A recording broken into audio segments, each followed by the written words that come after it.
Hello, hello, hello. Hello, hello, hello.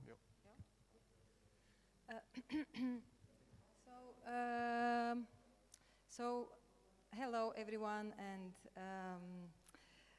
welcome. Welcome to today's event. I'm very happy that we managed to organize this, and I want to welcome all of you that came to be guests today, but also our invited guests and speakers for our conference, or rather performative reflection on artistic research that we entitled Our First Guest, which we are very happy to have with us today here. It's Florian Dombois, and Florian is an artist who has written, spoken, and thought a lot about what is research from an artist's perspective, how is it being done, and for whom it is made.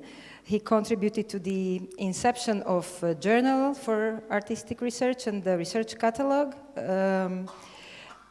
because he felt the need for a publication format that would allow for an opposite hierarchy of media, non-verbal first, verbal second. I'm quoting Florian here. So almost 20 years ago, in 2006, he wrote a manifesto comprising 10 commandments about art as research in an attempt to draft some instructions for himself. And his projects deal with time and models, landforms, areas of instability, seismic and tectonic activities, and academic and technical fiction. And this is from Wikipedia, but I guess it's right. And currently he's professor for transdisciplinarity at Zurich University of the Arts. And I'm not going to make it longer. Florian, thank you, welcome, and the stage is yours.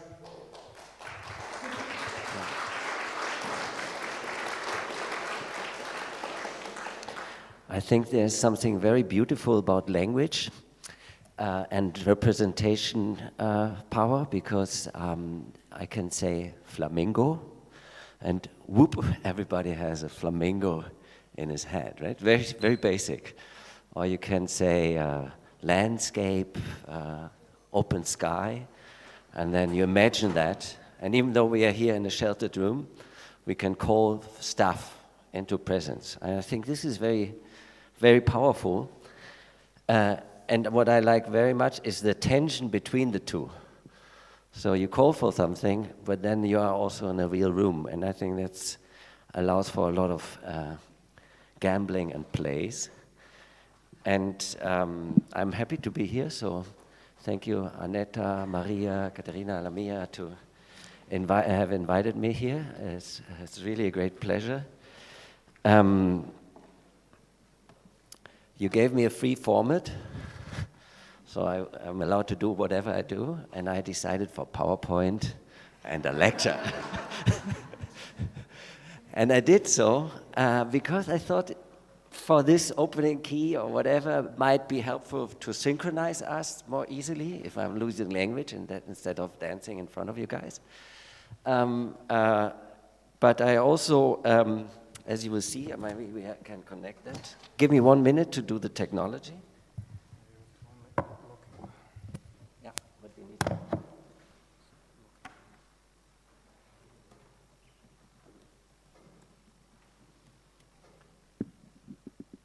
Good. Is it running? Yes, we are there. Good.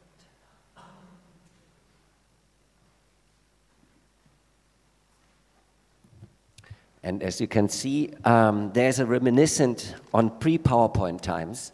I realized yesterday that not everybody has been around and knew how in the old days you would do a lecture before PowerPoint was invented, and you would do a slide. And for this slide, you would kind of use a white paper, print with your printing machine, with your typewriter. You would write the things, then you would photograph it, and then you would develop the film, and then you would make it blue to make it more shiny. So then the language would go into white, the types from the typewriter. So that's my little kind of archaeology of media here. And what else? And I did another change. So I asked the organizers to change chairs. As you see, there are some turning chairs, and some chairs are not turning. And I think this is, I would like to thank everybody, because I wanted that everybody can move, at least those who have a chair. So they are on wheels, so feel free to move. But it also, you can change the direction. So I thought we could do a first welcome to all the others in our first session. And I don't know if Marketa and Jazz are already here. Marketa and Jazz? Not yet. Okay, so we have to turn 360 degrees once. No. Then there is also in our session is Anne-Helene, who is there. Please make a turn to her. Feel free. Woo, welcome. And then who else is in our group? Luisa, is she here? Not yet. Oh, nobody is taking the stand for the 12 hours. Anyway, that's for the welcome, so feel free and move and so on. Then the other thing is, as you see, my talk is about thinking with the wind, and then the question is how to bring wind into this room. And there's a very simple way of making wind, that is this one, right? But that's not the only way, right? You can create wind, not only, I mean, a propeller is good for moving the air, but you can also move, instead of the air, you can move the object. And that's the beauty of the wind, right? So it's either you move the air or you move the object within the air. Keep that in mind. And you have your turning chair, so if you want to make your individual wind, you can now do so. And if you look into the history of studying air, these two principles were used from the beginning. So the Wright brothers, who were inventing the first airplane with a propeller, they had a wind tunnel with a propeller, and Otto Lilienthal had simply a stick where he would turn his objects around. So that's a way of controlling the wind. Anyway, I will start with kind of an example that has a lot to do with wind, and as the wind always turns. And I realized that my last talk here was in 2020 on the 24th of November, so it's the same day as today. And my complaint those days was that I'm not here because I had to deliver it in Zoom, so thanks to the gods that I'm now finally here. A few things from that talk will reappear because I will present this project that has now developed into a kind of funded by the scientific society. So I want to share how we kind of redressed it. So I hope it's not boring for the people who have heard the last lecture. And also I learned from a philosopher that when you say the same in a different context, it means something else. So repetition is also part of this introduction. It's called Triple Instrument, and this project, and I will start simply by a video where you can close your eyes, or you can also keep the eyes open. It is about the sound, mainly.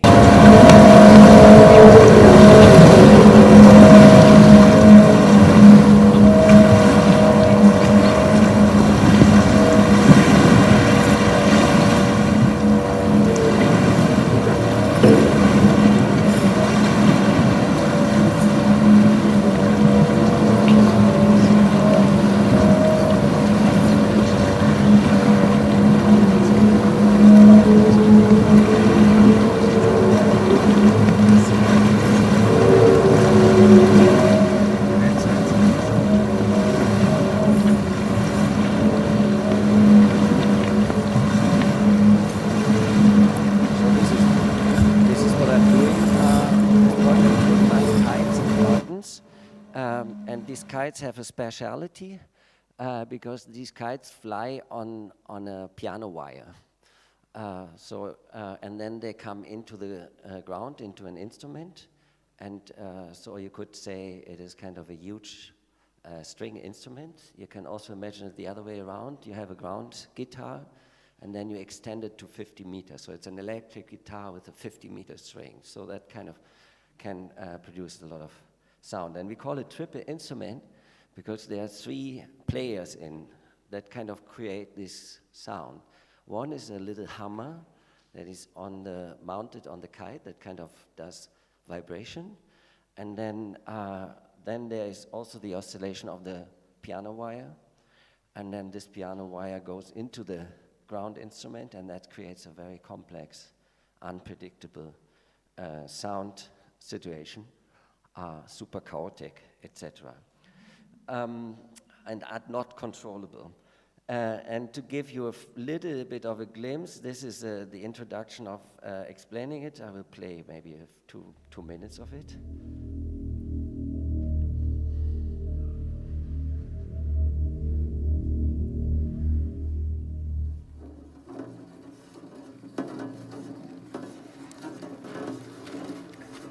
This is a triple instrument, a kite, a ground instrument, and a hammer.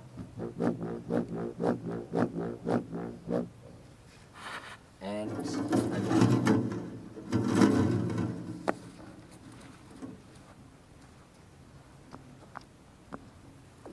you can never control the wind, as you see.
This was from last April, but I will play just from 2 weeks ago.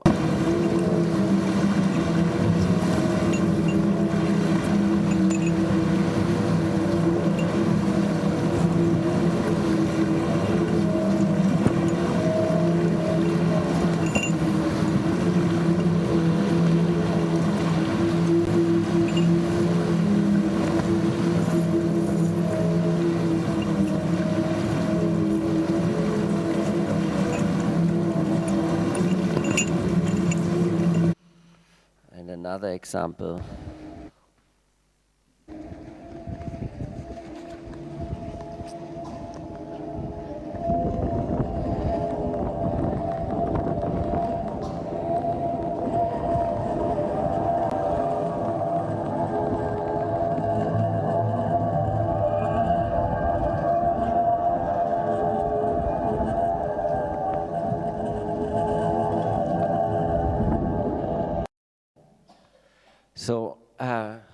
So how do you make a research project that the National Science Foundation funds, right?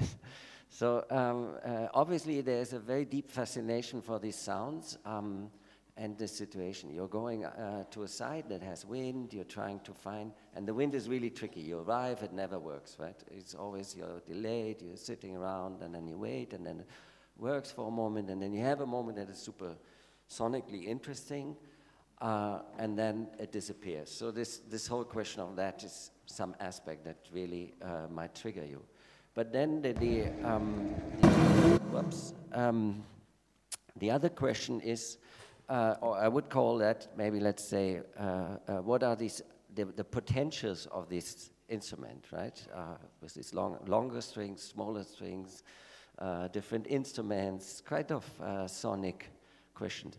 But also the whole situation is so unusual because we tried to give concerts, we were invited for festivals, and it never worked because the concert had to start at 3 o'clock and the wind was not there. Or the wind was there and at 3 o'clock it would stop. Always. It was really like, it's almost like you can become very superstitious about it, but it's really the wind is not to be scheduled. So if you cannot schedule, then you cannot give a concert. So the second question that we are working on is how to deal with this situation that doesn't allow for a schedule that way. One answer we were developing is saying we are calling it a public rehearsal, and it's always for 4 or 5 hours. So if you invite us, we stay there half a day, better a full day. And then it also can fail, right? I mean, like very often there's no wind or, different. So it's really is something that is changing the whole situation. Also, you don't have the virtuosos because even though we know a little bit better to handle the kites, but you don't control it. It's really the wind. You're supporting the machine or the setup to display or to resonate.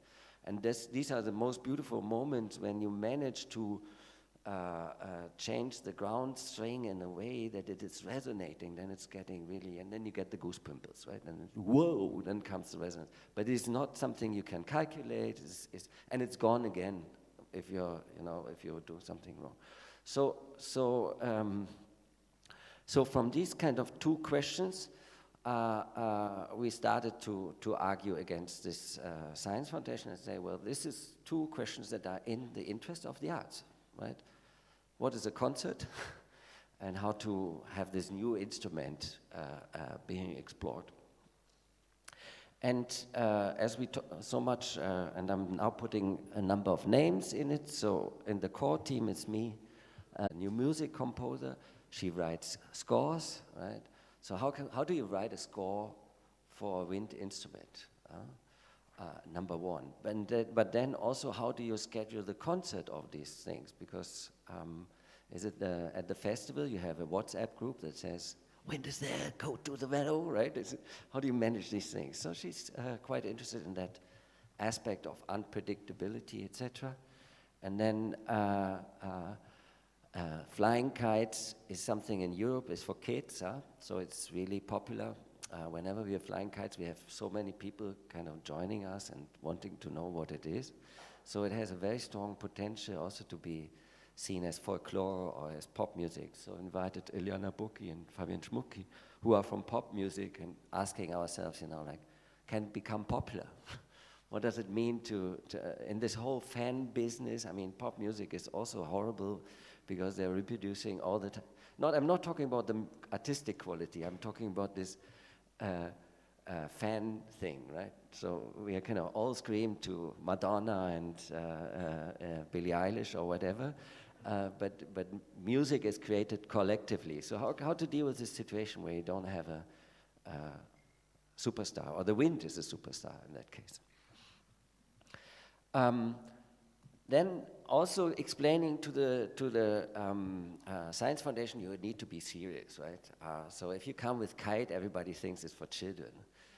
So you have to find an argument why it's not for children, and then you have to look, the way we did it, we looked to the world, because actually kite flying is a super high art in Asia. And you find many areas where they have, masters of kite flying are super accepted, number one. Number two, we got our inspiration was actually from Indonesia and China and Japan, because they have a tradition. Most of the kites that are flown in Asia are sound kites. They're flying it with hummers or with pipes. So they are flying these things in the air as sound makers. And here's another example of this.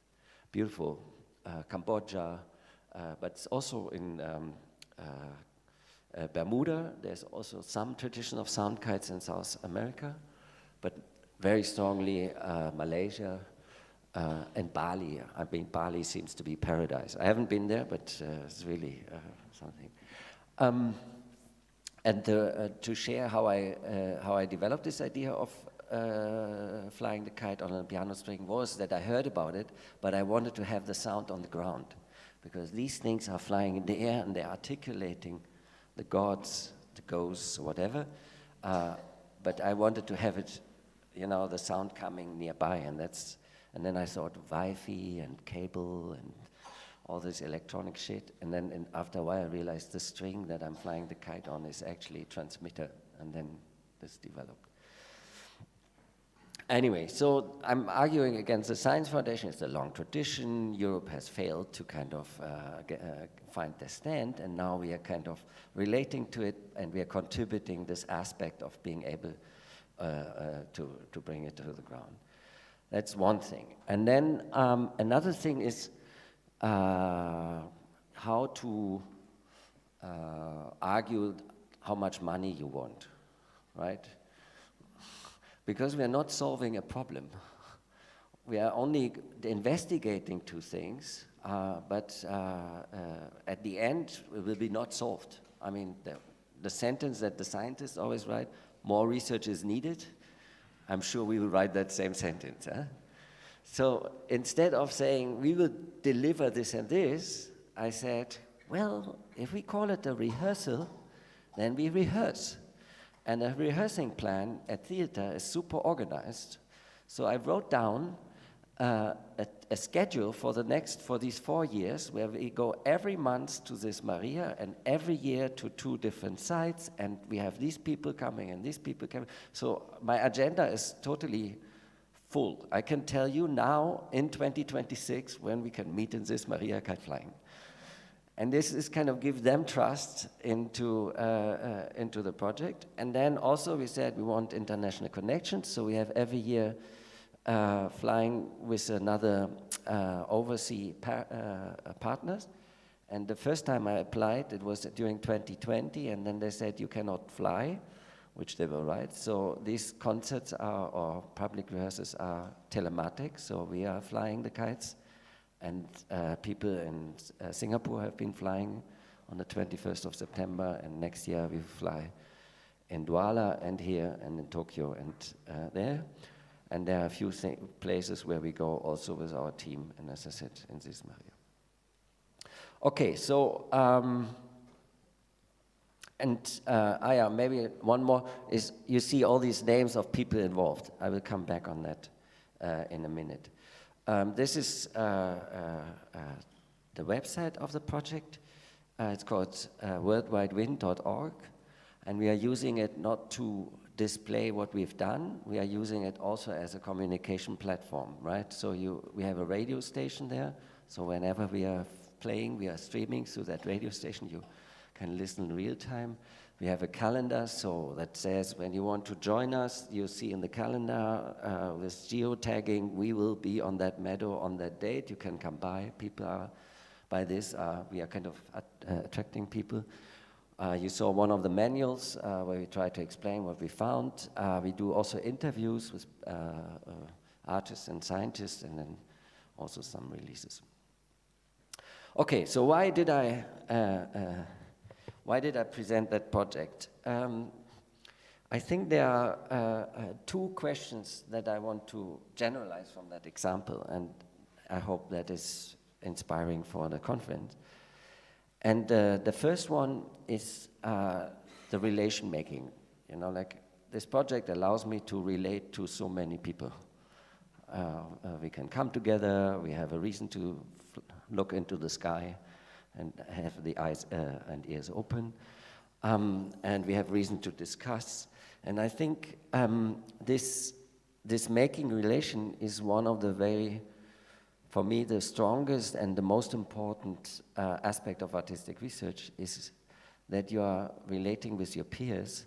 And I see this as an act, and we discussed it yesterday night as well, as an act of resistance against the art market. That is, I don't know how it's in Prague, but in Zurich, it's super perverse.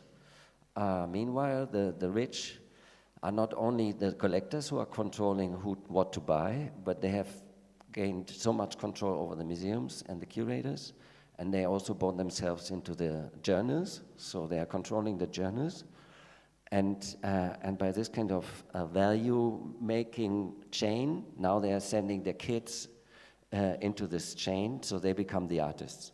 So this is a self-fulfilling circle that is working super well in Zurich, and you can't argue.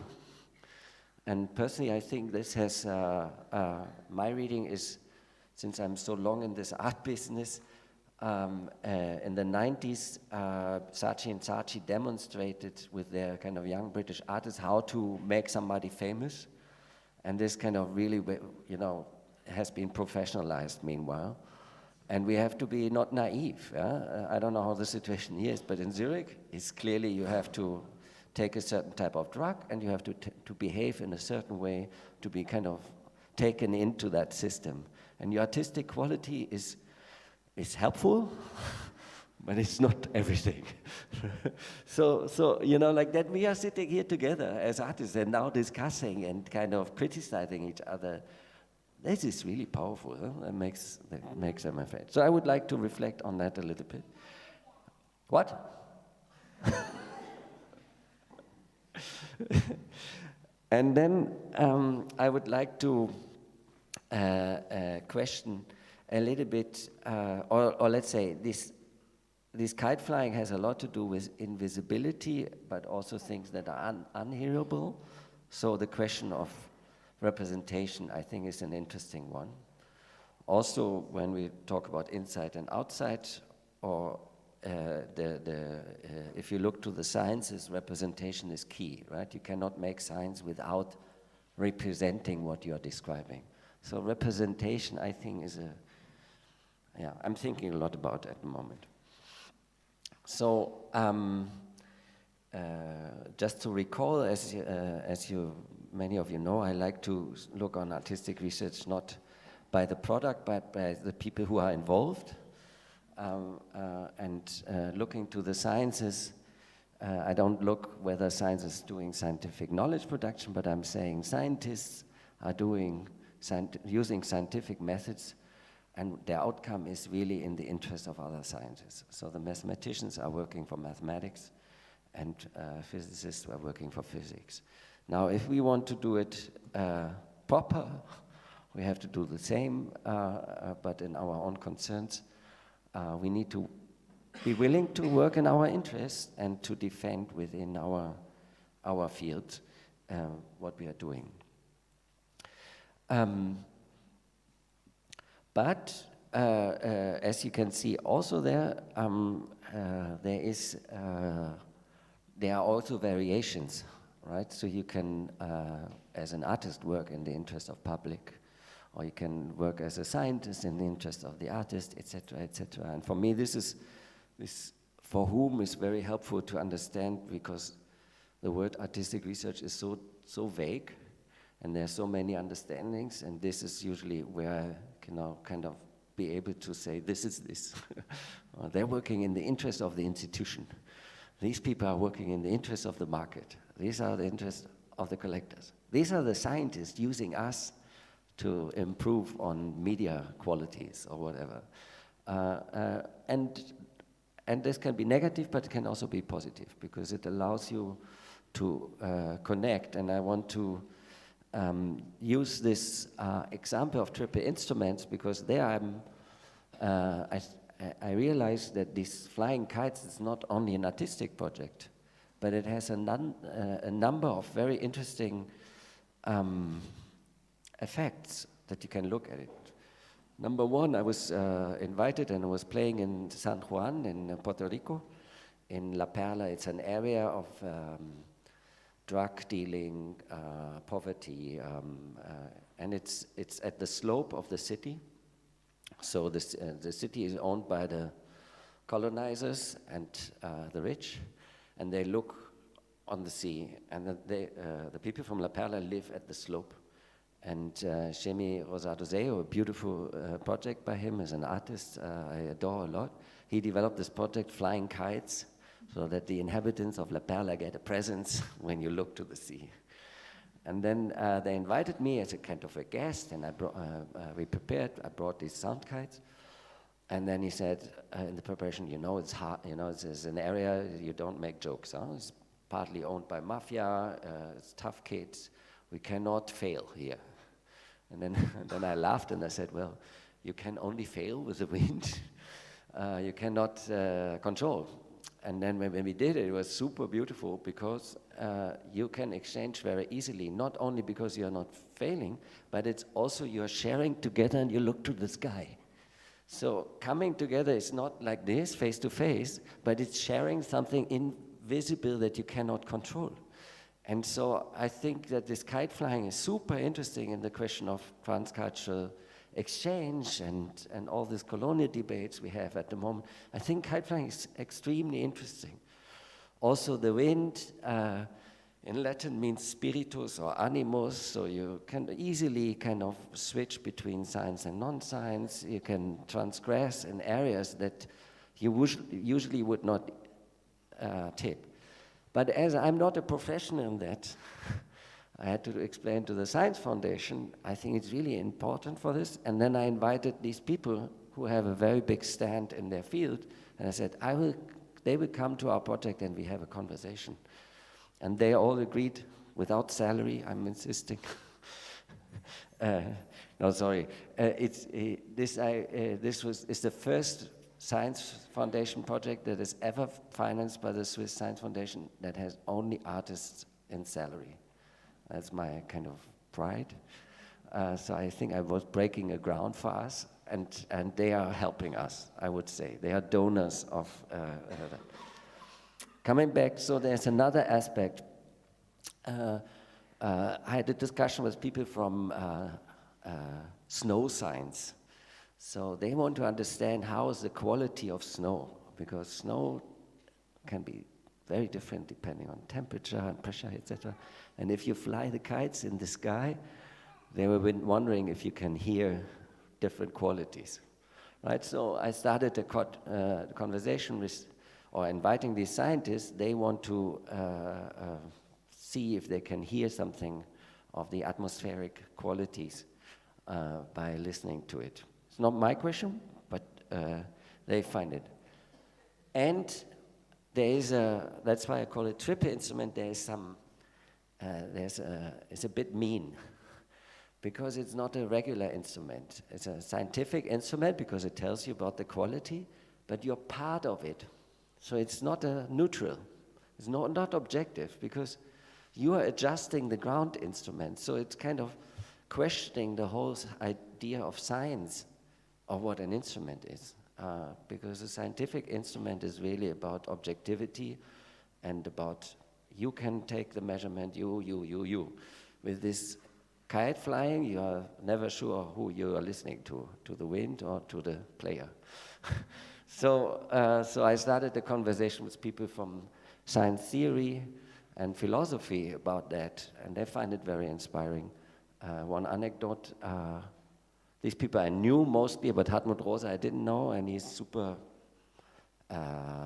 he wrote a book on resonance, and he's super accepted in the German philosophy. And then I wrote him an email, and then I got an auto reply, I'm sorry, I get so many requests, I cannot answer, forgive me directly. And then I waited, and 3 hours later I got I'm in. And probably it was because we are flying close to St. Moritz in the Swiss mountains, which is very beautiful. But nevertheless, I think it's, we should not underestimate our seductive power that we have to the scientist. We are very strong in that. And then, as I mentioned, we do these concert connections with overseas through Zoom and Zoom-like kind of telematic technology. And there's even a research project, or maybe because we are on a visual arts group, not many people know. But in music, there are a lot of people trying out how you can use internet connection to make music at different places, right? So somebody in Manchester is playing the guitar, and a drummer sits in Milano, and Prague is the vocal. And there's a lot of research going on there. And with these people, we are also connecting, etc. So what is interesting about that is you see again how many people, right? Of course, discussion, energy. I think that's interesting. And in this case, it is very much in between the art and sciences. I give a very brief example of another thing, a project where we created films that the scientists didn't like, and then we or couldn't use, and then we kind of made a reuse by other artists, and we created what is called Filmeimende. Eimende is a German word for commons. So it's the meadow that the village shares, where you can put your animals on without paying. So the Filmeimende project is a project where we provided some video footage that other artists would pick up and reuse. And the rule was that the film you produce should be available for the next generation. So that's another try of how to connect us, right? Or find a reason of exchange, not only talking like I'm doing now.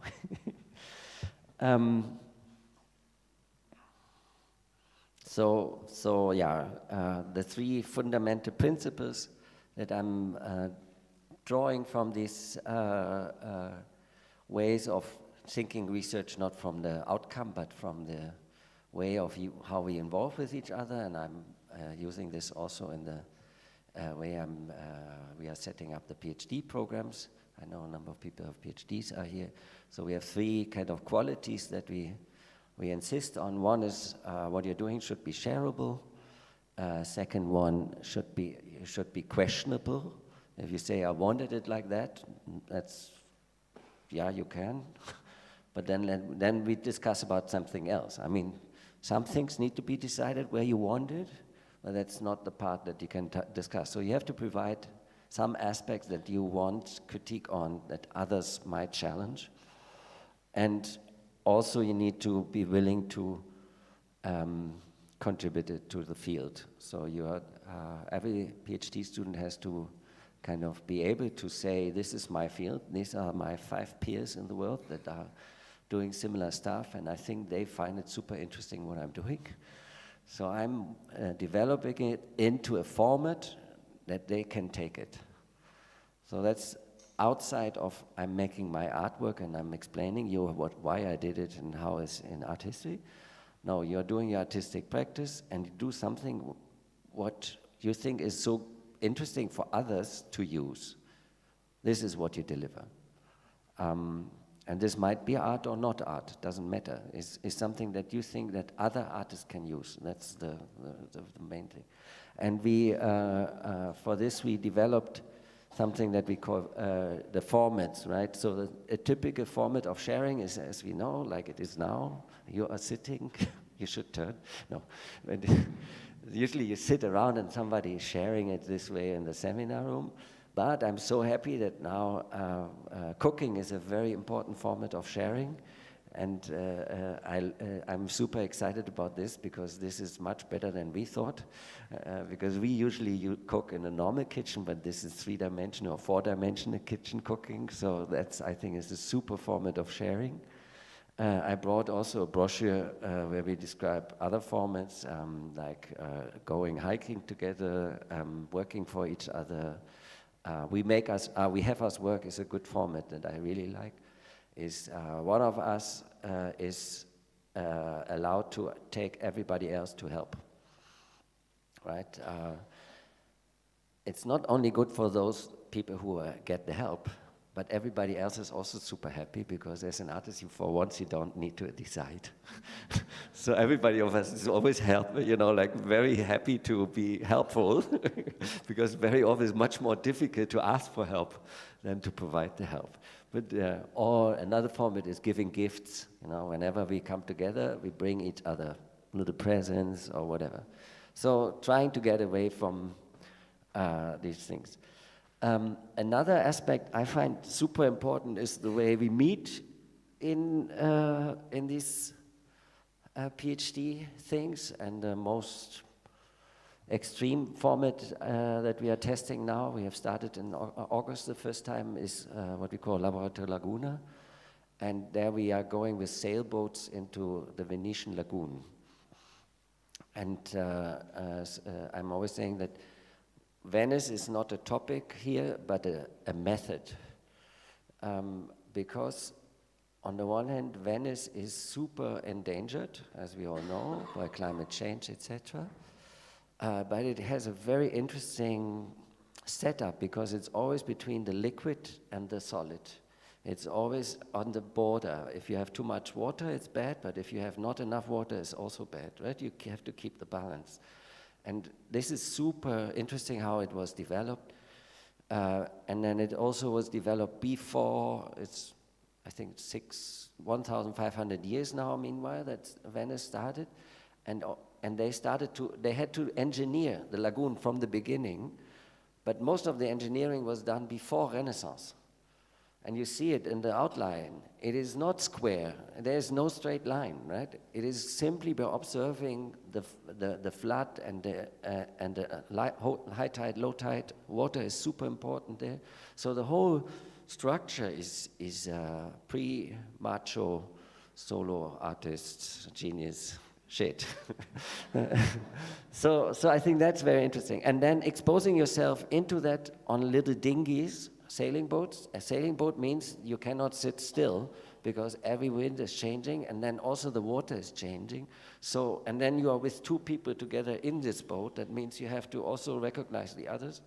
And then we are having several boats, and these boats form a fleet, and they also have to relate to each other. So it's a kind of a self-experiment of balancing and trying to relate to each other in a very extreme way.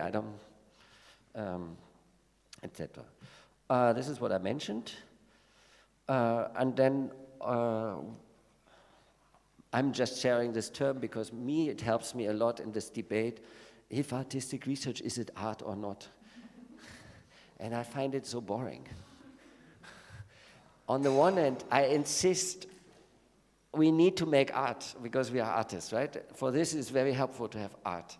But when we are coming to the research output and then we discuss, is this art or not art, is a discussion where I feel like Papa Duchamp is on my shoulder and saying, this is urinoir, you can piss on it or whatever. So that's why I call it not yet art. So not to forget about art, but to get that discussion delayed. So maybe that's helpful for you. I use it a lot. Okay, time is almost over, and my closing remark is much faster. So, how do we deal with representation? So, if we say, why do we make art? Very traditional one is representation. Representation for the royals, representation for the church, representation of all kinds. So it's kind of, is it really that we want to support the rich? Then the other thing, representation means also doubling reality. So is mimetic accuracy interesting? We have had this discussion 100 years ago very vividly, or 130 years ago. No. Then decoration, is this really interesting? I don't know. Making an artifact that is over the sofa, is that the thing? Is this why we are here for? I don't know. So I think this reducing what art is to putting it over the sofa is kind of a perspective of consumption on art. So I would say art is much more complex, but if you have glasses on that only see consumption, then this is what comes out of it. And if we want to get a bit wider, I use the term poetic quality or something like that, or opening up your thought. That's one aspect I think is really important. And then the second one is judgment. It's so crazy, huh?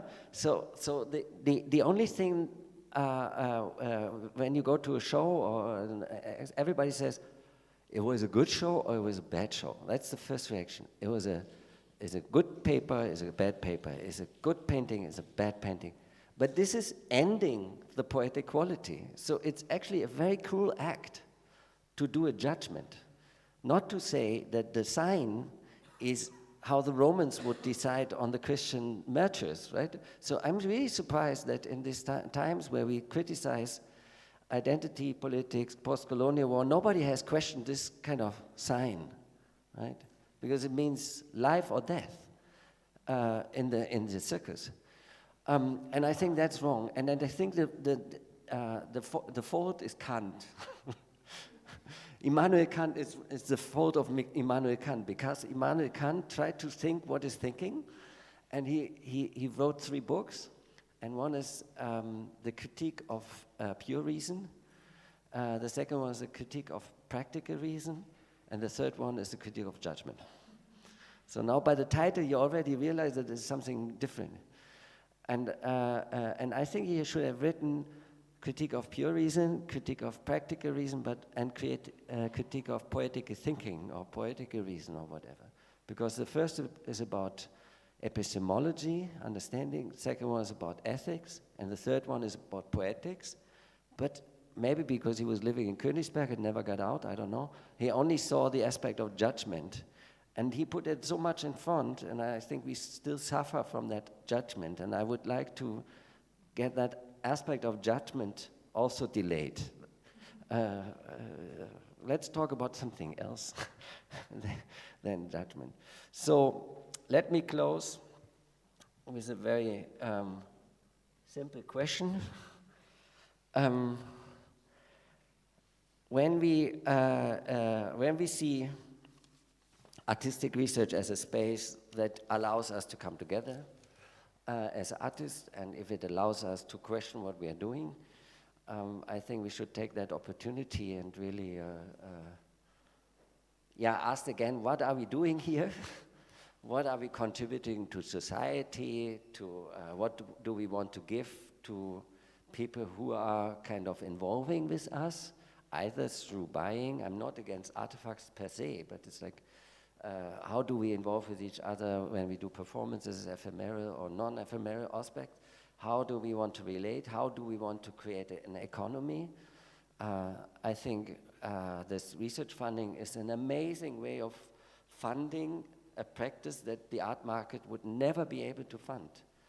It's impossible, or I find this one crazy collector that would fund us to go every month to fly kites in the mountains. But if you know them, please give it to me. But it's impossible. But with these kind of structures, you can create a space where you're paid by the hours you invest and not by the product you deliver. And you're not paid by this in the end, but by simply saying, I'm engaging in this. And I have so many other people who also think it's really important. So that's, I think this is we should use it as a playground and pleasure ground. And I'm stopping here. Thank you for your patience.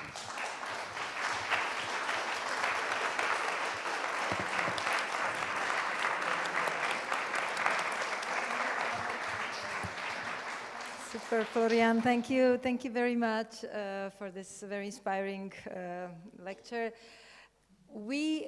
I don't know if we have time for questions, maybe 1 or 2, because we're kind of have to keep the program going. We have a quite tight schedule. But if someone wants to use this very short time that we can still open for Florian, please, if you have any questions.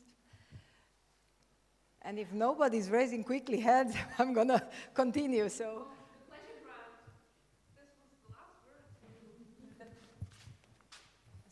Thank you, Florian.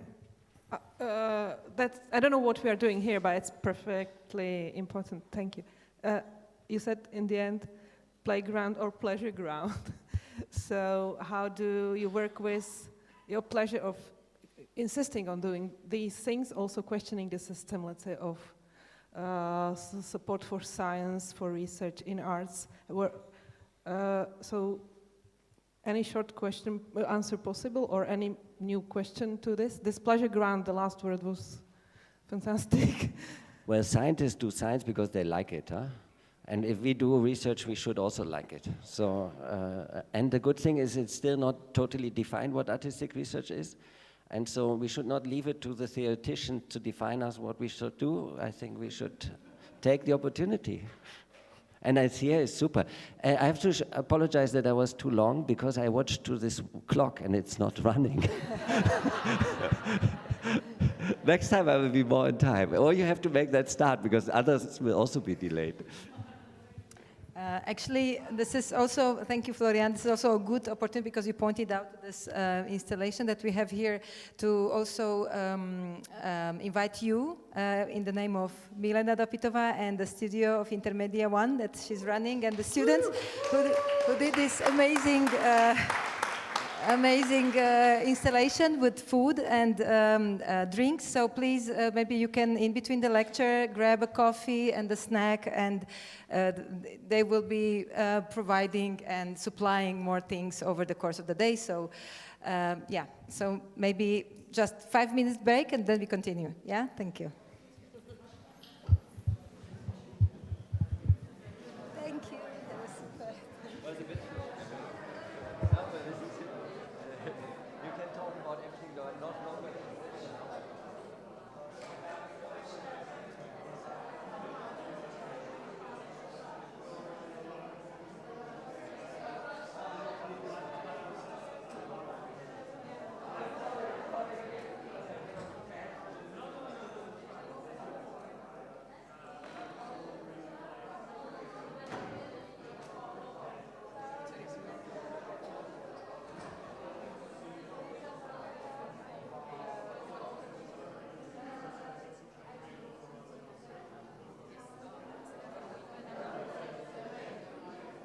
Můžu na to šahat, nebo to někdo radši?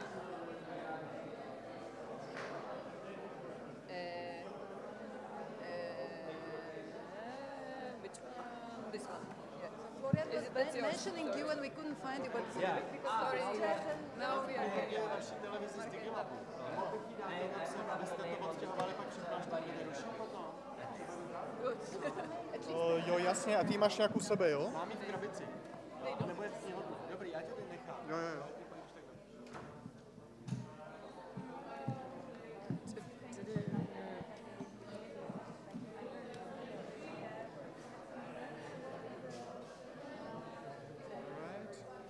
Hello. My name is Victor. Hey. Markéta, díky, no, tak můžeme mluvit česky. Jo, vidíte. Dobře. Se nám to hned projeví, když se přihlásíte. Mělo by to asi snad být v pohodě. Jestli tam máte zvuk, tak můžeme eventuálně Jo, zkusit. zvuk tam máme jeden, tak jestli to můžu hodit. No, a můžeme to zkusit jenom pustit.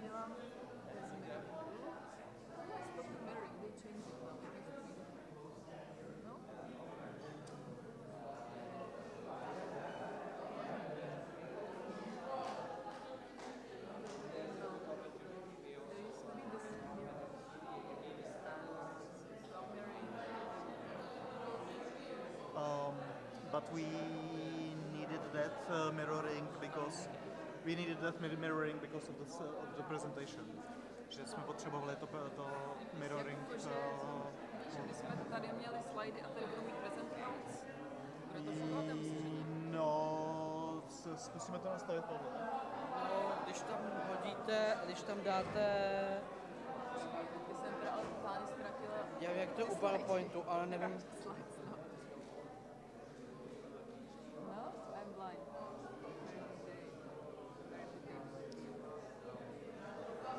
Jo, tak my vám pomůžeme. Jo. Tak, aby to chtěl plně otevřít tu prezentaci, když už. to je jedno. Tak ale, no, ale já nevím, jak to mám Mac. Já nevím, jak to má na Windows PowerPointu, ale tady to nebude PowerPoint, tady bude... Tady je arrange, a tady je vlastně tohle, je to tam tady doprava, tak to mají vlastně jakoby logicky naskládaný vedle sebe. Tady to je New Tech NDI, tady je vlastně jakoby Ale já mám pocit, že ono to uvidí, já mám pocit, že ono to možná nepůjde nastavit, aby to vidělo ten druhý model. možná, že to nepůjde, no, ale že máme takový jakoby speciální systém zase, který vlastně nám posílá ten obráz. A já se ještě tady podívám, jo, tady to bylo vlastně. Use as separate display. V tuhle chvíli já se ještě zeptám se toho kolegy.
Takže jo, prosím tě, já tě poprosím.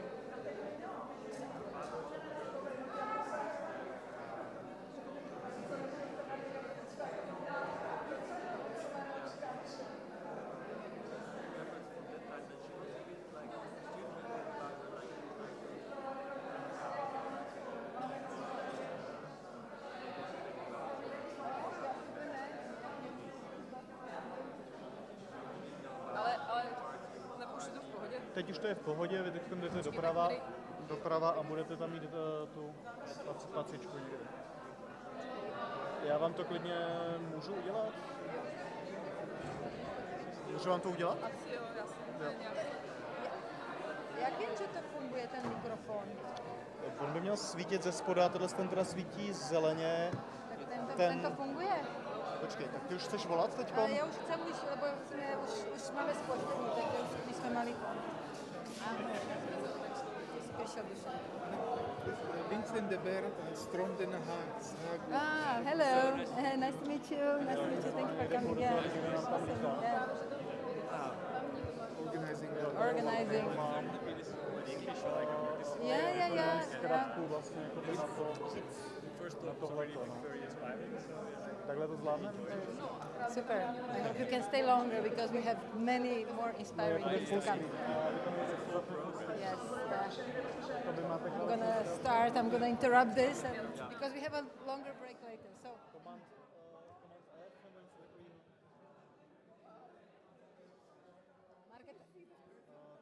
Co to je za program? To je Keynote? Počkej, já se Mi povedzte, keď ste ready a to ich to.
sometimes I feel like this because it's deadly there. If I go somewhere in the evening, wake up at 6 o'clock in the morning usually, and I'm like, foggy looking like.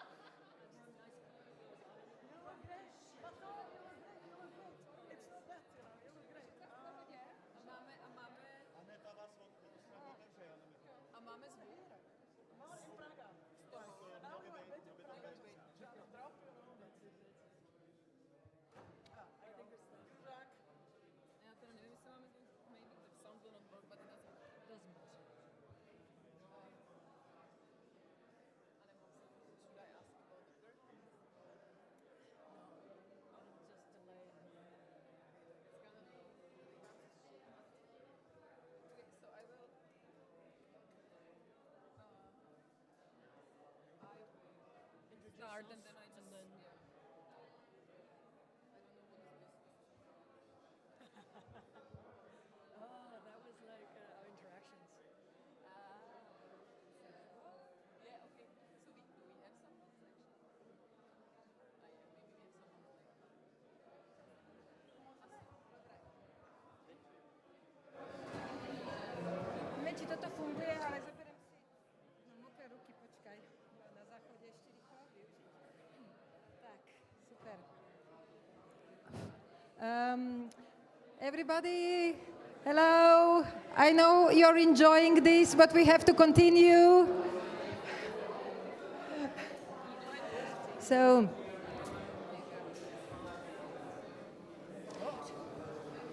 there will be more breaks. So more breaks during the day, so you will have chances to enjoy. And now we need to continue. We are a little bit behind the schedule already, so I need to chase you to sit and be quiet. And I want to introduce, my pleasure to introduce and welcome our guests, Markéta Dolejšová and Jazz Hee-jong Choi. I hope I pronounced it good. Yeah, thank you. And Markéta is a design researcher and a curator experimenting with feral ways of knowing and doing, often in multi-species settings. She currently serves as a postdoc research fellow at Aalto University, School of Art, Design and Architecture in Finland, where she helps to sprout a practice-based inquiry into more than human forest epistemologies and data, and teaches experimental design research. And Jazz is an associate professor in civic interaction design at the Amsterdam University of Applied Sciences.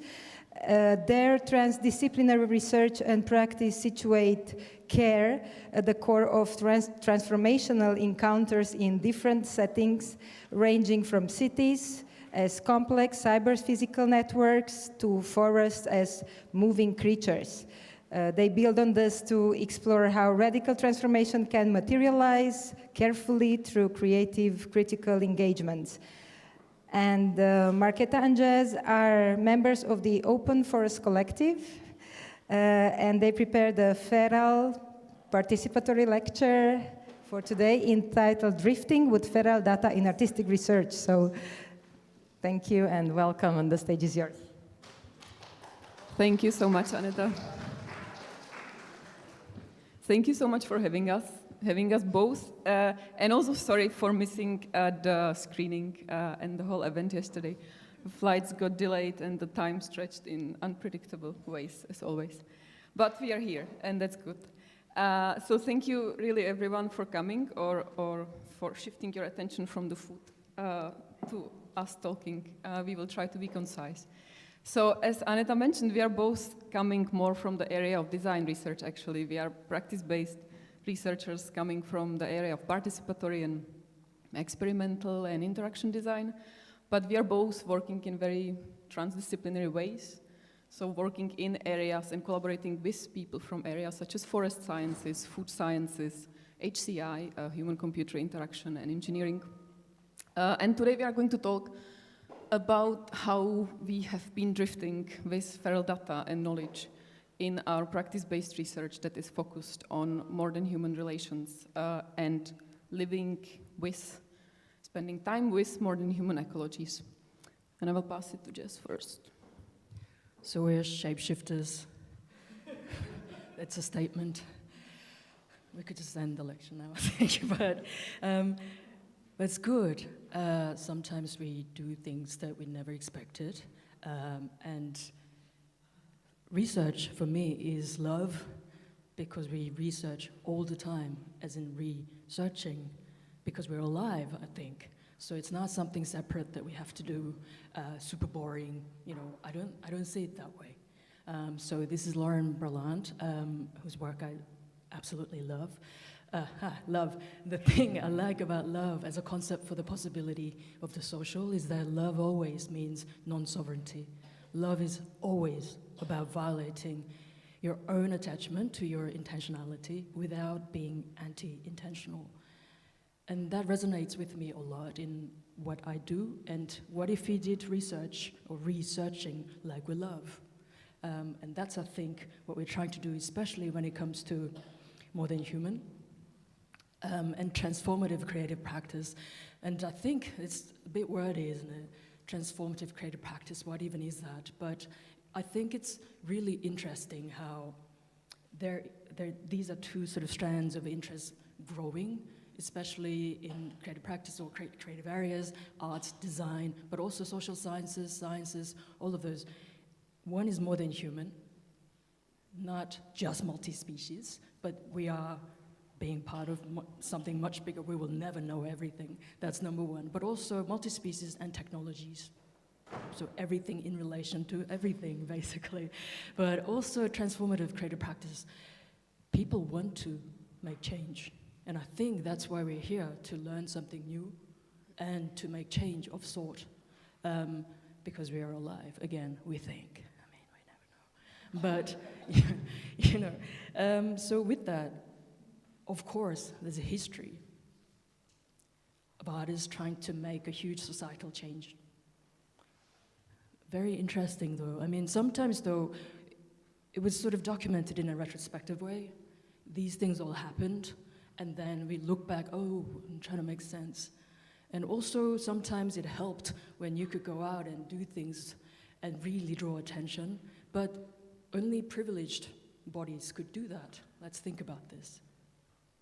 If you know you're going to walk out and be killed or attacked for how you look, how you speak, it's very dangerous, and it's much harder for those who are not, mostly, you know, male, white bodies. And there's so many endeavors that have taken place in terms of more than human and societal transformation.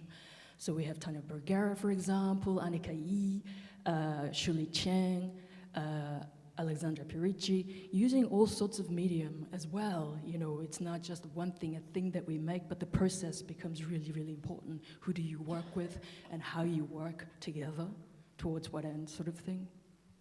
And for the first time, though, I think what's really interesting, so that's been happening forever, so what's new? But what's new, I think, is there's funding. There's funding. For the first time, think about it. Somebody wants to fund you, and you want to change, you want a societal change through your art. We'd like to fund you, but with the caveat, you have to explain exactly what it's going to do. Let's think about this. Who does that? Many people, the funders, actually. So I think for us, it was really important that we take this opportunity, this moment in history, to go, well, let's really think about this and talk about this and do it. So we don't look back and then try to make sense of it, but make sense of it as we do it, as in researching, but also questioning research itself. So Creatures is a EU Horizon project that lasted for 3 years, and that came about because we wanted to go, well, we don't want to have a linear project plan where question 1 is answered here, question 2 then. You know, it'll never work that way with creative practices, especially with transformative agendas. So entanglement was the concept that sort of guided the design of the project itself and how we work together. And Actually, without going into details, I'm going to let you explain what the project was. Do you want to shapeshift? Thank you. So in the center of Creatures basically was this place that we called Creatures Laboratory first, and then we renamed it to Creatures Collaboratory because it was collaborative, kind of, in essence. The Creatures Laboratory or Collaboratory consisted of 20 experimental artistic productions that were following some kind of intention to foster eco-social change in various areas of human health, more than human health, transformative economies, social justice, etc. And we were working for the 3 years around and within these 20 artistic projects together as artists, designers, researchers, scientists, policymakers, social workers, change makers, trying to figure out how we can work together to actually make change. What is the change that we actually want to make? How do we do it? And why are we doing it in the first place? So the project was very much looking inwards, actually, while on one hand engaging all kinds of public audiences, but core of it was working together as people coming from very different areas of research and practice and trying to spend time together and observe each other and share knowledge in practice-based ways. And the laboratory was kind of ongoing endeavor that the 20 projects were co-developed in this kind of transdisciplinary manner within Creatures, and Creatures ended because the funding ended, but most of these projects actually still live in their different shapes, and we will talk a lot about one of them called Open Forest that we have been kind of co-authoring with Chess. We will talk about this project later in the presentation, but before we go there, we should talk more about policy making. Do you want to shapeshift? Do you want to leave now? But it is important, no? You know, we have to talk to different people because there's interest. We want to work together. It's never them against me or us. How do we work together? How do we live together? That is the question for coexistence anyway. So for us, though, doing all of this research, working together, designing engagement strategies around a particular piece of work or seeing it as a process, working together, really trying to make sense of how things come together as transformative creative practice. But at the end of the day, what you have to do is things like this. Policy making. How do we actually rethink policy, which I think is really important. The value of art and creative practice, it has to be understood. Yeah. And also for research, what does it mean to research this? And what kinds of new forms of creative practices are emerging with transformative agenda and also funding? So from these perspectives, how do we understand what we did for 3 years? And that was great, but at the same time, very, very limiting because you have to produce things like this also in a very standardized language. There are other languages that we knew existed and we spoke but could not quite articulate, and that's an ongoing hope for us that through our work, through research and practice-based research, in fact, we could do that. Things like this.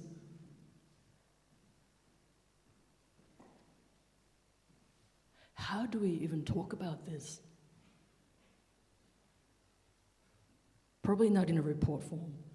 But we can try. I think that's the thing, we have to try. Otherwise, we'll never know. So, doing this more than human co-creation, Feral has provided a really helpful lens for us to look at things and do things.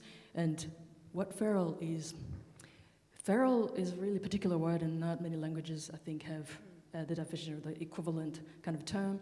But Feral, imagine your cat. Yeah. And also, cats when they run away and become street cats, wild cats. But then, sort of, we know this species sort of thing. I know when you do this, you're gonna kill me, or, you know, there are some familiarities, but also completely unfamiliar bits. But this is the in-between space, in-between creature, so we have things to grasp onto rather than, I don't get it, wild, just go away. So we're taking this feral approach to, well, ourselves. We're trying to embody this in how we do research, but how we understand certain things. So we don't have clear definitions to start with and trying to define something clear right at the end of the day, because we're always trying to make sense.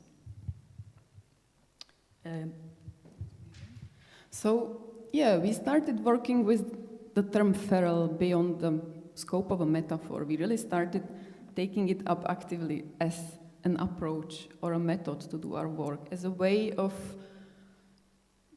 try to know together, as a way to produce knowledge and data together with other than humans in the larger context of fostering some kind of eco-social change. So feral in our context, in the context of more than human co-creation that we are doing, is pointing to the fact that our work is always emerging from some situated relation and hopefully seeding new relations that we don't know that they exist yet.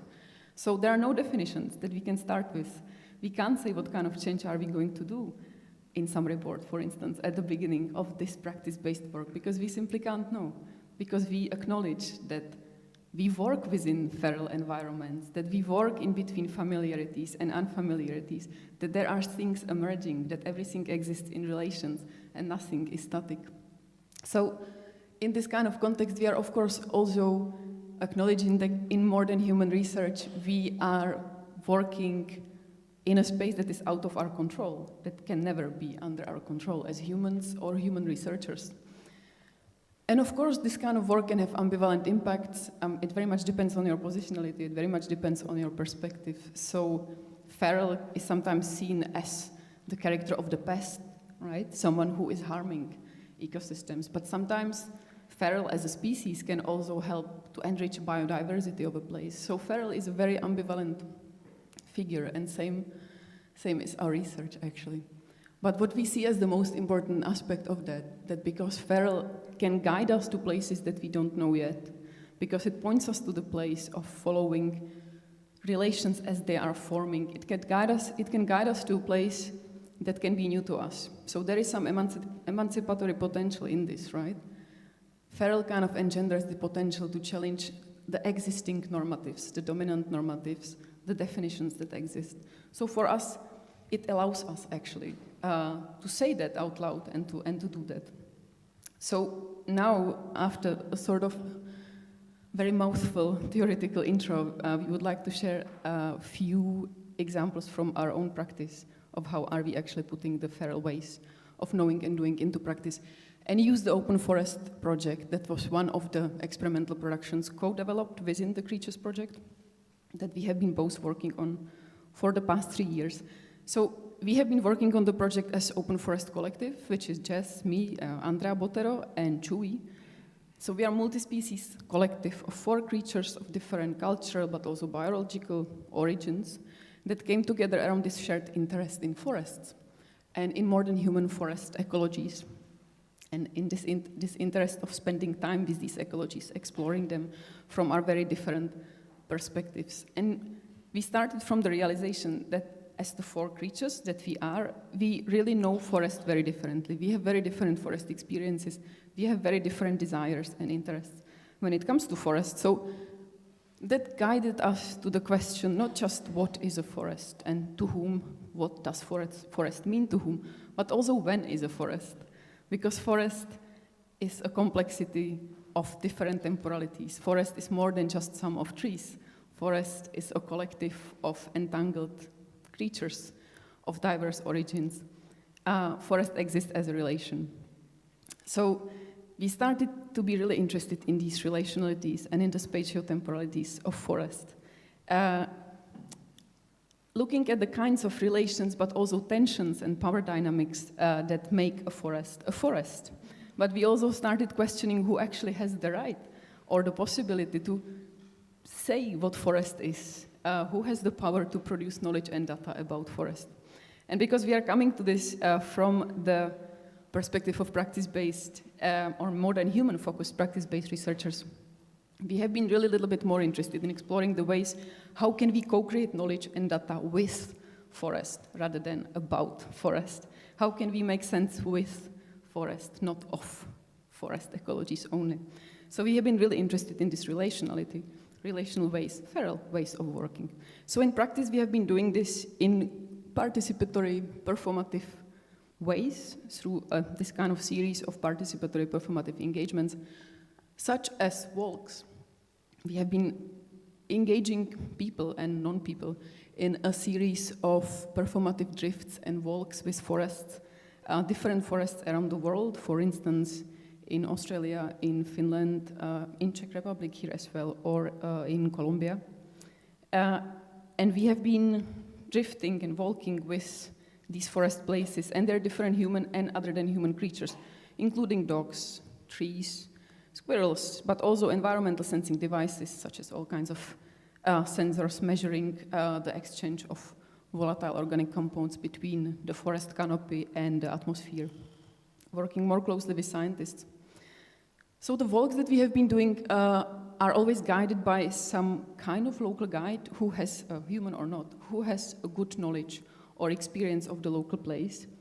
And we follow this guide, and the guide kind of helps us to point our attention towards, to notice something specific that they find interesting about the place. So far we have been guided, for instance, by indigenous forest guardians, by forest healers, by forest data scientists, but also by Chewy, who is a dog, as you probably noticed by now, who has been guiding us through the forest in Křivoklátsko, here in Czech Republic.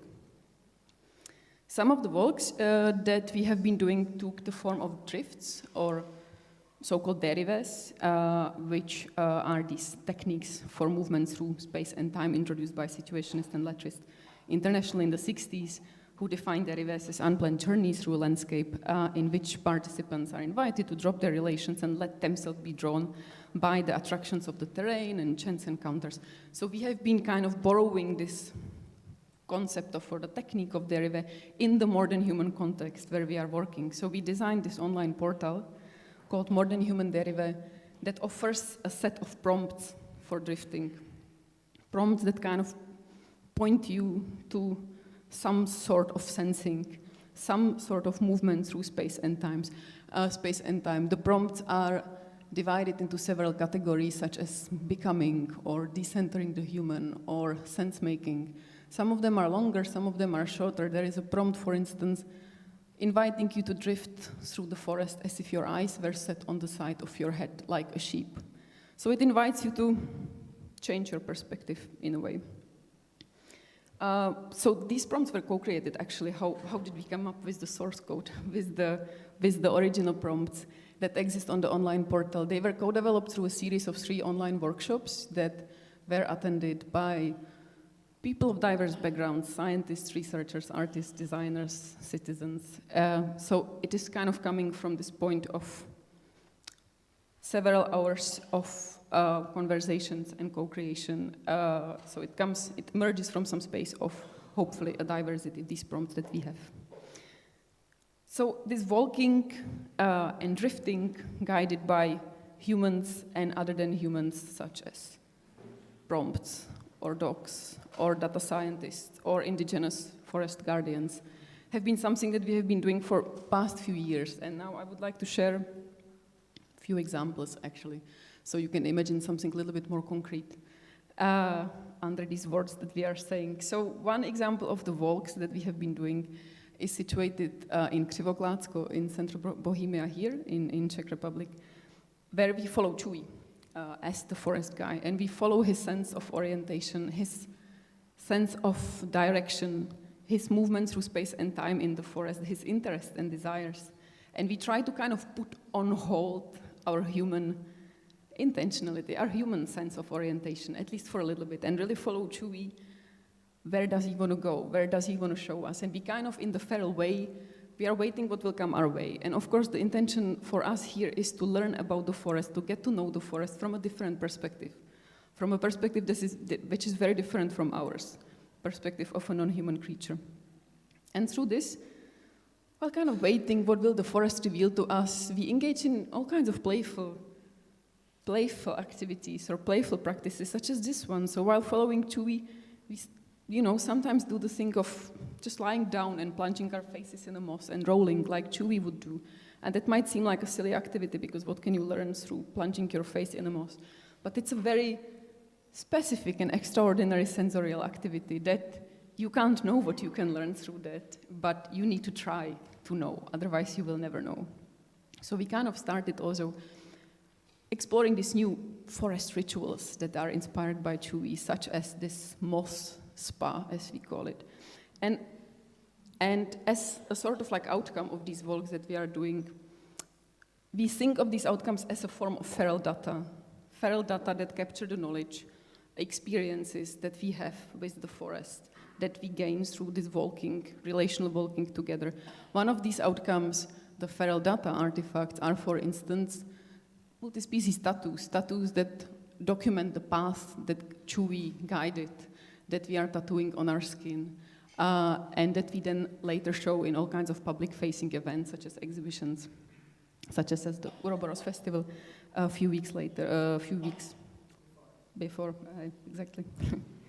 Then another example of the walks that we have done are the walks in Tabanok, which is the ancestral territory of Kamsa people in Colombia, in the Sibundoy Valley, where we are being guided by Kamsa women, who are the local guardians of forest gardens called chagras, which have very specific functions. These gardens are a source of everyday life, nourishment, nutrition, survival. They grow all kinds of plants, fruits, vegetables there. But they are also known for weaving. You can't really see it on the picture because it's a bit bleak. But they are also known, the Kamsa women, for weaving these traditional belts called tsombeach. And these belts are basically woven type of data. What they do is that they weave the data of what has grown during the year, what was the harvest, what did they grow in the garden, how many people were born, how many people died, what happened during the year. They are weaving this in a form of pictograms in the belts, which then they are wearing and using for all kinds of practical purposes, such as you would use a belt. But for us, what was interesting, what we learned through this walking with the chagras under the guidance of the Kamsa women, was to learn about this other type of data that exists about a forest, and that is this data woven in the tsombeach, data woven in a belt. So suddenly we started thinking about a data set in a different form, data set in a form of belt that carries pictograms which don't communicate anything in the numeric language that we might be used to, at least in this part of the world. They communicate it in a different visual language, but it carries some knowledge of someone about a forest. And the last example from the drifting and walking that we wanted to share today is this feral drifting with Loňsko Polje, which is wetlands, large wetlands area in Croatia, which we did as part of the Croatian Pavilion's discursive program at the Venice Biennale this year, where basically we were invited to run a week-long drift in the wetlands, with the wetlands. And so we went together with 20 participants, and we lived together, camped together for a week in a small village called Chigoch, in this traditional wooden cottage, and we set out to drift together with the modern human ecology of the wetlands, which is so interesting. The wetlands there are full of creatures that are living in all kinds of very shape-shifting relations, actually. There are floods happening several times a year, so the landscape is changing a lot. It's full of life and death that is changing constantly all the time. So together with the 20 participants, we kind of set to explore, drift with the modern human wetlands ecologies and see what comes out, to try to learn about with the wetlands through the practice of drifting and floating and cycling. And we followed the prompts that I introduced before. So this time we were drifting with prompts that were guiding us to all kinds of sense-making activities, such as sense another being, imagine how they might sense you, and record the interaction somehow, and then share it with others. So guided by these prompts,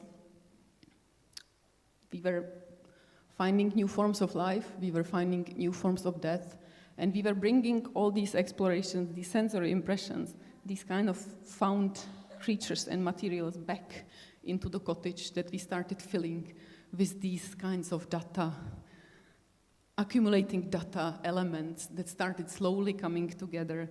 We started sharing them together, forming them together, and they eventually formed into something that we started calling feral fragments of Loňsko Polje.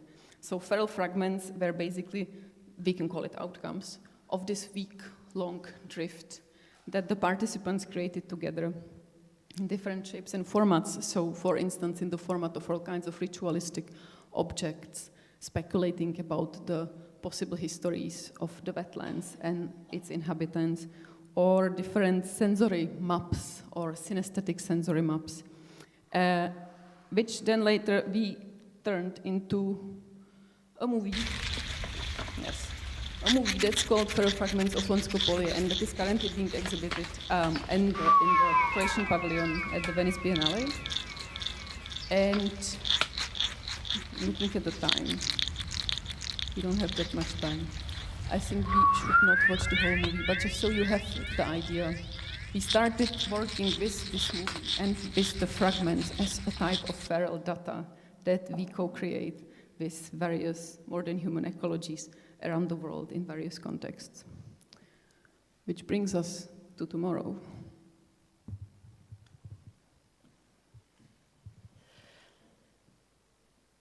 So I think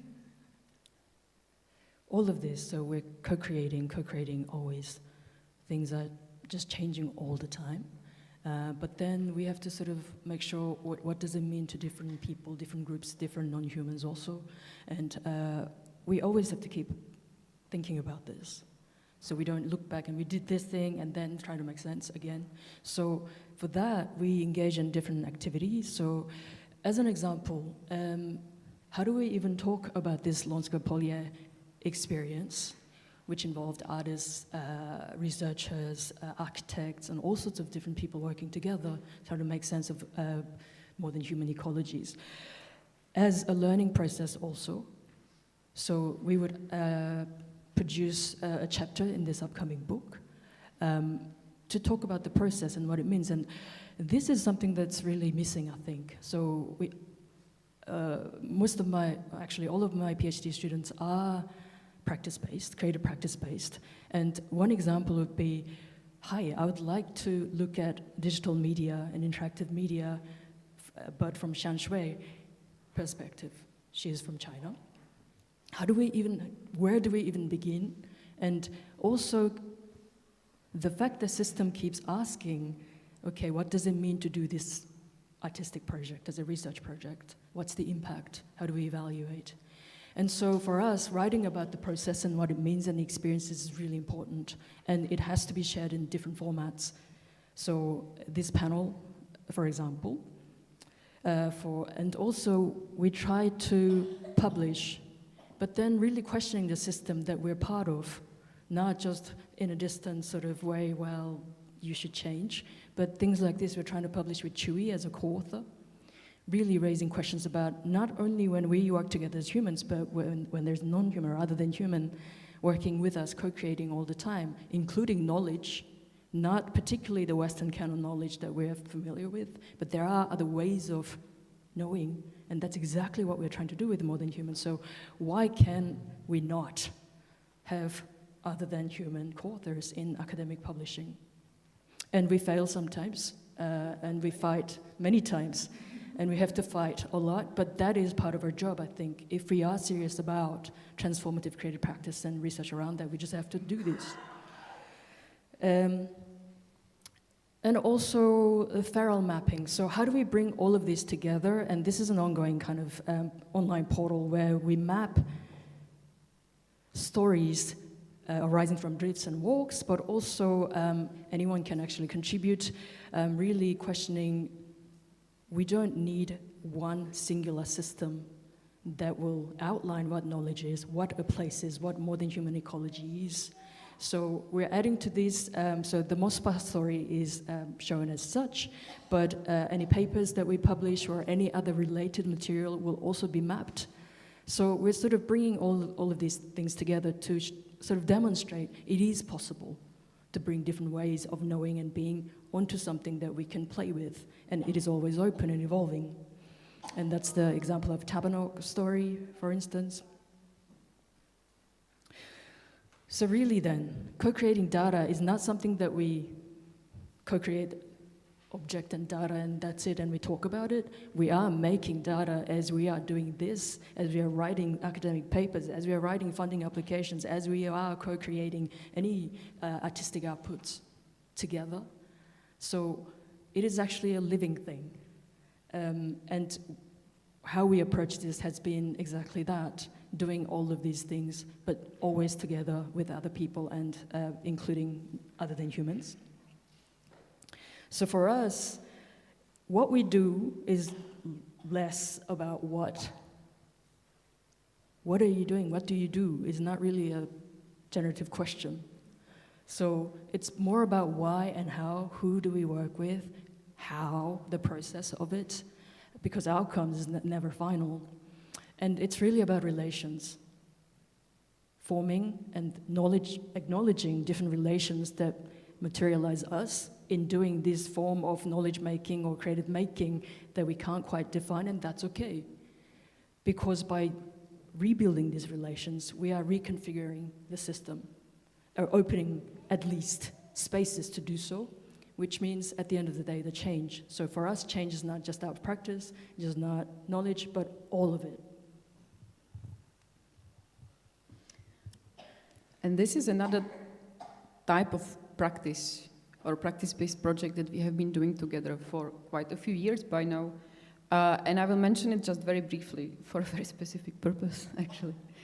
And that's the Ouroboros Festival, which actually has been based here for the last 2 years in Prague, and which just happened a few weeks ago in the Petrohradská collective, and which still continues next week. But I'm mentioning it here because Ouroboros for us has been yet another platform to try to experiment with these different ways of knowing and co-creating knowledge and data together in various shapes and formats. Not just through talking, although we also talk. We had this panel, or call it distributed keynote lecture, at the festival where we were talking exactly about that, bringing together practitioners from art, from design, from human-computer interaction, from various areas to talk together what does it mean to co-create more than human knowledge and data through artistic and other creative practice-based methods in practice-based research. But we also do this at the festival, not just through talking, of course, but through other forms of engaging, like you can see a little bit here, but the lighting is not great. So through performing together, and blending the performances together. So the festival is really trying to kind of silence down these boundaries and bring also the artists that participate at the festival into a relational dialogue and see how their works can melt together, blend together on the spot. And that's quite a brave act because you are offering your piece of work and you don't know what might happen to it. So there is some sense of trust also that has to be built during the festival. And yeah, to be a little bit pragmatic, we are showing it here.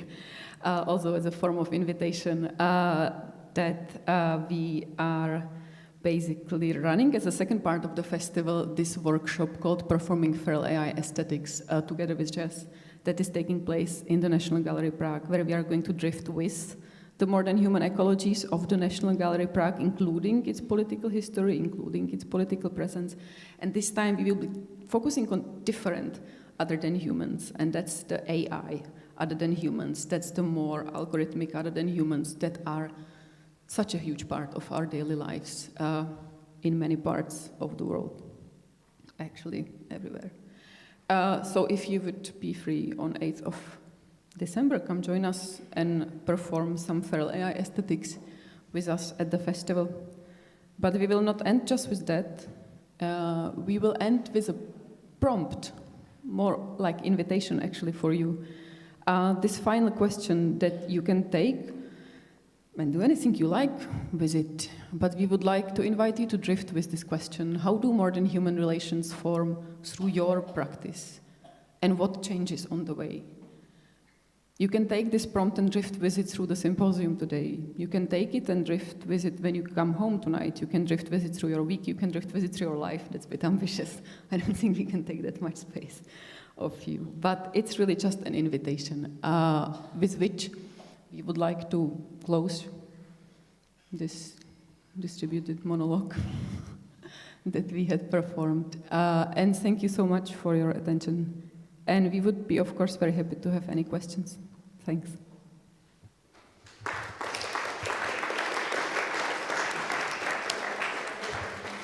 Thank you both. And I know your students have this mandatory, they have to be online now, watching. Hello. And contributing to this data drifting and collecting.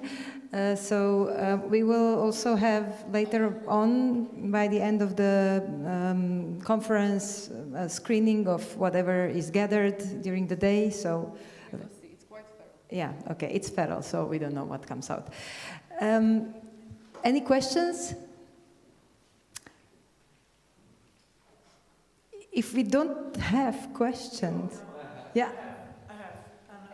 Simple question. Czech equivalent to feral. Czech word. Do you find? Because I find divoký, like wild, or zdivočelý. Zdivočelý. Zdivočelý contains the process, right? Like the becoming unfamiliar, not just divoký. That's already a status, but it captures the process. But it's still a word that doesn't really... Ferální? No. Zdivočelý. Yeah. I think it's a good word, zdivočelý. And Florian? Yeah, no. So, if you will have, I think, the chance to talk to both Marketa and Jay during the day, because we will have you hopefully here. And we will make a little break again.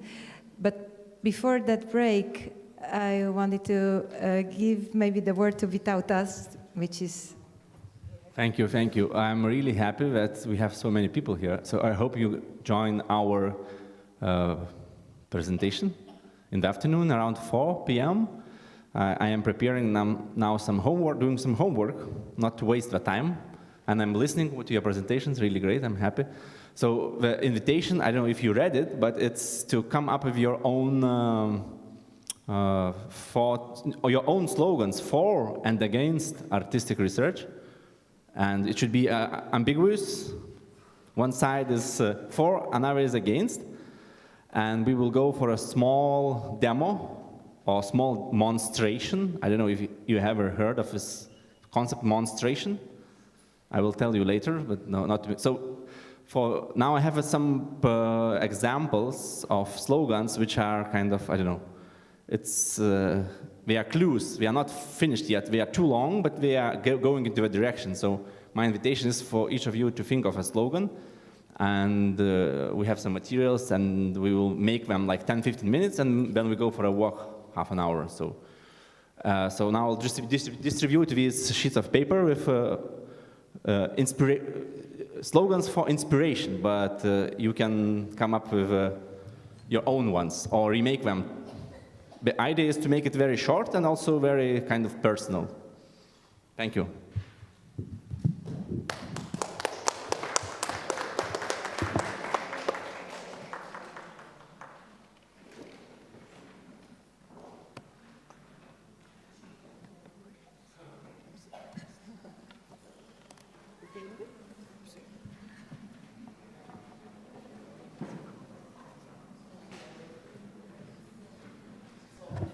Five-minute break, coffee and stretching, and we continue.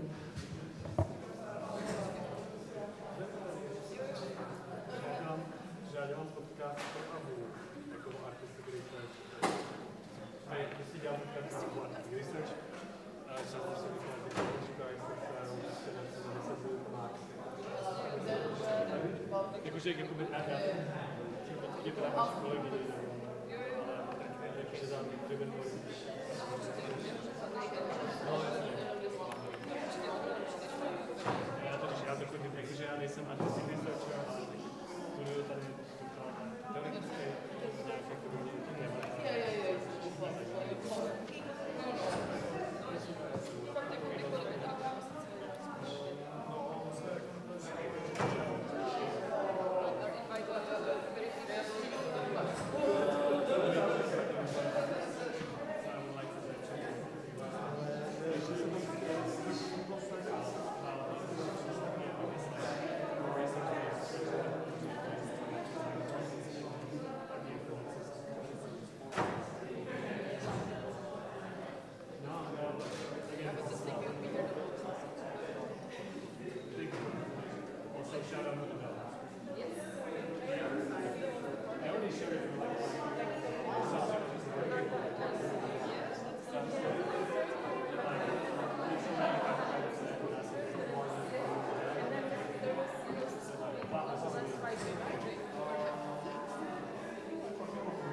Takže mám kapsuli tady dole, takže to možná nějaký spodní. Ty, ale když ona bude tohle vyzvít tam, já si to tady zkusím nějak společně, to šterhání.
So,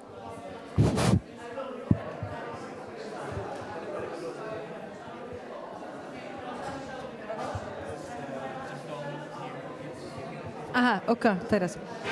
So, interruption again. We have to continue with our next contributor. It takes a while until everybody finishes his bites and sentences, but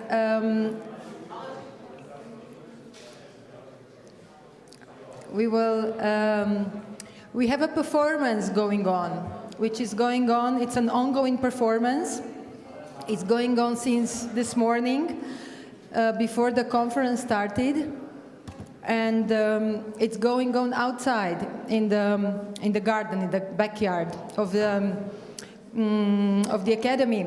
And I will firstly introduce the guest, and then who wants to follow me, we will go outside to visit her and to talk to her. There will be also she has a microphone, and she can, you could hear what we talked, or what she will perform here in this room. We will also have a live video from the window streamed here. It's already there, but it's not very visible. So she's working hardly, and I will introduce her. It's Anne Helen Midland. We are happy to have her here. It's not the first time, but it's the first time for the conference.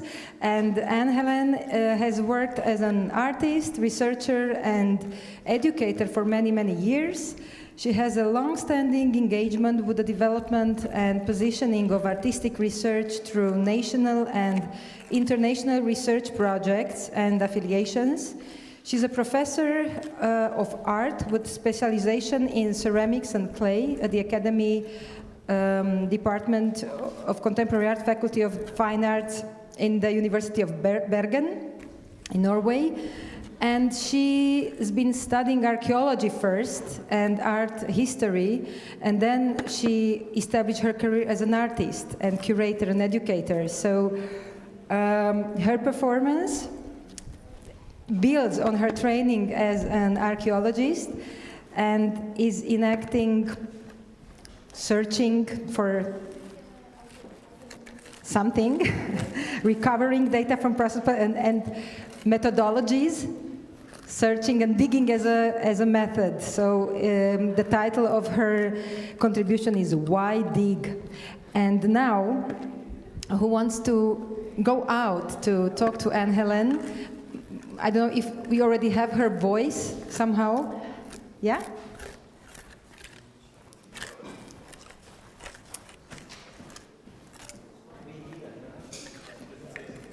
She's not speaking. She's not speaking. Okay, so maybe we should just... Yeah. Maybe who wants to go out? You can follow me and we can go out to visit her. And we'll be back here in 15, 20 minutes.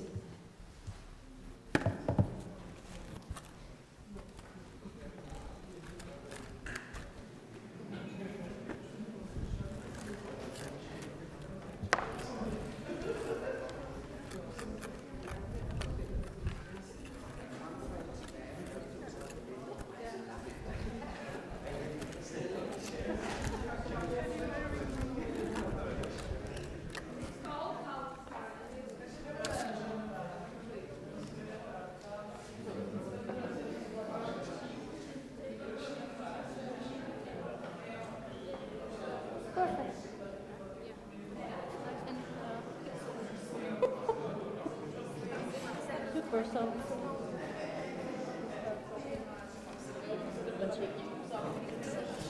Perfect.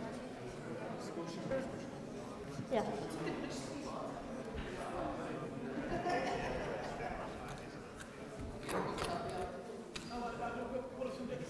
Yeah, you can read, I can read, I thought I'll go around and read a little bit. These are kind of... No. It's only one, which is my text, but I'm kind of using this also a way to reflect on different texts I'm working on. And it was actually very nice just having them around me like this. Because in a way, this what I'm doing, I'm just kind of putting them around and kind of working in and out of them in a way. So it actually is a very good visualization.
Hello. Yeah, what do we find? See what I have found.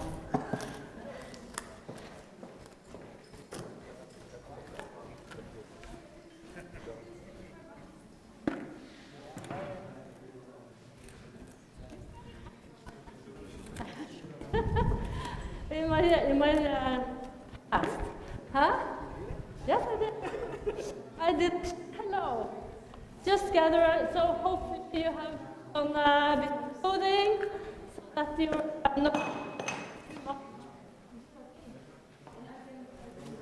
So let's see.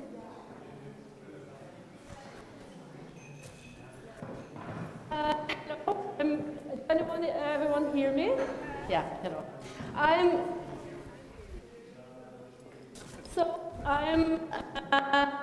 Anne Helene Mydland. I'm a professor in clay and ceramics at the Art Academy at the University of Bergen. Previously the National Academy of Arts in Bergen. Half of my time I'm a researcher. Half of my time I'm an educator. And by researcher, from being really smart, practice already as a student, what research driven in many ways. So I'm using research methodology as kind of my material in my work. So when I got also the invite for this amazing event, and yeah, doing experimental for any format I wanted, I was like, but I just want to do a PowerPoint. But then I thought, hey, come on, Mydland, let's see what you can do. And then I thought about that 10 years ago, I did the first this piece. It was in the first big artistic research project, the Stoke-on-Trent. And I did this archaeological or artistic dig called Wide Dig, Wrestling with Deep Råstrata. And then I'll take you back. What's the kind of rationale behind this for me? Actually, how I came into art was through archaeology, because I started studying and being trained as an archaeologist. And I love digging. Adore it. I have to say, digging. And I love finding stuff. And the third big kind of falling in love situation was actually I love pottery we were finding. And for me, this kind of the shard, this kind of material which we still use today, ceramics is all around us, it's bread, but there it is, defining our culture since kind of the it's left after us, of real kind of presence. And I got so fascinated, I thought, heck, I'm just going to do it. And I went for the academy, came in, history. So, so this is, yeah. So for me, this kind of piece is, in a way, not going back to, but still kind of being much in the trajectory of interest with archaeology. And as an artistic researcher, for me, had kind of like dual background of being kind of trained to a different discipline and then working with art. For me, always be stepping into other disciplines in terms of borrowing, appropriate, stealing, kind of shadowing, taking their methodologies or ways of working has been probably my modus operandi as an artist and a researcher. So what I wanted to talk about today is methodology in artistic research. I think last night we talked about also kind of, the old discussion about what differs in an artistic practice and an artistic research practice. And I think for me, it is basically this kind of the notion of sharing. I mean, art, let's say, expressions are unique, or we always seek some kind of uniqueness. And they are that, and they should never be anything else. But still, we're in art academies, we teach art every day, which is kind of not a unique movement. And for me, it's about the methods that we're using as artists to produce these kind of, let's say, unique expressions. But the methodologies and the ways and our modes, we can share, and we thrive with sharing them and experiencing them. And I think this is what I do as an educator and as a researcher, finding that kind of where I can meet you, how you can enter into my practice and I can enter into you, and we can kind of communicate and not only be kind of, oh, I like your project and this kind of thing.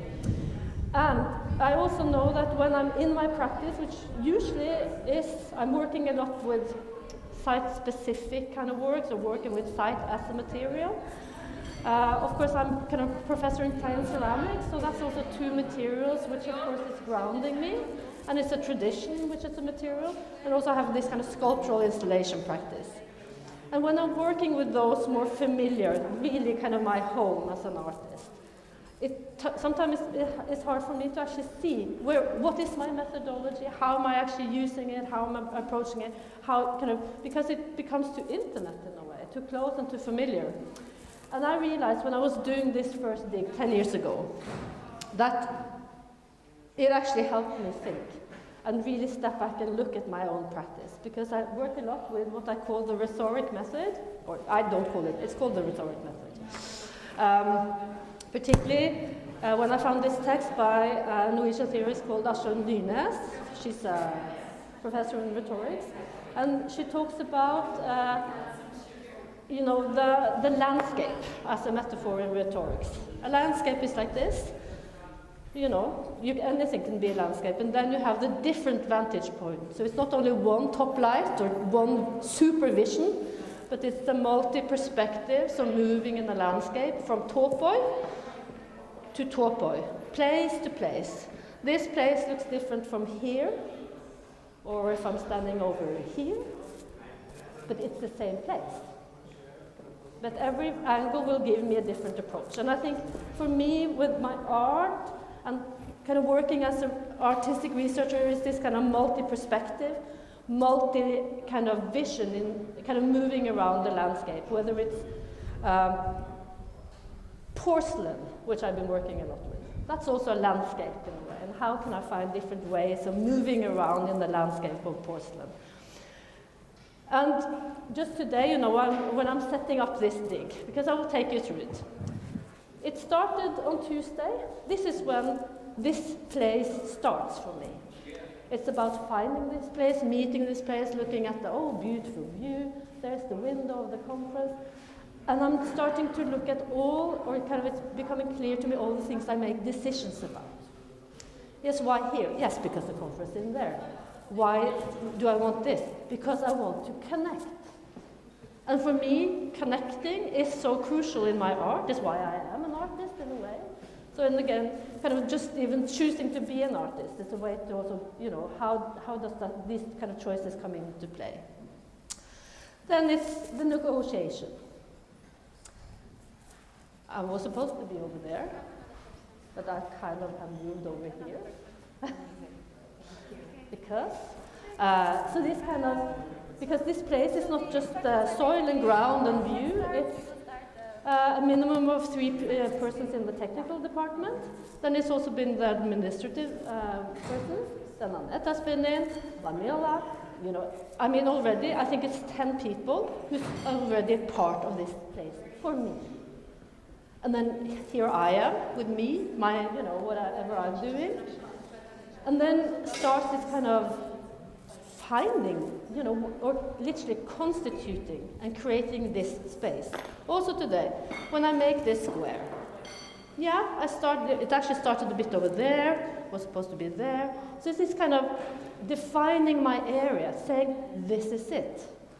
Why do I dig here and not here?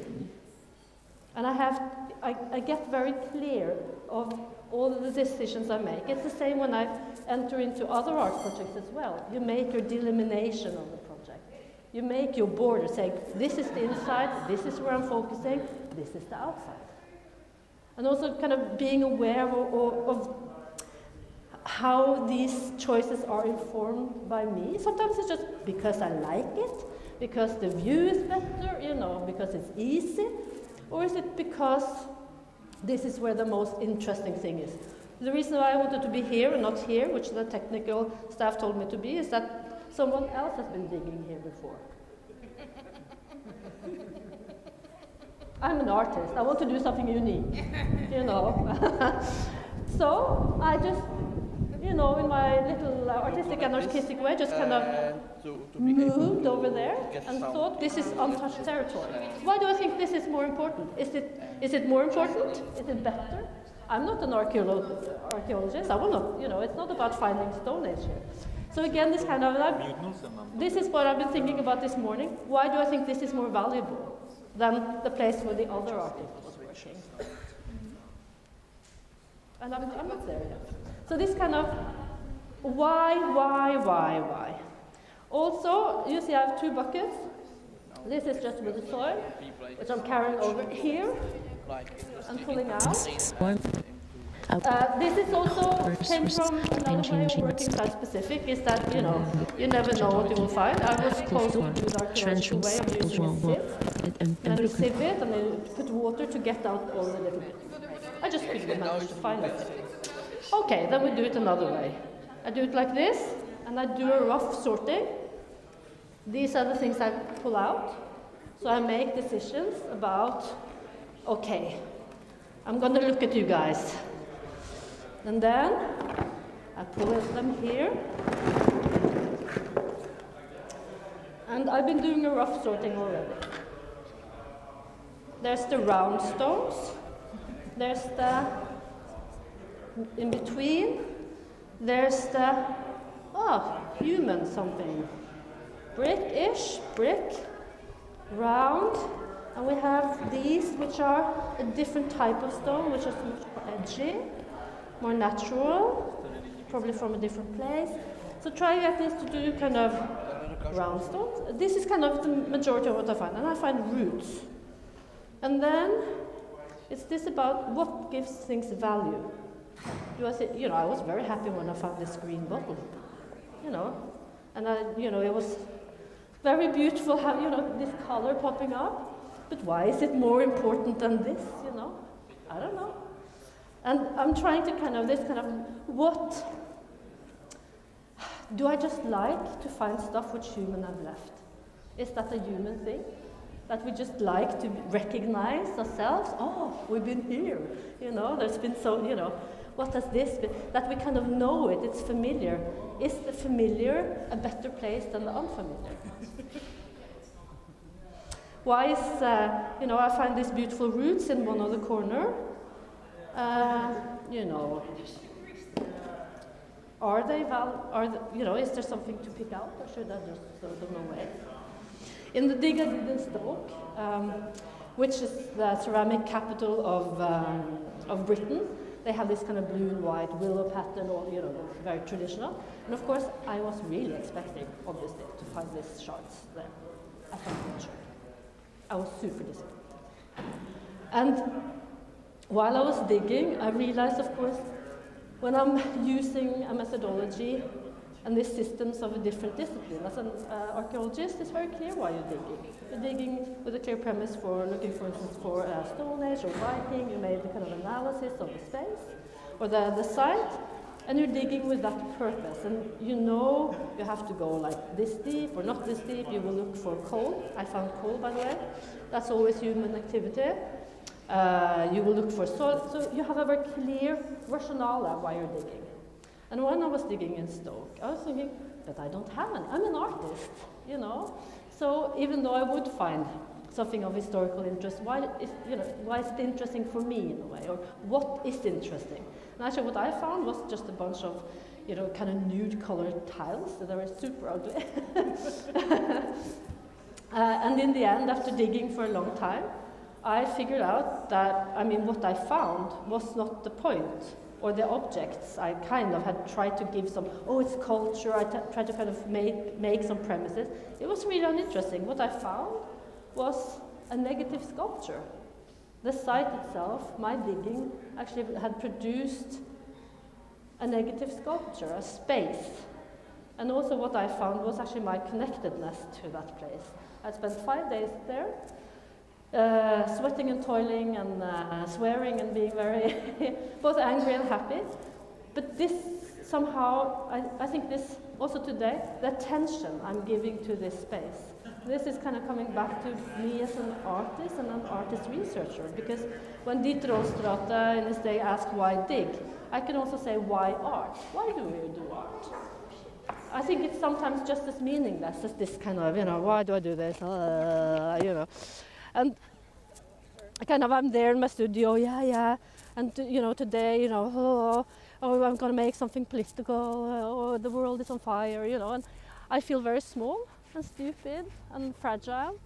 But then I do think with this kind of connecting and pointing, giving attention to things actually, create a value. And artists do create value out of nothing. And this is our kind of superpower. And as also artistic researchers, because of course my negative sculpture can't sell, it's filled in. This will also be filled in once. So it's kind of also, I think in this kind of ripple effects and this kind of subverting systems of also, for me, working with a tradition like ceramics and clay, which is super kind of object-oriented. Subverting that in a way. What is there? And I think my labor, for instance, that I'm a 52-year-old woman, I'm paid as a professor and I'm digging. I mean, it says something, it says something. And even, I'm from Norway, I'm super privileged. Why the hell am I out here digging? I can buy, get someone to dig for me. But still, what does it mean then when we artists actually do something? That we actually toil, we use our own bodies. And I think these questions for me become so much more clearer actually when I'm using these kind of ways to understand my methods and methodologies. And that's also kind of what we all can do as art researchers, how we actually see the value, see the nuances, see the flaws, see the blind spots in our own ways of making or creating meaning and art.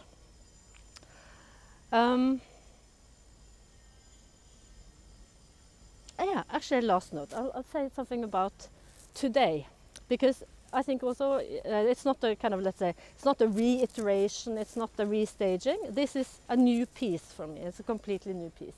I think again it's the methodology of digging, which is setting the stage for a completely new piece because the site is completely new. The conditions are completely new. I think I'm new in a way.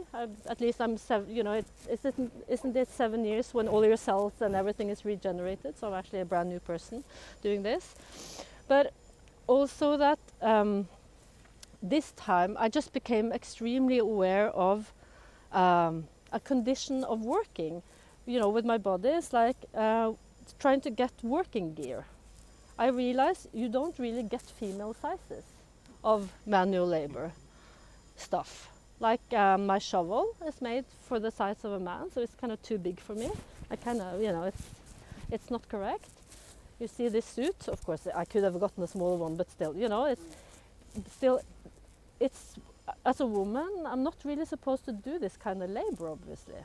Or, because in a way, in my world, I mean, the person probably who was literally the strongest and working the most physical was, for instance, my grandmother. But I think, is it because these are uniforms when it's kind of male labor, then it's uniformed? With women, it's just life. So anyway, I think it's also all of these kind of things which can kind of pop up, not only in the place or in the dig, but actually in yourself and kind of how you approach things. And also for me, being able to source all the stuff here in Prague. There's a fantastic shop in the old city center which I can recommend anyone to go to. It was an experience. So also this kind of how, this site is not just this site. It kind of connects even into the time how to find stuff. I had a fantastic woman helping me buy a lot of my gear. And also that these things are setting the premises for this dig. I proposed something, the site responded. Now we're here. So anyway, just a few things more. These texts are a little bit around, which I found was kind of a good thing because it's kind of also what I'm doing with these digs. As the first one, I was wrestling with Dieter Olstrate's text, Why Dig, which you find some excerpts in there. Also, kind of this is how I'm still doing. It's like I'm putting up this kind of topographical topographical landscape, or also text and theory when I'm working, because I think for me the core of artistic research is that it's through our practice. And art practice, at least for me, is always embodied. So when I'm physically doing something, I'm kind of using my hands, my body, I think differently from when I'm sitting at my desk with my computer, reading and responding. And my way of answering Dieter Rollstrata actually came from the digging, not from when I was sitting by my desk. So I think for me it's not about... Dieter has this way of saying that the past is closed. That's why, you know, we dig because we want to find the glorious something that was what was before. We're not looking ahead. We're not dealing with this awful world we're in. But I think for me the core is that history is literally happening now. I'm digging history. I'm digging a present history because history is never ended. It is recreated in this moment.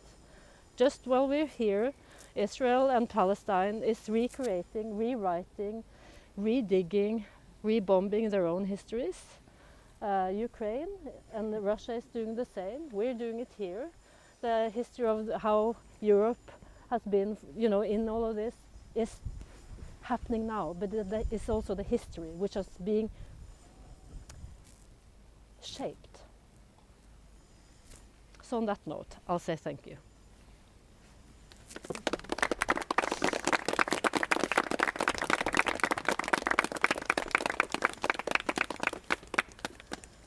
And if anyone actually wants to join me in the digging or actually just want to come and keep me company or talk a bit or have a cup of tea, that's also wonderful. So I will be here digging as long as I actually manage, but at 12 o'clock tonight, that's when we're closing the pit. 11, sorry. 11, sorry. Thank you. Amazing.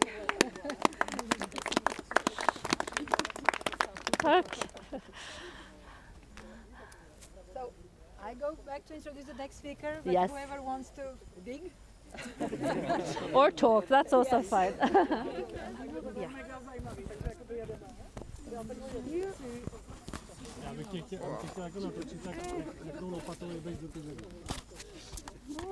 Sorry, yeah. There we are.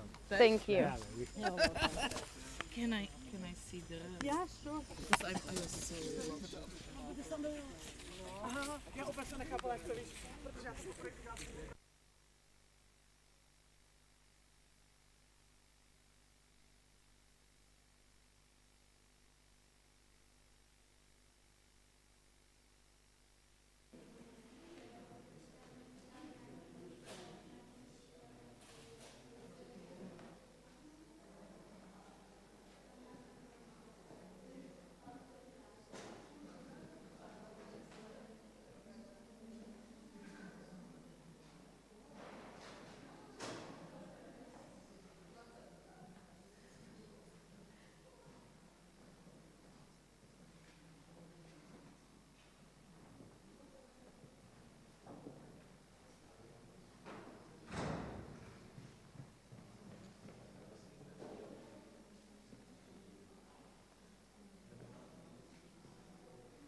Just 1 minute, they are already talking.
Okay, so that was the signal that the break is over, and I think some people are still coming from the backyard, but we should continue. Yeah, we should continue with our next contributor, which I'm going to introduce. It's Luisa Prado de O. Martins. Is that correct? Do you use the whole name? Which is an artist, activist, and researcher based in Berlin, but from Rio de Janeiro. And their work moves between installation and food, using performance and ritual as a way of activation for audiences. Their practices explores anti-colonial strategies in relation to knowledge between food, infrastructures, and technology, and questions what structures and processes are needed for collective concerns of care.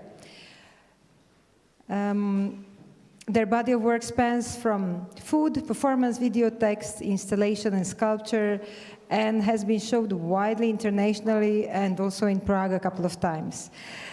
The performance prepared for today by Luisa is entitled White. And Luisa, welcome. I'm gonna leave it to you now.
I must have been around 4 years old. We were still living in our first flat.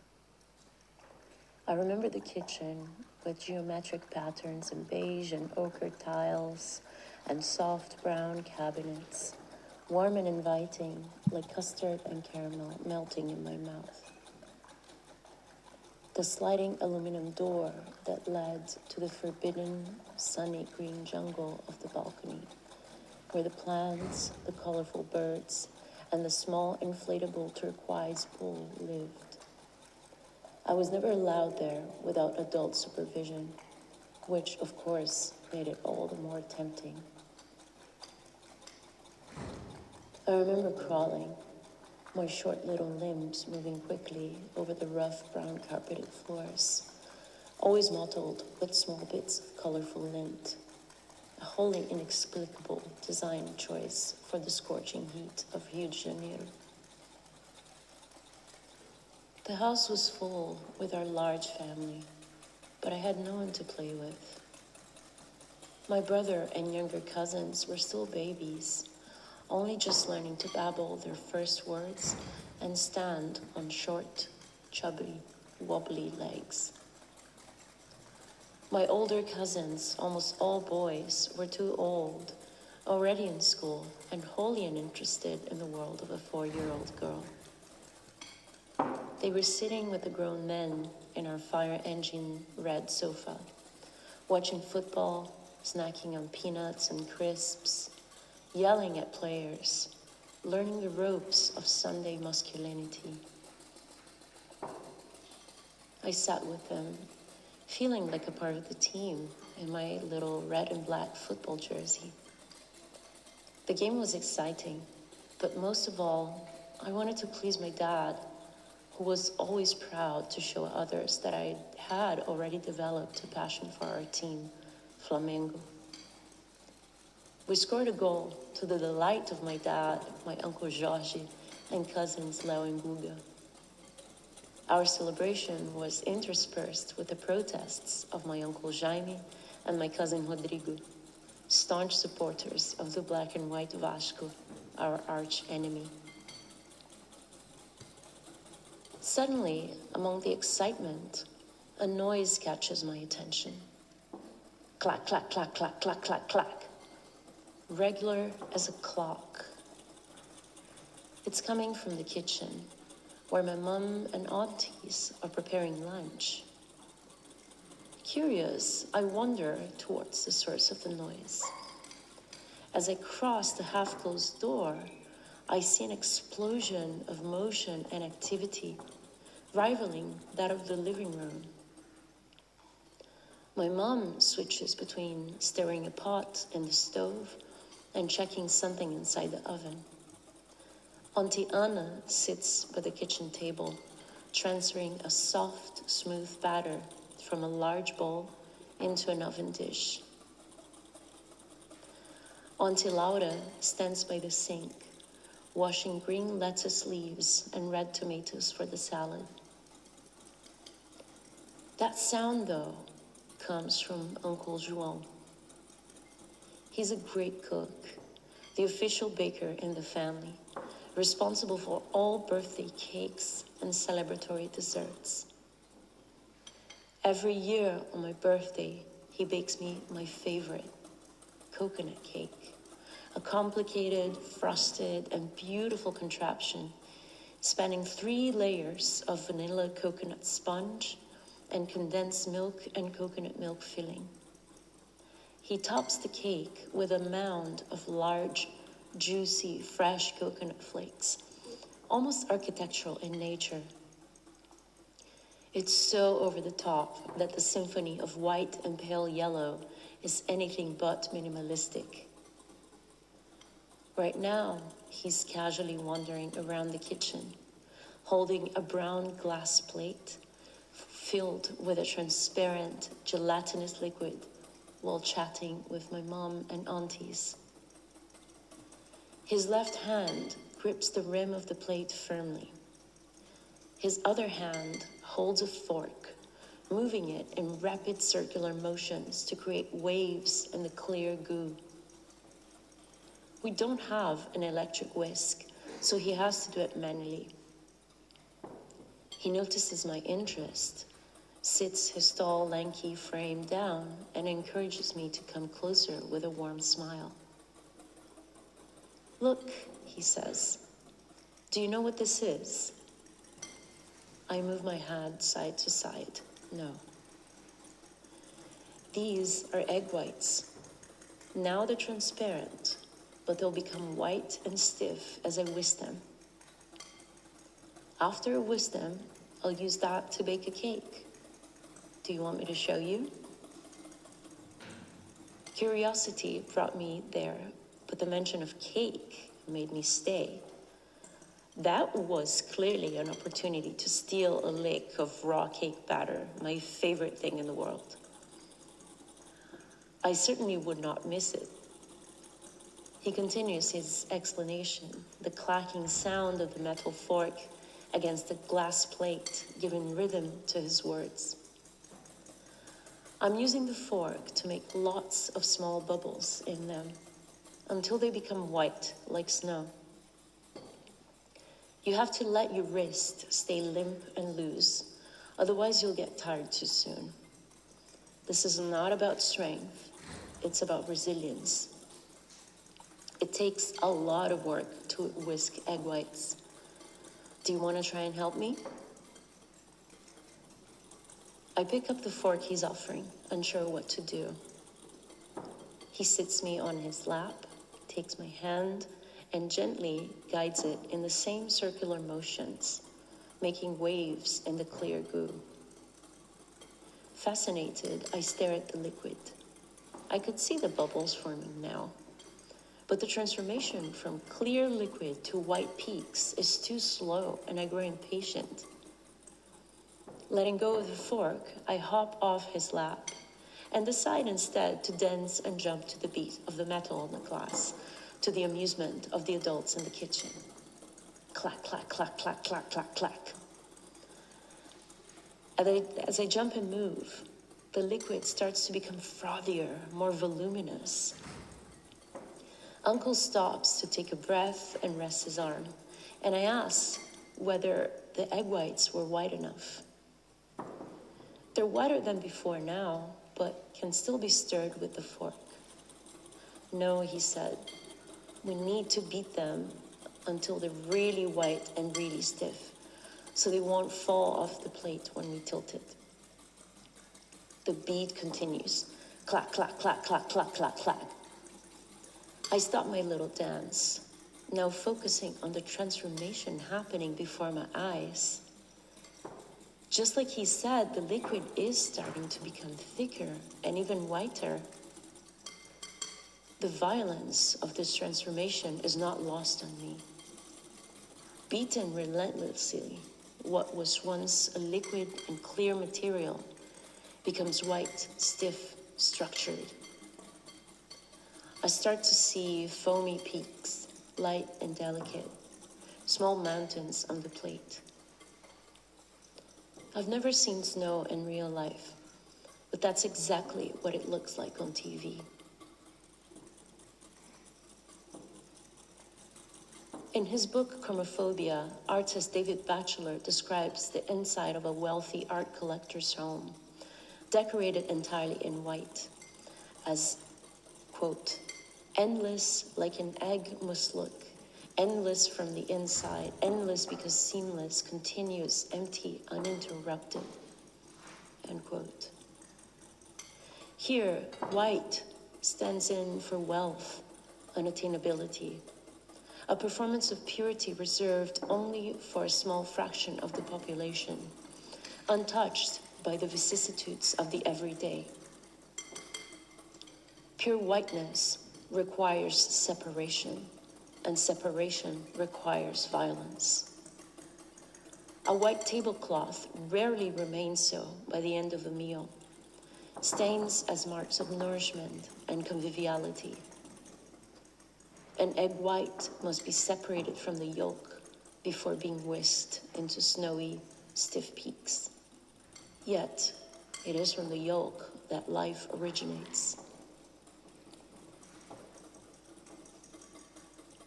It's January 3rd, my 25th birthday. I wake up, look out the window. The sky is obscured by white clouds, and the ground is covered in white snow. I'm overcome by a nervous energy. This is it. I've officially reached my mid-20s. I feel the need to move with the sunlight, but I can't find it. The sky is a thick, impenetrable wall of white clouds. I yearn for the perfumed intensity and the warm air of the southern hemisphere, but instead, I am met with the harsh murmurs of winter winds. The landscapes of this place speak a language I don't understand, winter looming like a promise of silence and stillness, in between the dance of spring and summer. I have learned that when the sky is white, the day is short. A white cube that expands to take on what feels like the whole world. Life happens in small bursts of energy. Whiteness as a brilliant mantle cradling and constraining me at once. When I arrived on the shores of this continent, the leaves were starting to show the first signs of yellowing, but the sky was still blue most of the time. Now I'm surrounded by an expanse of white. White outside in the sky and snow. White inside in the bland standard furnishings and walls of this small student housing room. I tell myself that white walls and furnishings are supposed to help make the room feel bigger, airier, that the cheap white IKEA clothes cabinet and bed frame are canvases where I can project my own imagination of who I am and who I want to be in this new country.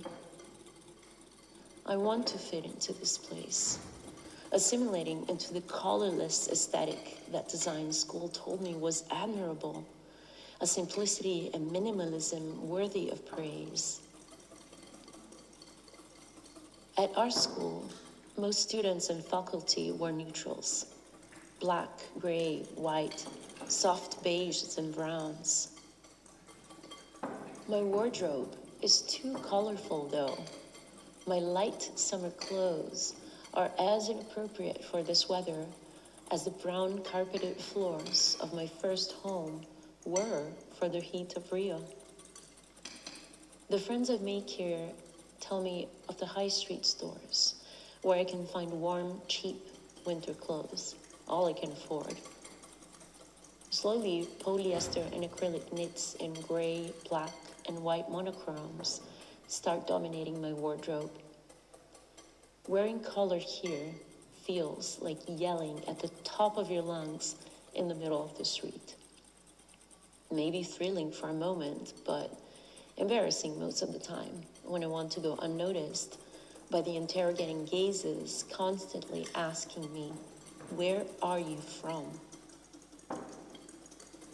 I still try to carry some color inside of myself, to hold on to something that reminds me of Rio, but the nothingness of white walls, white skies, and white snow devours me, burrows itself inside my chest. I long for home, but home has changed. My uncle, João, is ill. A few months before I left, he decided to stop taking his antiretroviral medication. We only found out he'd given up on treatment when he was hospitalized, his body made even more frail by the onslaught of infection brought about by HIV. I didn't need to ask him why he was doing that. He'd shown me his reasons many times, though I was too young, too mature to fully understand the extent of his pain. I wished I did. I wished I was older. I wished I knew how to comfort him, how to protect him. During the last hospital stay, just before I left, he'd been treated for his physical symptoms, medicated, stabilized, and released. There was a wider question at play, however, that went unaddressed. A social narrative that told him that his life as an HIV-positive queer person was not worth living. That saw him as an infectious agent, a contaminant to the white purity of heterosexual cis patriarchy. A narrative that saw him as a ticking clock, death looming at his door like a hungry dog. That told him he was unworthy of love, affection, touch. That drove him to confess to me in a whisper that he wished he was born a woman, but that never allowed him to explore what that meant. This was a social structure that demanded a blood sacrifice, determining that only by allowing his white blood cell count to drop was he going to be made free. For a long time he resisted, but swimming against the raging sea is hard, and sometimes the white foaming waters engulf you without warning. When we said goodbye the night before my flight to Europe, both of us knew it might be the last time. But I pretended my white-hot tears were just a product of the fear of soon having an ocean standing between us. He writes to me every week, his emails reading like old-school letters, starting with the location and date when they were written, and signed at the end. When we lived together, I remember him coming back home and showing me the fresh meds he'd been given at the hospital. Endless blister packs of mysterious white pills. He read to me the laundry list of side effects he had to manage in order to live. Psychosis, fatigue, gastrointestinal issues, alterations in taste, insomnia, an endless litany of potential tragedies. Either I don't take this medication and die from this illness, or I take this medication and feel like I want to jump out the window, he said, laughing, the same defense mechanism I inherited from him, and gazing at the white pills in the palm of his hand. I discreetly glanced at the window, then back at the pills, a hollowness straining my chest. It's May 10, and the snow has melted outside. I can once again see the gentle blues of the sky, and the deathly howls of the winter winds have given space to the melodic calls of songbirds. My phone rings, and my heart breaks. My brother hasn't been able to reach my mom, so I'm gonna have to be the one to tell her the news. After our call, I get into bed, lying motionless amongst cheap white bed sheets in this white room. Day turns into night, then into day again. When I finally gather strength to leave my bed, I walk straight into the kitchen. I collect the ingredients: flour, butter, coconut milk, condensed milk, baking powder, vanilla, sugar, coconut flakes, eggs. I don't have an electric whisk. As I whisk the egg whites like he taught me, I hear his voice. This is not about strength, it's about resilience.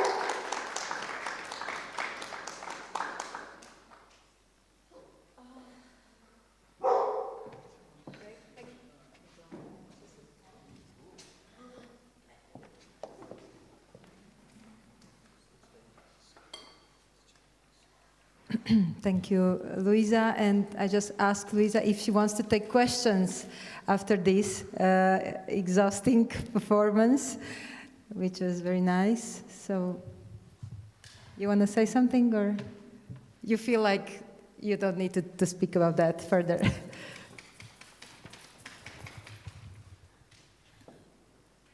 This is, I think, a very intense piece.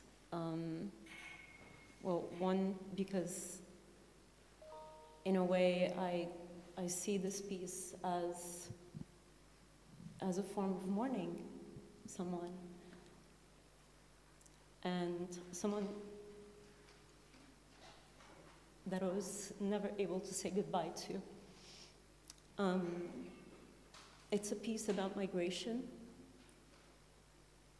And I decided to record it. I wanted to recite it, but I decided to record it because in this current political moment in Europe, I don't think I would have been able to do this without having it recorded. I don't know how many of you have had this experience of being away and of having an ocean between you and your people. But people don't get into the sea for no reason. People come and migrate when home makes you leave. Yesterday, I heard from a young person here in Prague that it's understandable that Europeans discriminate against migrants because we come here to take jobs and housing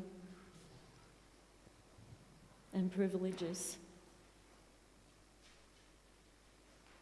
Today I heard that being in Berlin for 10 years makes me not Brazilian anymore.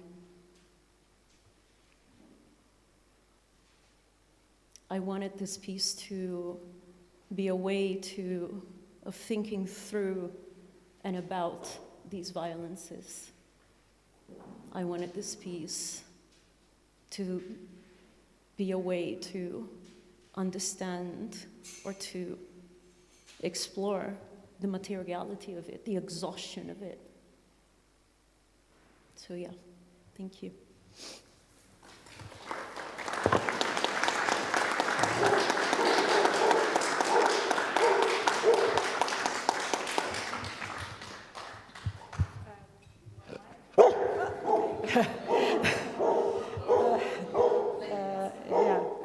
Okay, thank you very much, Luisa, again, and also thank you the performers that help us go through this act.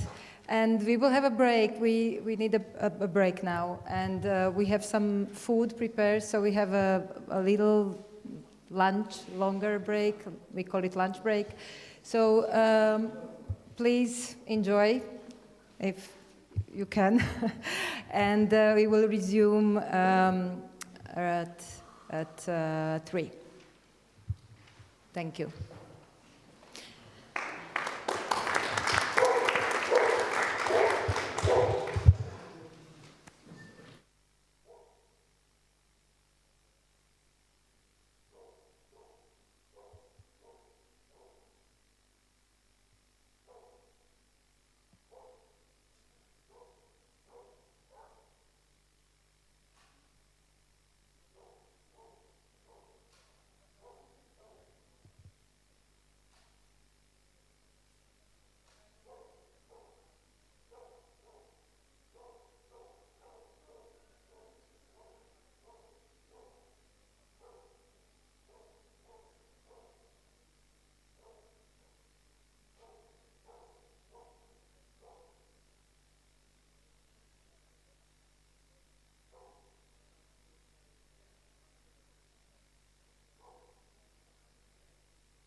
Okay, everyone.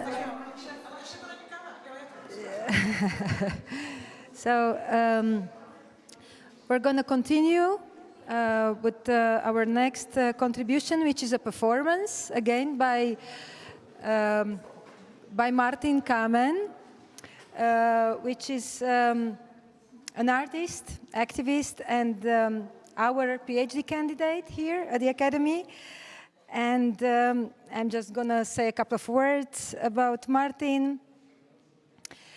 He graduated previously from our academy, and we worked as a director and screenwriter for the Queer program show for Czech television. And he also co-founded the Chemistry Gallery in Prague, and which still exists and operates for a long time now. He was one of the founders and the president of the HIV charity project, Art for Life, in the Czech Republic. And he also exhibits and performs actively internationally. And his performance today is entitled Queer Collective Memorial and is based on his doctoral research here at the Academy. So, Martin, welcome. Thank you. And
Do you personally dislike homosexuals?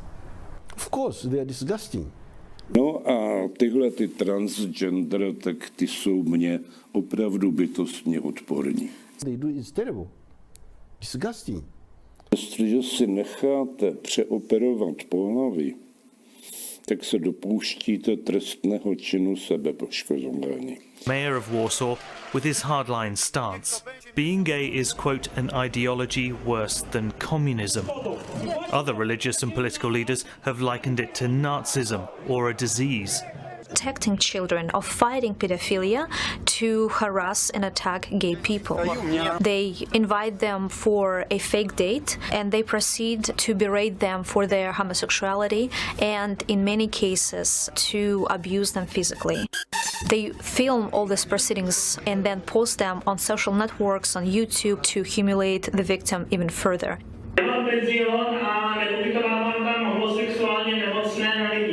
Poland signed a declaration saying that being lesbian, gay, bisexual, transgender or queer undermines traditional values and Polish family life.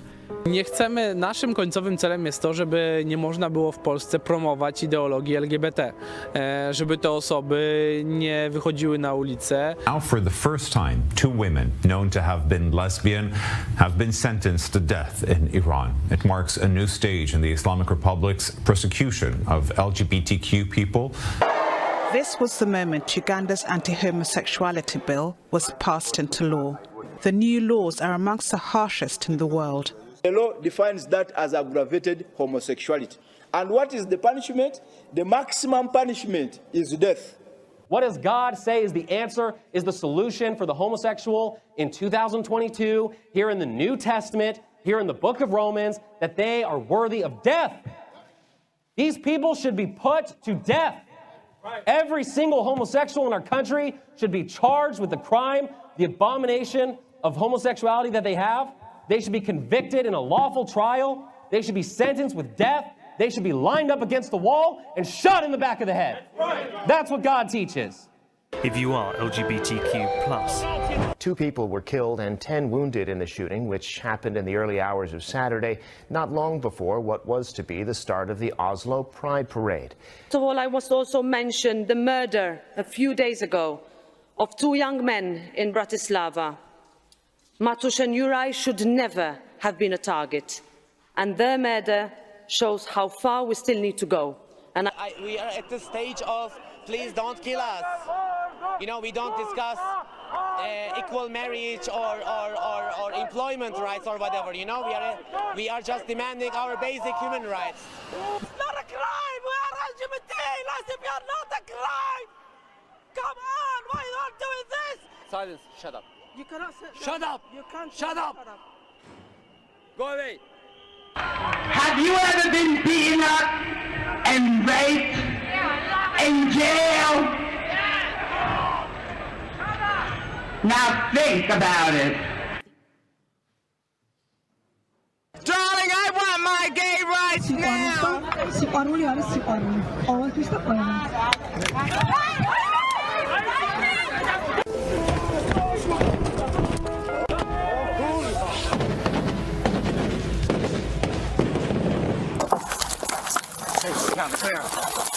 Don't resist. Oh, I'm not resisting. Oh, I'm not resisting. Taser. I'm epileptic. Oh. Behind your back.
Welcome to Liquid Memorial's temporary autonomous zone. Since November last year, the artist Darina Alster and I started preparing the group performance Liquid Queer Memoria, which took place over the course of over 4 hours on August 22nd this year at the Troyes Palace. We incorporated my artistic research and Darina's post-performance teaching method into the project, where a certain tension arises between the established order, the rules of the game, and the freedom of unpredictability of the behavior of all performances taking place at once. A group of people here functions as a living organism where various contradictory processes take place at the same time. Everything happens all at once and constantly. A certain field of concentration arises, a temporary autonomous zone where unexpected connections occur. Post-performance can be viewed as a collective body or collective consciousness. In the case of the liquid queer memoria group performance, we imitated the structure of memory, and not just the linear and rational memories like, for example, a history textbook, but memories as a dynamic, constantly changing network of contexts that is experienced consciously and unconsciously and is prescribed to the body on an emotional level. We laid out the playing field in such a way that we gave important roles to the individual architectural levels of the Troja Palace. The cellar of the Troja Palace was the underworld, the staircase of the castle was an imaginary purgatory, or better said, bardo, of creation and destruction. The upper floors of the palace and the garden were a place of celebratory funeral rituals and also the celebration of life. Individual performers were given a list of facts, and individual performances became interpretations of the life stories and motives of LGBTQAI+ people who are no longer alive, from the ranks of artists, activists, aid victims, personal stories, fictitious stories, historical events, and existing monuments themselves, but also those destroyed and those that are yet to arise. Liquid queer memoria is a performative study of the possibility of fluidity, the continuity of the monument, which deals with the history and memory of queer culture. Liquidity, therefore, refers to the current fluid identity of post-humanist man and the world. Within a queer context, there is nothing more public than privacy. Abraham Finkelstein, the artist behind the original Silence Equal Death poster for ACT UP movement, said in 2016, "Queerness today isn't about specific identity. It's become a way of navigating identity outside of power structures." In search of a vision for a modern queer monument, I ask, how can one mourn in the midst of a culture that finds it almost impossible to recognize the value of what has been lost? How can queer monuments in their artistic potential commemorate and make visible sexual and gender minorities through social struggles, radical politics, and collective memory? Queer monuments can play an important role in shaping collective memory and influencing the way in which communities understand and remember their history. By preserving the experiences and struggle of marginalized groups, queer memorials can help ensure that these communities are not forgotten and their histories are passed down from generation to generation. Queer monuments have the potential to act as a powerful symbols of resistance, promote social justice, challenge dominant narratives, and build a more inclusive world. Queer topics are still marginalized. We have to unsettle history and revise it, even knowing that we will have and to continue to face toxic ad hominem attacks. The monument should be not static and understood as a definitive statement, but should have a living character and be subject to dynamic changes as a call for tolerance and acceptance and empowering individuals to navigate the complexities of their identities.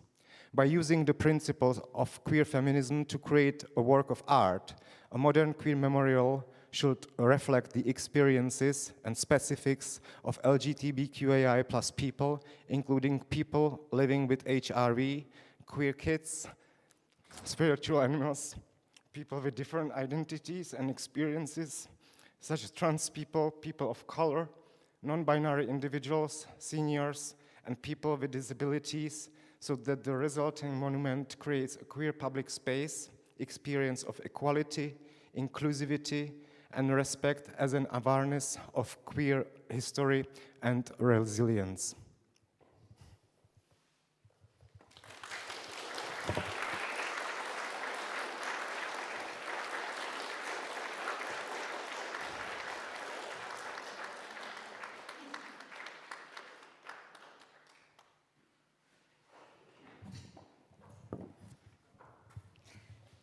Thank you very much, Martin. Thank you also all the performers, and Darina also, because you're one of the authors of all this. Very strong. Thank you. I think we should, if we're ready to go with the next with the next contribution, which is Alice and Vladimir. But are we prepared, or do we need 2 minutes? Okay, so 2 minutes and we prepare. If you want to grab a coffee, please do so.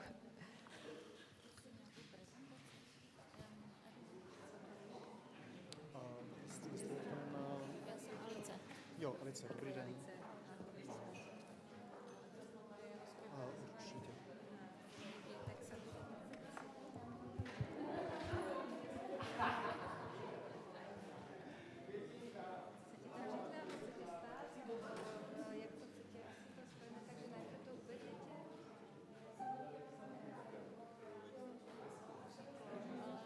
A tu prezentaci...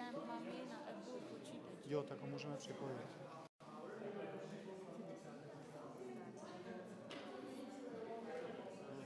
Jo, to tam máš.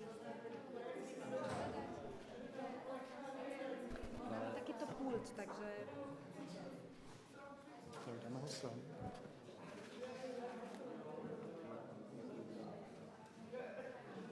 Já myslím 50 minut. Že jsi psala 45 až 50 minut. Já už nevím, kdy jsem to... To video bude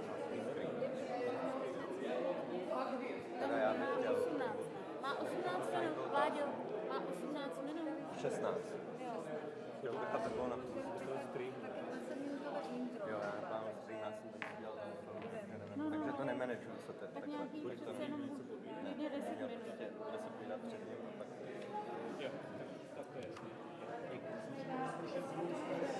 Promiň, tak to asi ty udělají prezentaci a pak pustíme film. A já tady asi tak budeme sedět.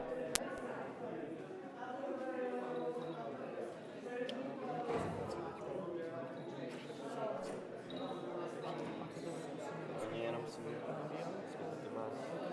to potom tam být tak až skončí prezentace, jak se pustí video a... No. Máme už myslím nějaké zvuky. Tam zvuk už budete muset. Takže ono to lepší jako ještě.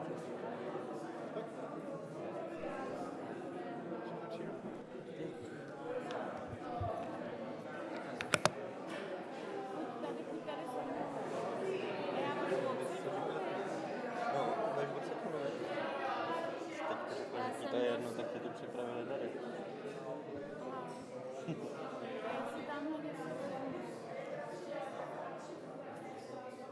A to já si tvý prezentaci tady nevím, co bych moc tady dělal. OK. Tak jo, tak pak já jsem trošku mimo realitu, tak já jsem...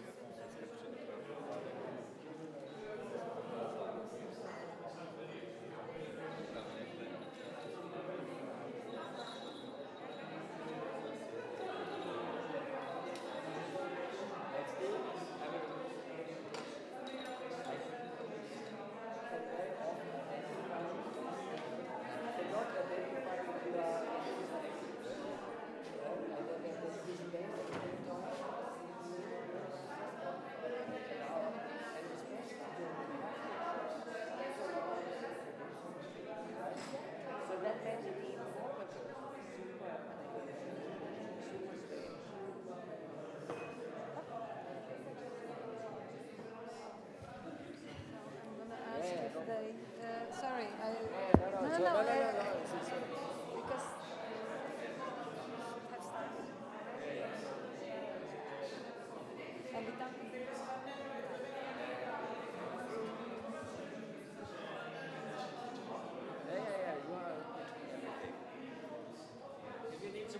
Můžeme? Už můžeme. Ahoj. Ali... Už teď před začátkem, no se tě chtěla pozdravit. No jasně, pohodě. S tebe jsem tam 100 let. Alice, keď budete ready, tak můžeme začít. Jo, já jsem se úplně strašně vrátila do nějakého, já jsem strávila 3 hodiny teďka na pilotce.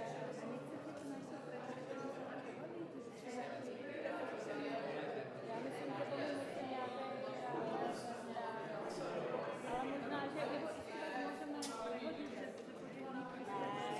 duplikovat. Pouze jsem Pavla, prosím. Já se ještě omlouvám, ještě jedna věc. Tam budeme. Spořádání zrcadlových monitorů. To, co vidíme tady, tak bude na projekci. To je zaklad.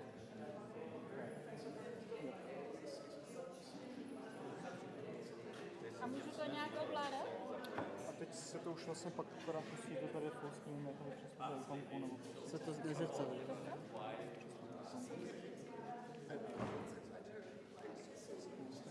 No, jo, a teď by to už mělo, teď už je to v pořádku. Tohle je vždycky jakoby aktuální slide, myslím, a tohle je ten následující, to je ten další snímek.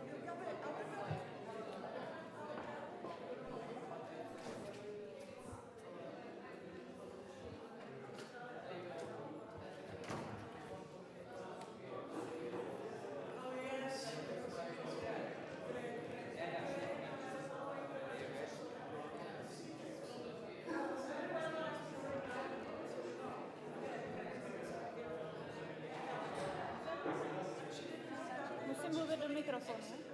Musím mluvit do mikrofonu. Streamujeme, takže aby jsme to mali...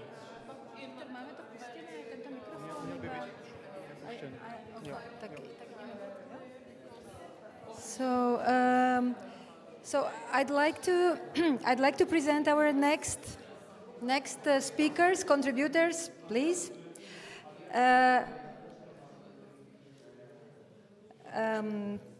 So we're happy to have here Alice Kobova and Vladimir Turner. And Vladimir is, I don't know where he is, but in the back there. I will just shortly introduce both of them. Vladimir, which is hiding there in the back, is a multidisciplinary artist.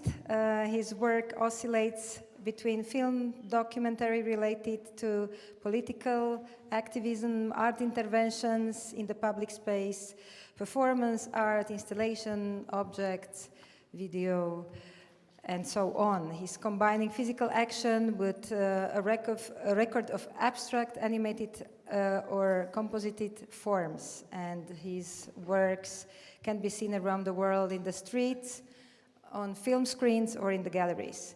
And Alice Kobova is an associate professor at the Institute of Philosophy at the Czech Academy of Sciences and the Vice Dean for Research at the Theatre Faculty, Academy of Performing Arts in Prague.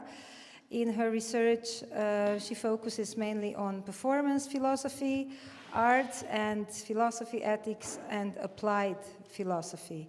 She works at the crossroad of art, philosophy, public space, and civil service institutions, and she has widely published internationally in recognized journals and publishing houses. And I'm going to let you to introduce the work, the movie.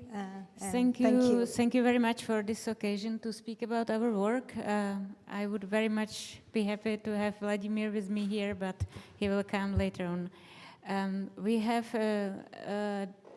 decided that I will make some kind of context when it comes to the concept of resilience that we were studying for 1 year through art-based research and artistic means that finished, or that whose result was a film that you are going to see, together with a performance lecture or performance that was presented at the library of the Academy of Sciences in Prague, in Czech Republic.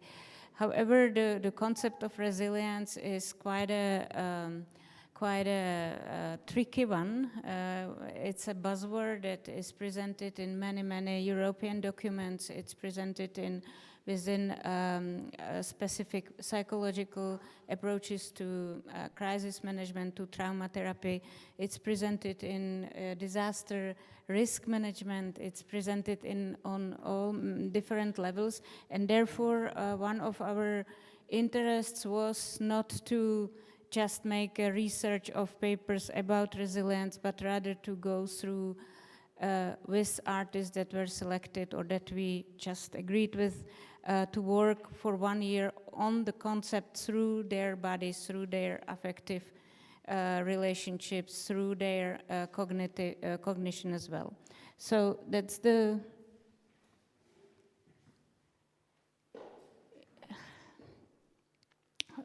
interaction, and this is what I have already said. The dangers of the concept of resilience, meaning resilience as a capacity to I'm always saying that the resilience is rather a capacity to sustain conflict, or to have enough energy to be in conflict. It's not a strength that is homogeneous, but rather it's a capacity to exist as a heterogeneous person or society or institution.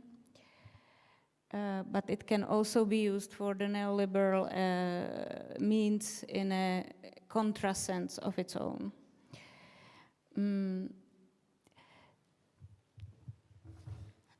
What is important, I will just jump over it. But resilience is studied in the system theory, and the basis or the point of departure is that we live in an uncontrolled world. So we cannot control our reality, we cannot control our lives. But still, this doesn't happen. This doesn't mean that we are completely powerless. And this very specific capacity not to be powerless in a world in which that we cannot control and that we are not masters of is actually one possibility how to understand resilience. Resilience cannot be described or defined, but rather performed, or the definition comes through the contest of the concept, through design thinking, through performing it. And it basically avoids focus on dysfunctions. We are very, very often used to speak about crisis in terms of what is absent, what we don't have, what is getting damaged, and so on and so forth. Resilient thinking comes with a provocation that says that we can thrive, we can flourish, never, like, regardless how much we are actually in a crisis. And this doesn't mean some kind of optimistic illusion or self-illusionary utopia, but rather the capacity to see sources, or even in very difficult situations. It's multisystemic, and this means, as you will see, that it operates on physical, psychological, socio-ecological, institutional, geopolitical, and societal level. There are many different schemes, as you can see, that somehow want to grasp at least one or two aspects of resilience. What we did and what we would like to present here is some kind of patchwork design that lasted for 1 year, that included choreography and devised theater-based performance lecture. That and the second step was transformed into a film, a documentary research, a citizen science in Ralsko region, which is a very specific region in Czech Republic, and collaborative workshops. I will only go very quickly through, as a contra-action against all these European Union policies that talk a lot about resilience without stakeholders knowing what resilience means. We went to different stakeholders in Czech Republic and talked with them directly about their own problems, their own crises, and their own strategies, what they think works and what they think doesn't work in the Czech society. One of the outcomes, a very important outcome, was that they very, very often talked about the so-called punitive culture or punishing culture, the culture that the culture that seeks for problems of the others in order to get to use them so that my value gets higher, so to say. This is really something that goes against resilience as such. They were talking in favor of transformation of the learned powerlessness, which is another threshold after which, when you lack resilience, you are ready to accept everything because you learned to be powerless, in favor of strategic communication and some kind of societal narrative. This is only to give you a glimpse of the work of the group that consisted of 15 young adults, dancers, choreographers, and fine artists who were working together in different regions. We created for them some kind of opportunity to spend 10 days in Ralsko region and map the landscape that was several times left and inhabited by different people, like German community that was very quickly kicked out, Ukrainians that came from Ukraine and they were settled here, then they were kicked out, then Roma community that was put there and kicked out, and in between there was, or in the meantime, there was a place for Russia weapon, or how to say it in English, the trainings region for soldiers. We worked through collaborative workshops, and we finished by the performance lecture. The performance lecture had two ambitions. One ambition was not to be too, because I'm an intellectual, I work at the Academy of Sciences, and I have a huge need of arts. And I think that I cannot think without artistic experience and artistic and collaboration with artists, but I still think that the cognitive way, or that thinking and cognition somehow cannot put oneself under the body and affection, so that affection and body only decides about the truth. So one of our mission was just to provoke people with a clear academic lecture that is, however, still accessible, right? So, and at the same time, there was a very like 2/3 of the time, there was a big part of the dance choreography without anything like a spoken word. So this combination of giving a lecture and participating in an artistic or in a dance performance was something like a challenge that we wanted to keep, like separated words that still resonate together.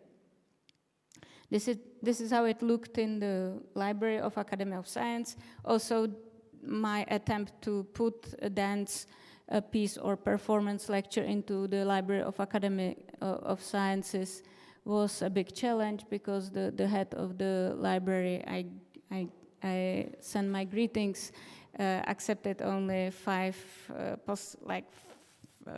performances, because the library is here not to give such a kind of lecture, but to read. And the performance was accompanied with a script, with a dictionary, with interviews with the dancers, and with some kind of sharing of experience, as again some kind of discursive company or accompanying discourse for what people have seen.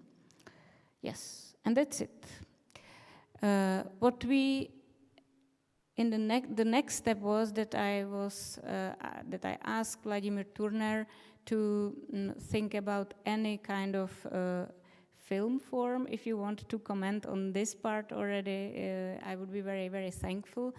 But I just thought that film form is not a recording of a performance lecture, but a purely responsibility and the gift and talent of Vladimir Turner. So Vladimir actually transformed the performance lecture into a very different artistic form that you are going to see, and I just gave him the full freedom and was courageous enough what will go to.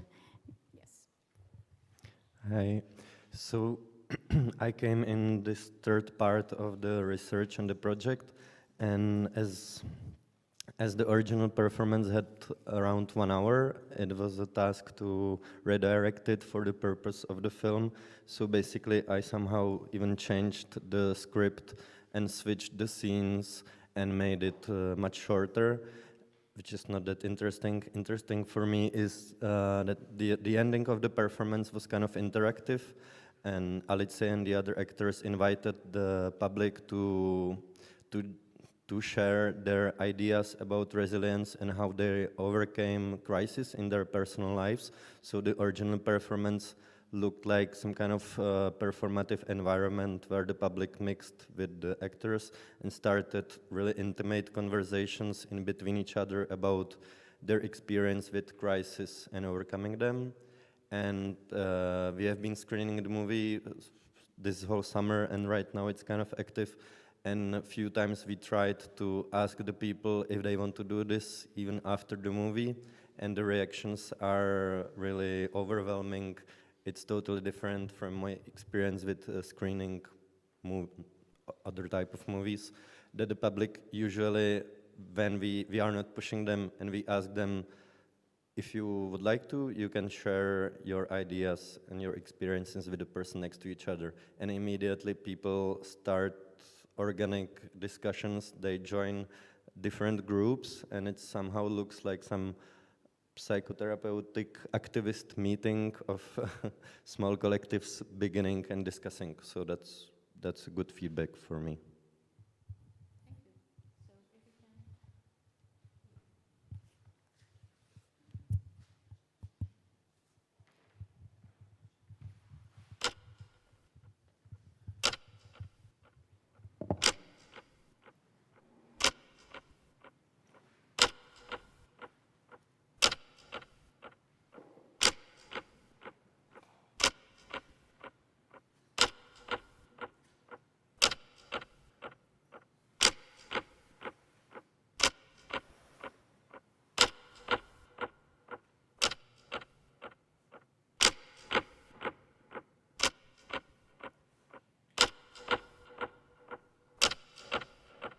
Každý živý organismus a každá funkční lidská společnost, stejně jako každý socioekologický systém, mají podobnou tendenci k udržování vlastní stability. Tahle tendence ke stabilitě, neboli homeostáza, je základní podmínkou života lidského jedince, ale vlastně každého živého organismu.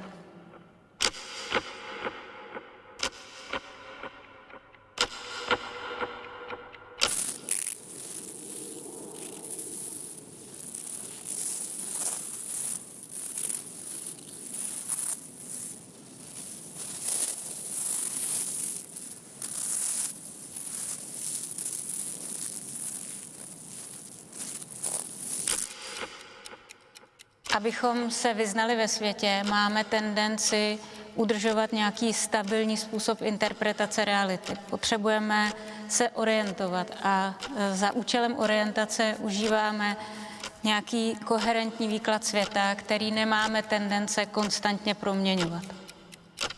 Takovému souboru přesvědčení a východisek, které sdílí společnost napříč jednotlivými jejími částmi, se říká paradigma.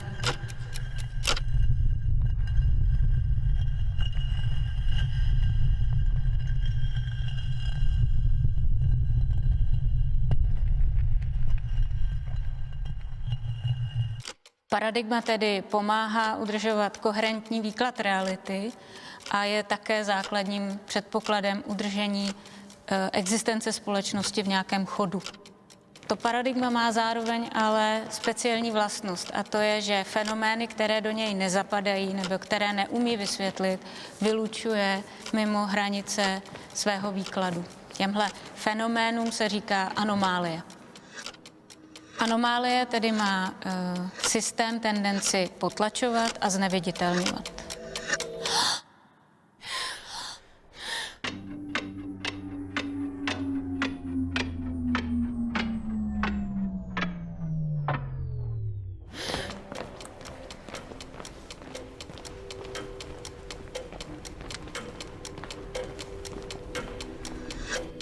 Když je anomálií velké množství nebo mají velkou intenzitu, dostává se systém do jiného režimu. Tento režim se vyznačuje velkou neurčitostí a nejistotou. Do tohoto režimu se dostává systém buď proto, že ho žene jeho vlastní touha k experimentu, anebo velký stresor, který vychyluje systém mimo jeho princip stability. Když se systém dostane do krajní polohy, ze které už se nemůže vrátit do původního řádu, mluvíme o takzvaném liminálním stavu. Liminální stav je stavem maximální míry neurčitosti a zároveň maximální míry potenciality. Je to zároveň extrémní chaos a zároveň extrémní možnost.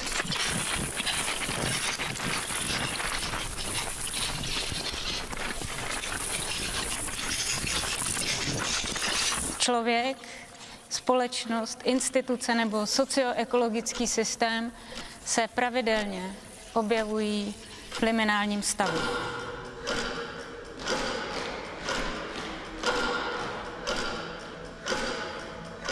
Překročit hranice fyzického vyčerpání, překročit hranice emočního bezpečí, překročit osobní hranice, překročit hranice cizího státu, překročit planetární meze, překročit hranice demokratického jednání, překročit hranice irreversibility.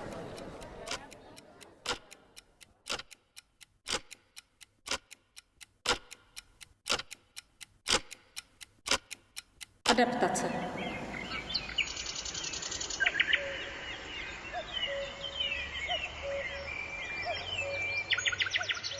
Projít liminálním stavem je možné různě.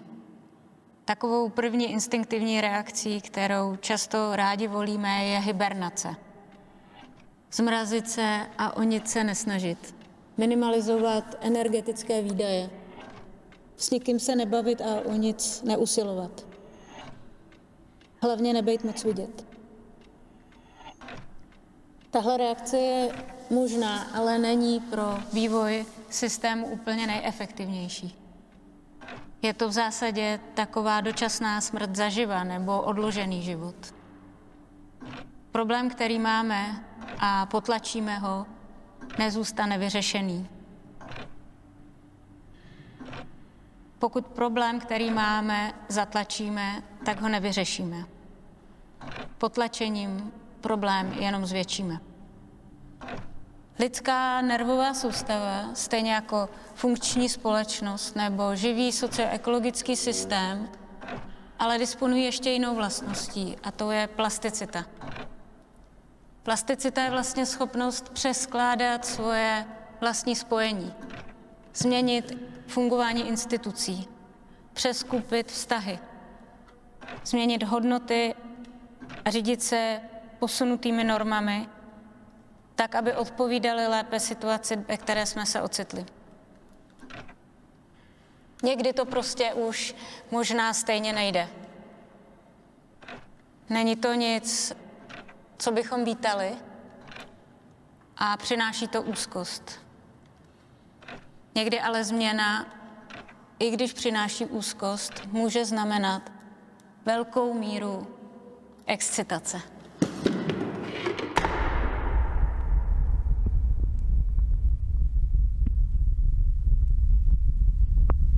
Odolnost je pojem, který zastřešuje všechny možné pojetí průchodu krizí, které nejsou sebedestruktivní nebo které napomáhají jejímu efektivnímu řešení.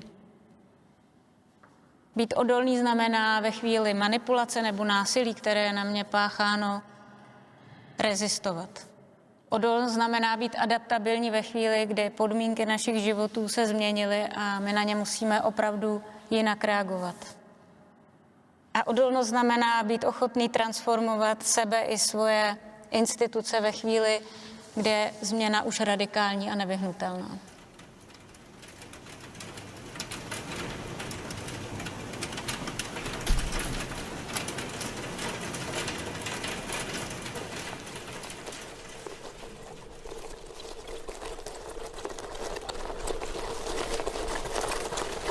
Teorie rezilience pracuje s předpokladem, že krize patří k lidskému životu. Nikdo nám nesliboval snadný život. Krize prostě patří k dynamice člověka a jeho vývoje. Kvůli snadnosti tady nejsme. Pokud přijmeme krizi jako součást lidského života, tak si možná ušetříme docela hodně mentální energie a pocitů křivdy nebo nespravedlnosti, něčeho, co se nám stalo neprávem.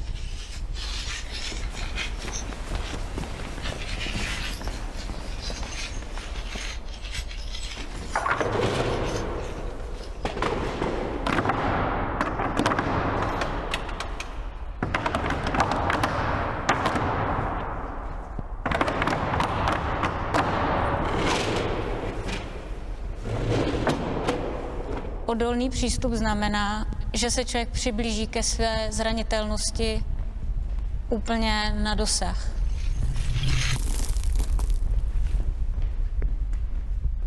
Ale nepřistoupí na strach, který zranitelnost generuje.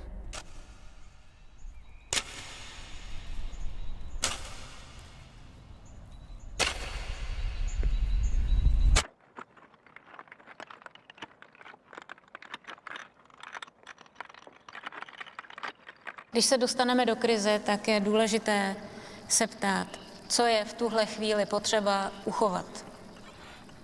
Čeho se můžu vzdát, co ztrácím a je mi to extrémně líto. Jak o sebe můžu pečovat, abych to zvládl nebo zvládla. Kdo se tady propadá, jak mu můžeme pomoct.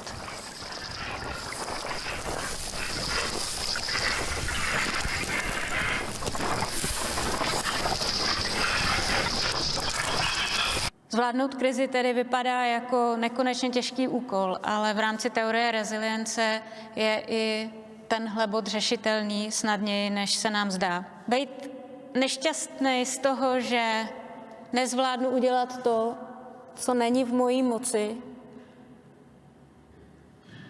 je v zásadě destruktivní. A zdá se pochopitelný, že tohle není nejlepší cesta. Teorie rezilience tedy pracuje s dosažitelnými cíli a s neideálním světem. Stačí udělat to, na co máme, ale pro Boha to opravdu udělat. Největší problém při řešení krizí totiž nevzniká v tom, že nemůžeme některé věci zvládnout, ale že zkračujeme to, co udělat můžeme. Prostě jenom představou, že se jedná o nepatrné věci, které ničemu nepomůžou. To, co se dá udělat, je třeba zítra zvednout telefon a zavolat někomu, kdo je hodně sám a jehož emocí se opravdu bojíme, ale ten telefonát by mu pomohl. To, co můžeme udělat, je třeba se na příští schůzi postavit proti nespravedlnosti, i když budeme za úplný debily. Můžeme jednou nebo třeba dvakrát připustit, že jsme udělali chybu, že se mýlíme. Pokud je to tak, že máme některá privilegia, která nemají jiní lidé, můžeme to třeba uznat a nevyužít je. Můžeme příští dovolenou malinko přizpůsobit faktu, že žijeme v období klimatického rozvratu. Můžeme se postarat o sebe, na chvíli zůstat v úplném tichu a vyjádřit si laskavost. Vybavujete si ve svém životě nějaké období, kdy jste zažili něco opravdu kritického a zvládli jste to? Co si z toho období pamatujete nejvíc? Barvy nebo něčí slova? Pocity ve vašem těle? Nebo nějaké emoce? Co vám nejvíc pomohlo? Jaké jste použili strategie? Jak jste postupovali? Co nového jste se naučili? Překročte nějaký minimální práh svého pohodlí a zkuste využít to, co je ve vaší moci. Sdílejte s druhým člověkem způsob, jakým jste překonali svoji krizi. Specifickým způsobem nás to propojuje. Propojíme se včera.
Thank you for this, and we can open for questions if you want to take questions, if there are some questions.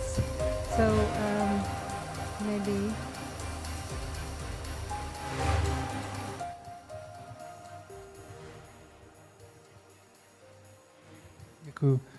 Dusan Zavoransky from Academy of Fine Arts. I'm one of the artist teachers.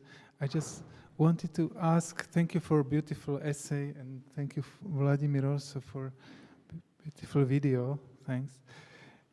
With a positive kind of ending, which I'm thankful. And my question is towards the Ralsko experience, because we were somehow also involved in this project, and I would like to ask you what were your somehow findings or feelings after the realization that what happened there, whether you felt like there is kind of influence within the community which is dealing with the topic there. So that is my question. Thanks.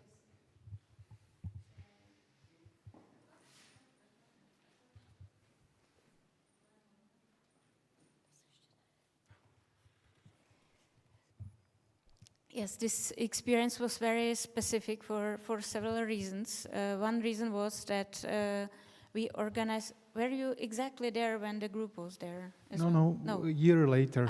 Okay. Yes.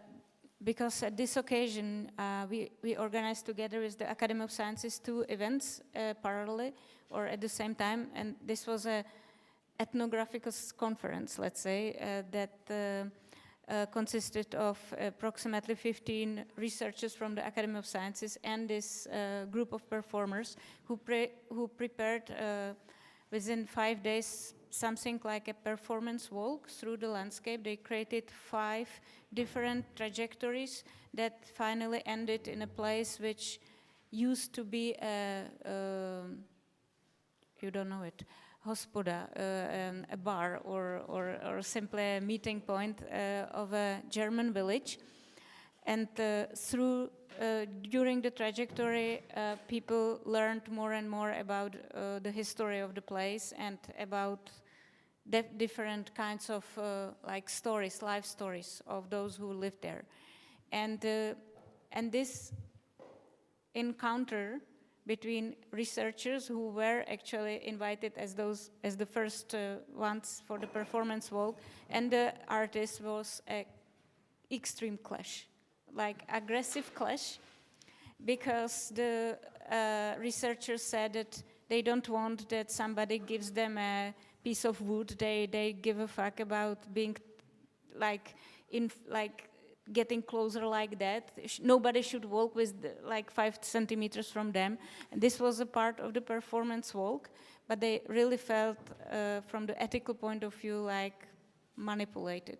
So the whole research afterwards was about how science and art actually can communicate and what are the basic, pieces of communication that make them start talking, so that we don't start with aggression, so to say, or feeling aggressed. It was a very particular experience. Thank you. Thanks. Thank you.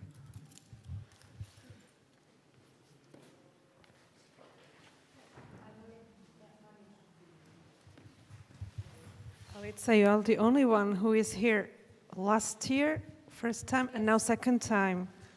How was your year as a philosopher and an artist? No, I don't know. Very, very difficult.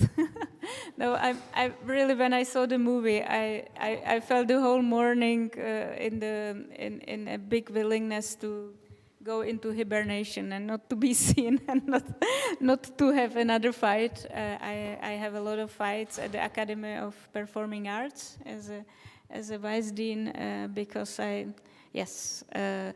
and otherwise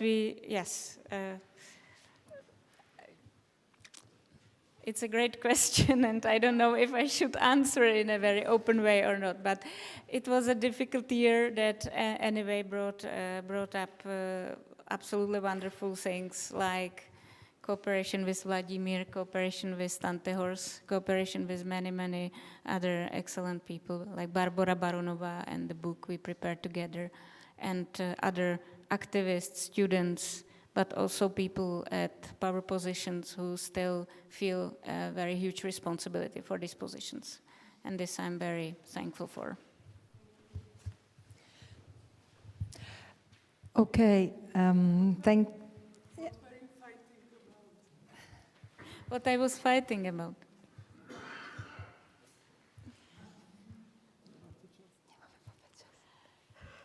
I can give you many examples, but one example, for instance, is that because I'm a vice dean for research, I think that the head of the research should himself or herself have a PhD title. And it's something that when I say it to the students, they laugh about that it could not be the fact. And the higher you go in the hierarchy, people are more and more appalled that it should be like that. And somewhere in between that, because artists, everything that is art is already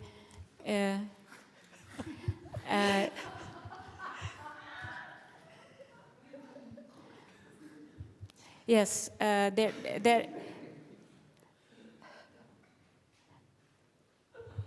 but succeed. Yes, for instance, the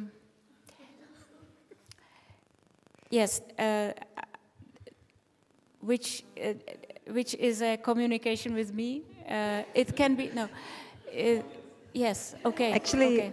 without us is our next speaker, so that's the transition into the next act. Because I don't think that every art is necessarily a research, and if somebody wants to do art, he must or she must have a huge support to do art. Research is not something that is imposed on artists, but once somebody is interested in research, I do believe he or she deserves to be supported by those who have an experience with research, not art, for instance. But also we have a daddy who was a supervisor of his son in the bachelor degree. He was a supervisor of his own son in the master degree. He was a supervisor of his son in a PhD degree. And then finally he invented or he introduced a committee that 3 years after the PhD degree decided that this person is definitely the one who deserves to have a habilitation when being 34 years old. Wow. Wow. No, wow. It's normal. It's normal. I mean, the daddy is the most strict person, you know, so he really received the best leadership he could. And you shouldn't speak like that. I mean, you should really think about what are you doing with your face. Please calm down. You know, we are artists here. We are free. And once we are free, we don't make faces like this. We don't.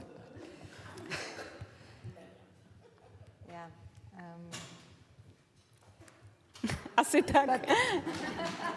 How about faces like this?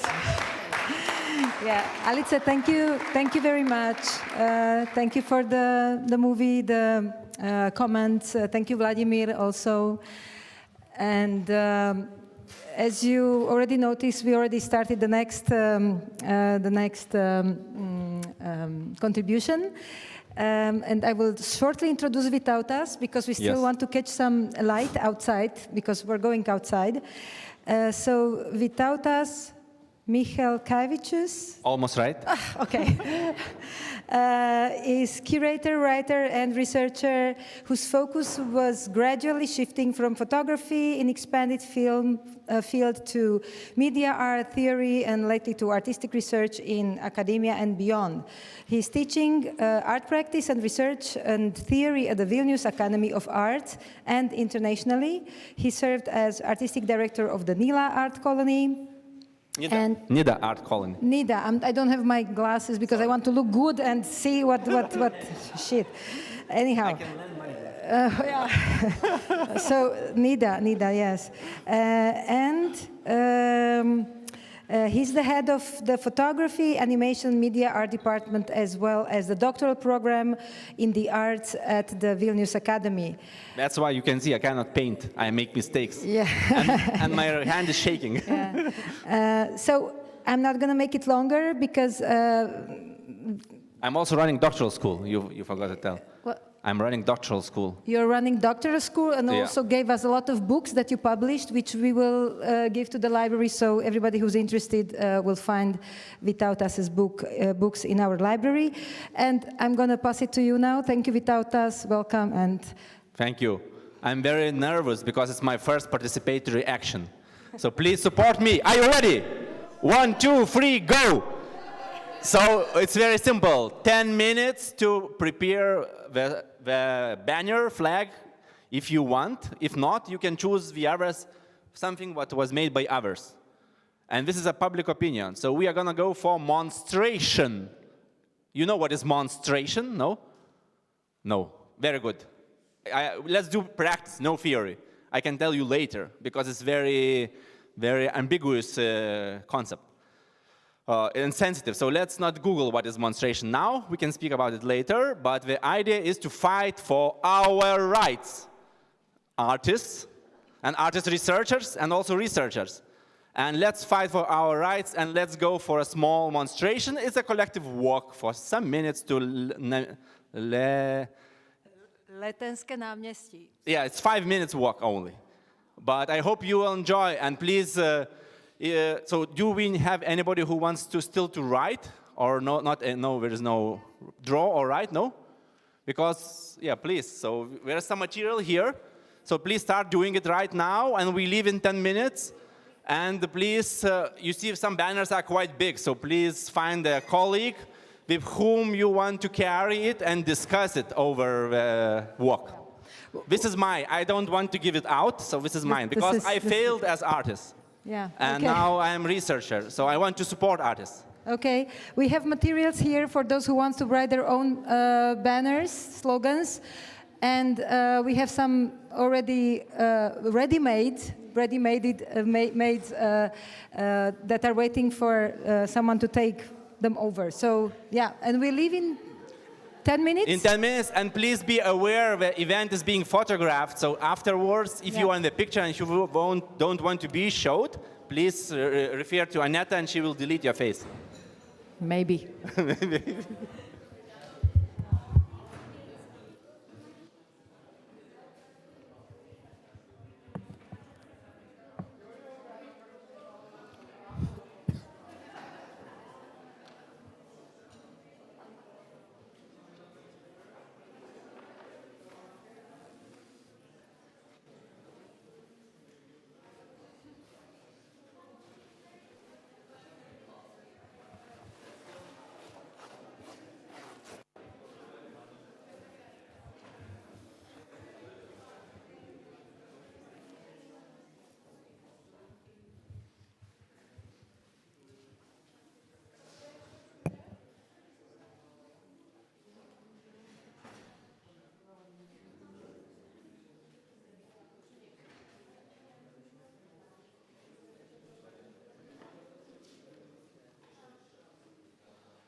Sorry? Can I ask, you will be streaming it on Instagram? I'm not, I don't know, I'm not. I'm only going. So you should ask, I don't know, somebody from the staff, maybe Lamia, I don't know.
Please go closer and choose the Yeah, one yeah, you yeah. love.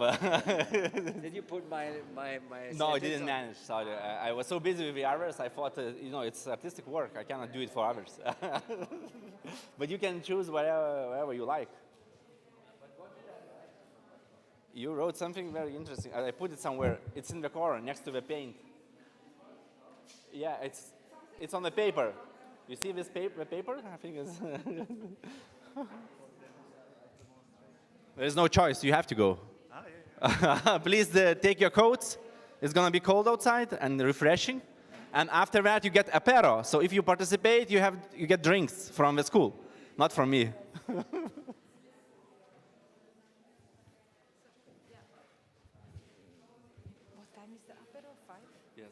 So maybe that's a good point that we will meet here after 5 for a drink. So at 5, let's see. So just keep that in mind, and in case you get lost on the way, just come back after that.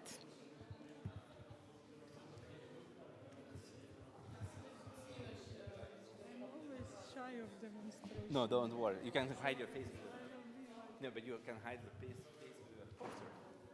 Yeah, but I'm always shy of posters. So that you are behind the poster. Nobody sees it. So it's very easy. It's safe. 5 minutes left. If you need more time, tell me, but let's try to be.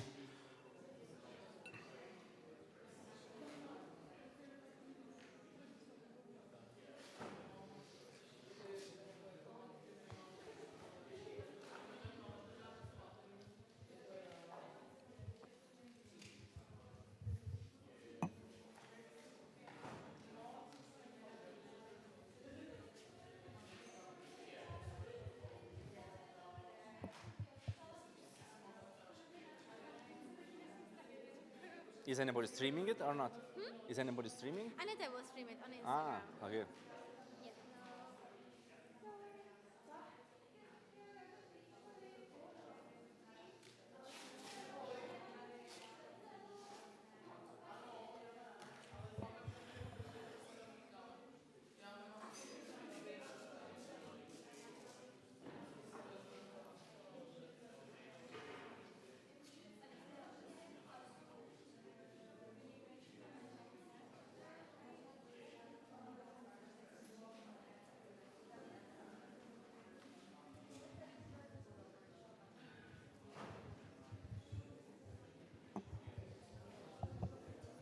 Don't hesitate. Choose one. Oh.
Sorry.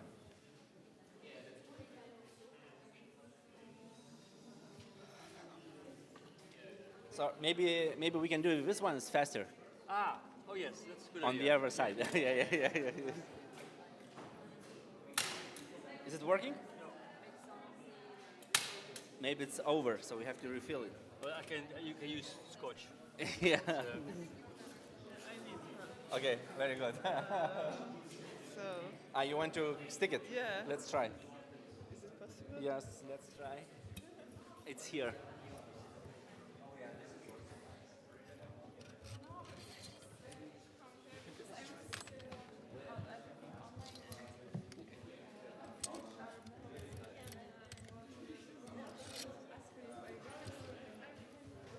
You don't have yellow? No. That's a big mistake. Sorry.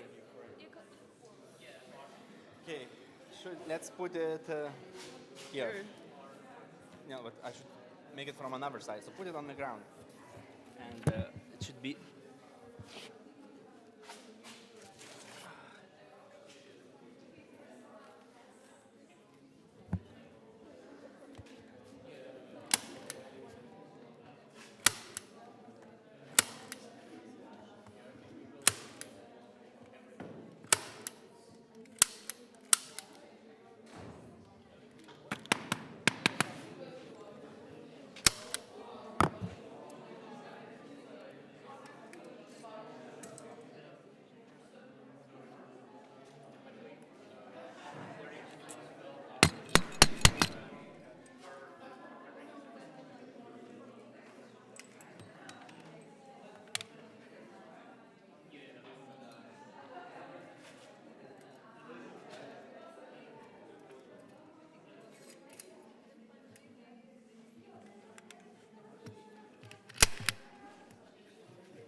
Okay, I think it will hold.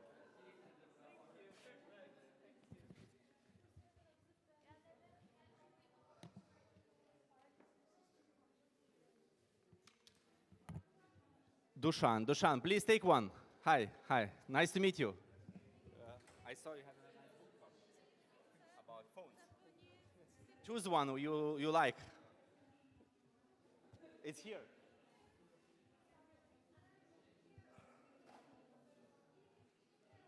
Okay, please come here, please.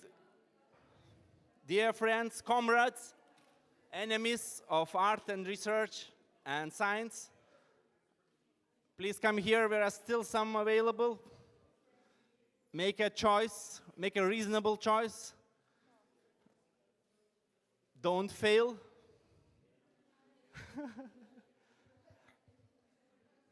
Let's. Anyata.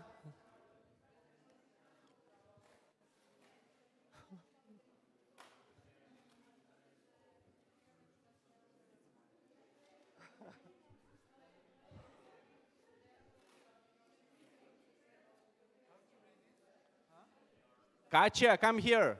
We are leaving. Anders, come here. We have still some slogans. We need the human power to carry them. I'm starting live streaming now. Yeah, okay. So let's slowly go.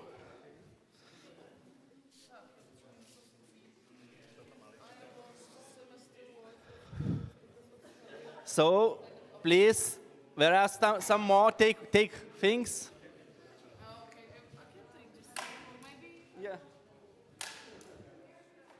Yeah. This 1, 2, 3. I think you would like this one from the other side. No, this one. Look, such a beautiful text.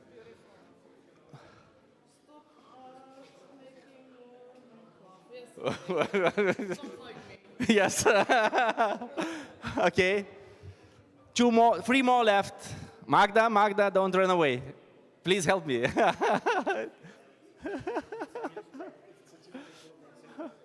It's 2 more left, guys.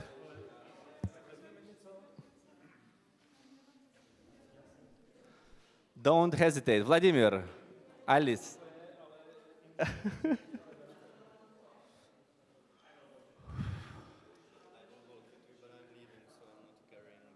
Yeah, but you can maybe take it over. Give it to somebody else. I think we'll have people. Okay, let's go.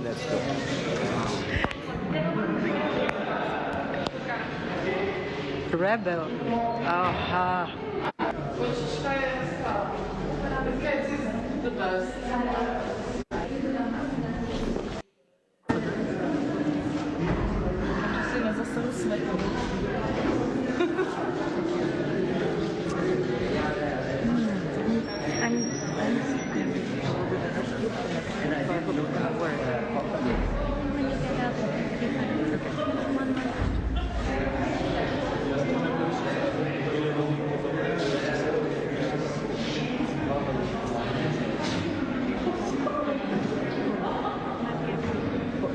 for both Matusa and Des or no?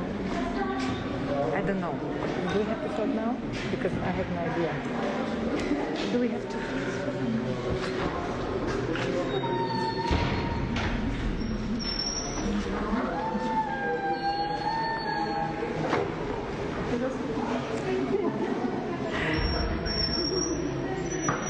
Finally, we are ready to go. Ready to go.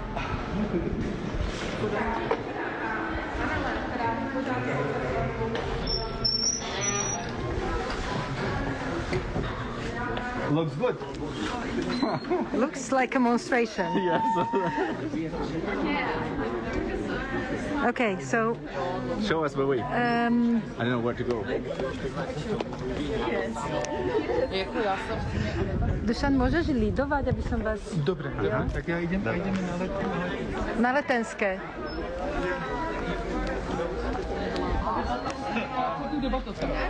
Let's proceed, people.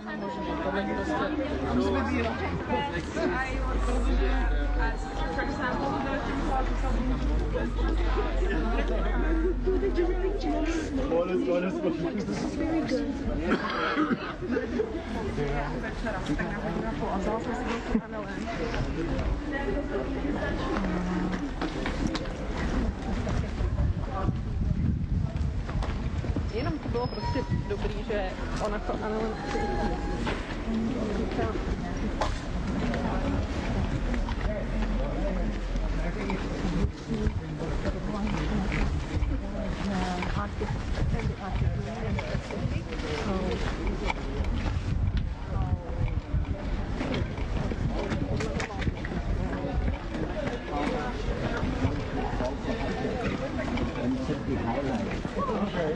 Right, so because when we were our registration,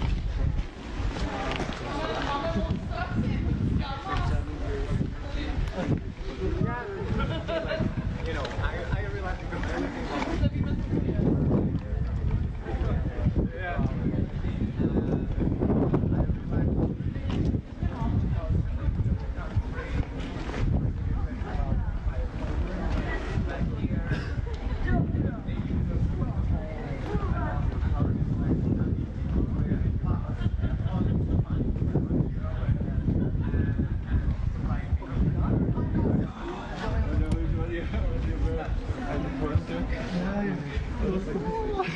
Big on Tassen? Yeah.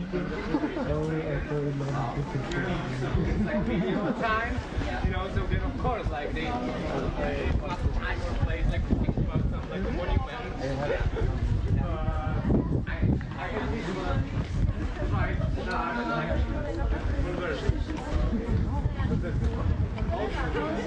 yeah, like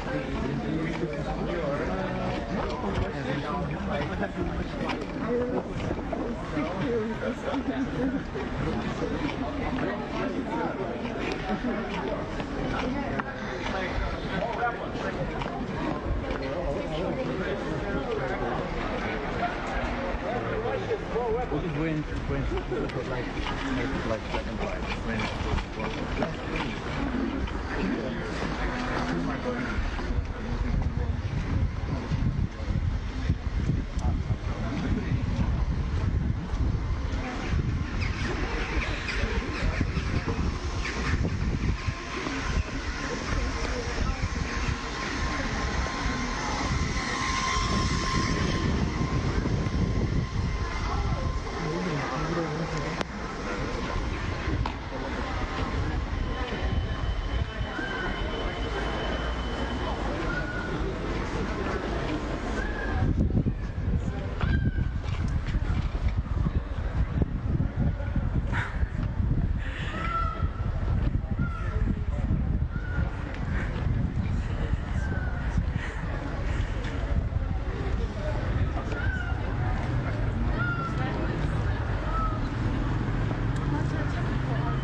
Maybe it's better. Okay, let's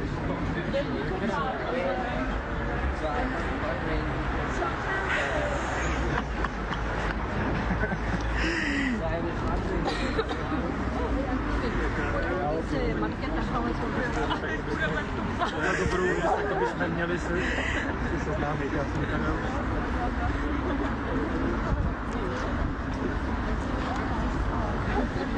to jsou grafika dvě.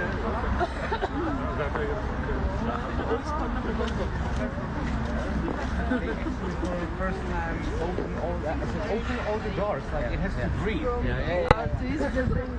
So we managed to open all the doors, I think, as it worked in the past. Because it's like hands over the bar, like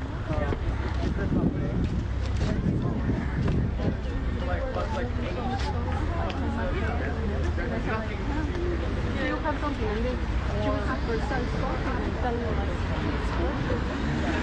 we didn't talk anything about her story.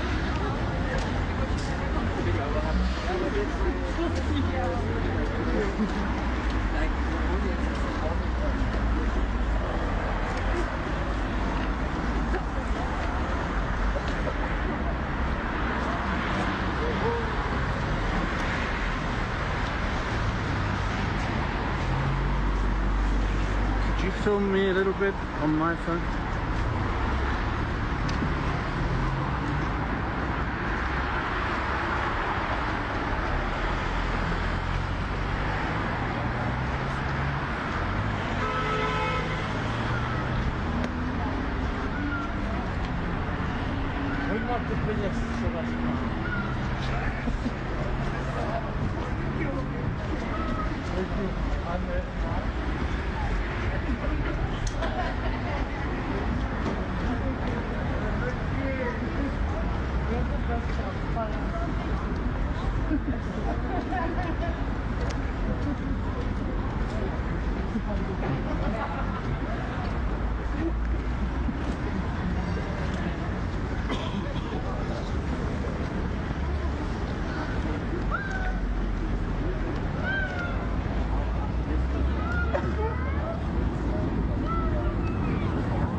Fantastic. Thank you.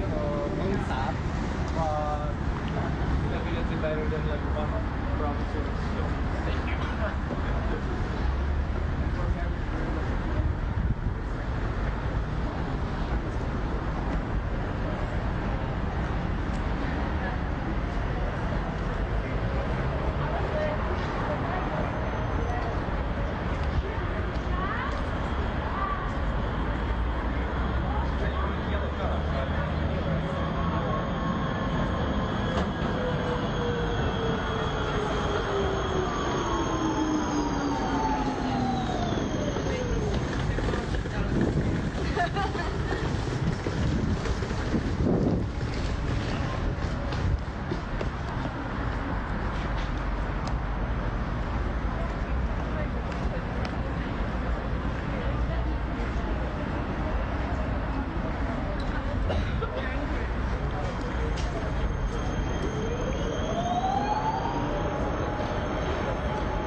Also the track.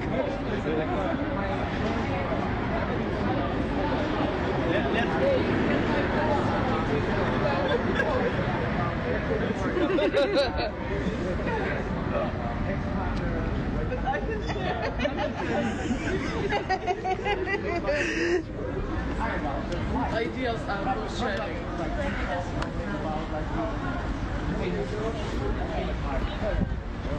This guy, my friend, he was like rejected by the family, and then he was rejected again again when he died, because the family didn't want to keep his some kind of like legacy, so even they didn't spend half 20 years with him.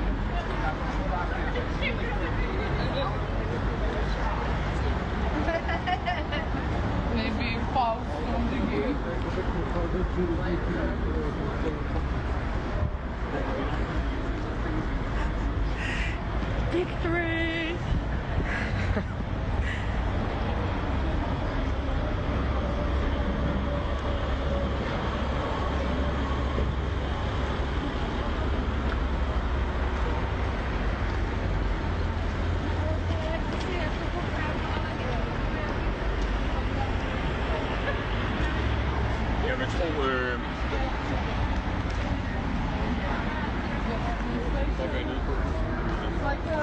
if you're carrying monster, maybe. We have to hold some like station.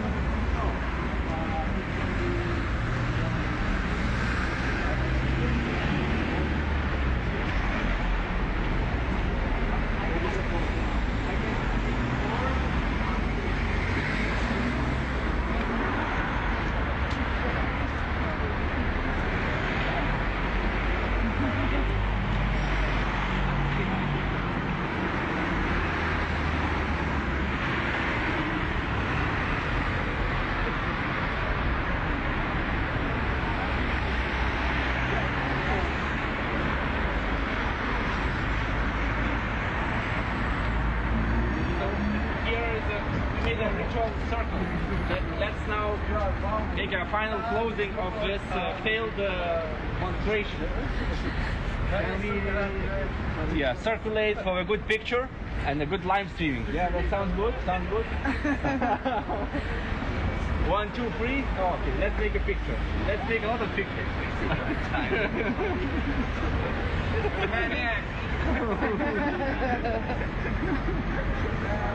So, if you don't mind, let's try to read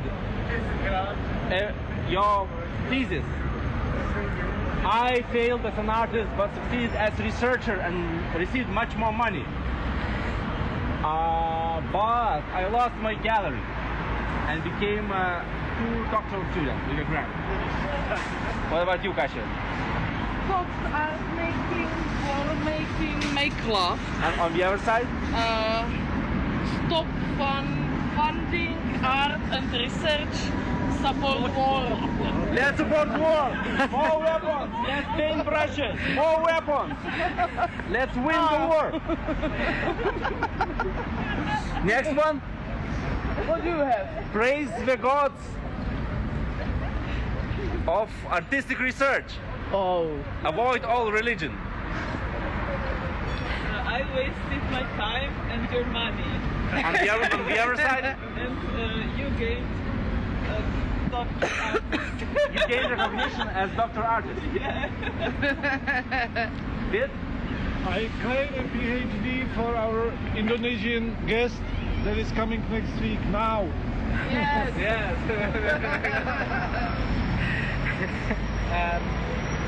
Your PhD is good. Judgment is the end of art. Yes. Blue. Oh. Yellow. Yeah. White and blue. Rebel. Full. Well, not for true. Yes, rebel. And let's add yellow. Okay, artist with PhD is a fake artist. Artist with no PhD is no artist. Oh yes, yes. Let's vote. I have pigs have dreams. Pigs have dreams. PhD. Pigs have dreams. Okay, this card supports all of manifestations for artists and underground and whatever people.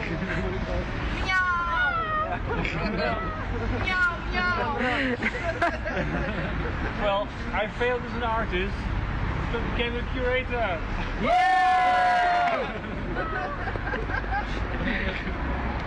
No text, no or yes research.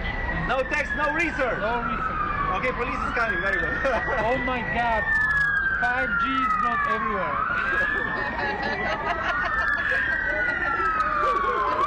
They come to get us.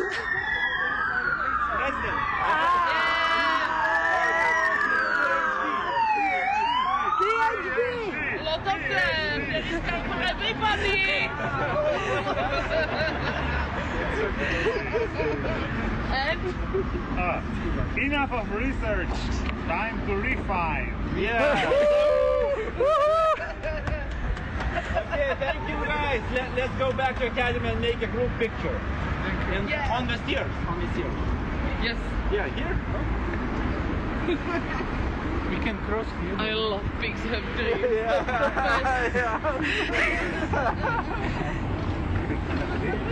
Pigs have days. Pigs have days. Yeah, you can. Yes. Can I keep that one after that? Can I keep it? Yeah, you can. Okay. Let me do one picture. Yes, sure. We have an update for you. Pigs have dicks. All of them.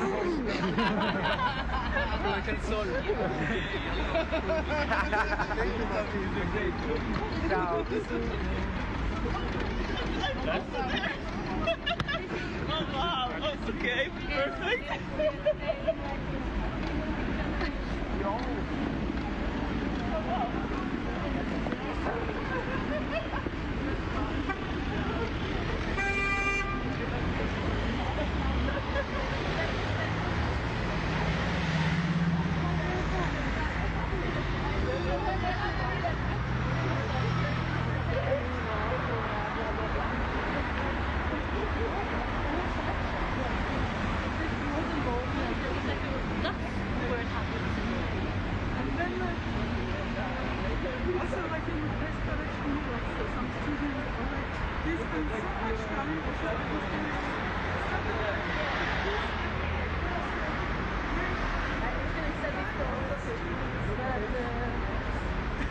Also many courses at academic performing arts with contact improvisation and look of mask and movement and voice and so on and so forth.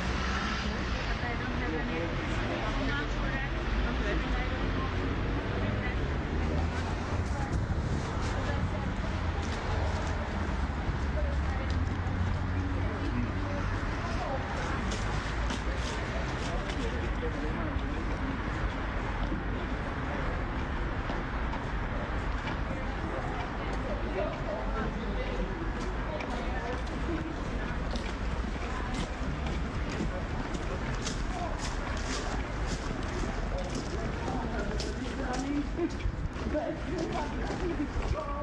Yeah, I'm very cool. Like this is like nothing.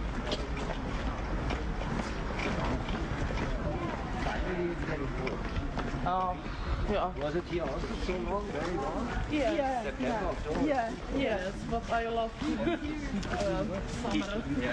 Sun. When they would send mainly philosophers from Yeah, I know. Like for the planet France, time. America, secretly to give seminars. Marx and university. Yeah. And it was against the law. And found this time and Tuesday. No, like for like once a week, this demonstration is big.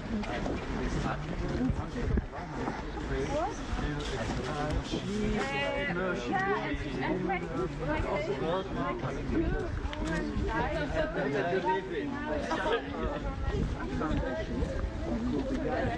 What's the election? Yes, it's good, like not, but really like also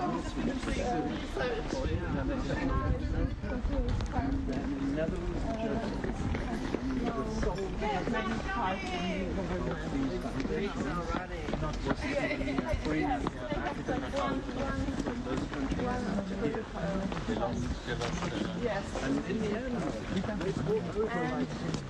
But there are still, but the president is still from that party, but it's not that bad, and I think now it will be like not even back to that what was before, but probably there will be like they I don't know. We're talking about that. Oi! Czech trees are too high for monstrations. Let's cut the trees down. Too many trees. Yeah, like no, like some like for example.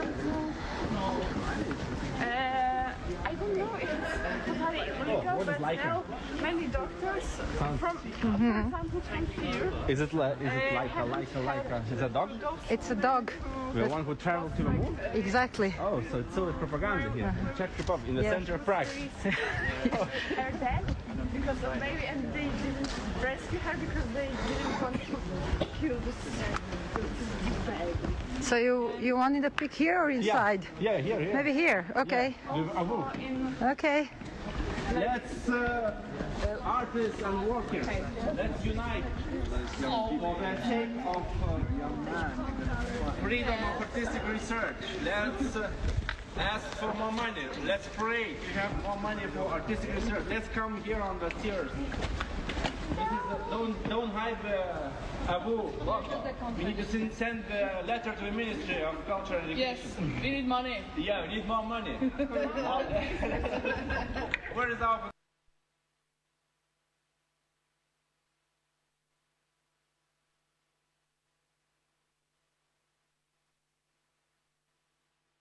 More data. And yeah, less energy. More gigabytes. You know, I want to tell you a small story. My camera is super. Can you take more then, please? I'm streaming anyhow. You can put like any more line.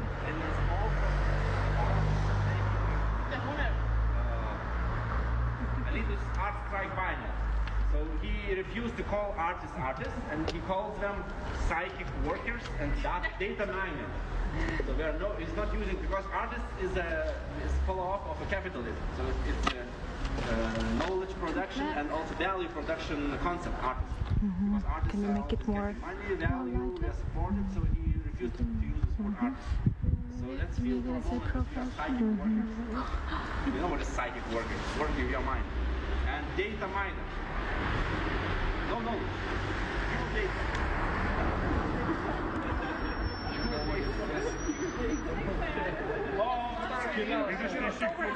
Ah, super, super. I was calling a photographer like a Santa Claus, like a small kid calling for Santa Claus. Santa Claus, come here. Yeah.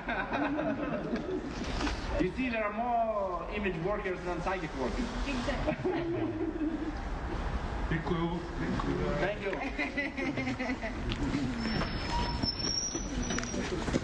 So I saved some time. You can have more time for drinks.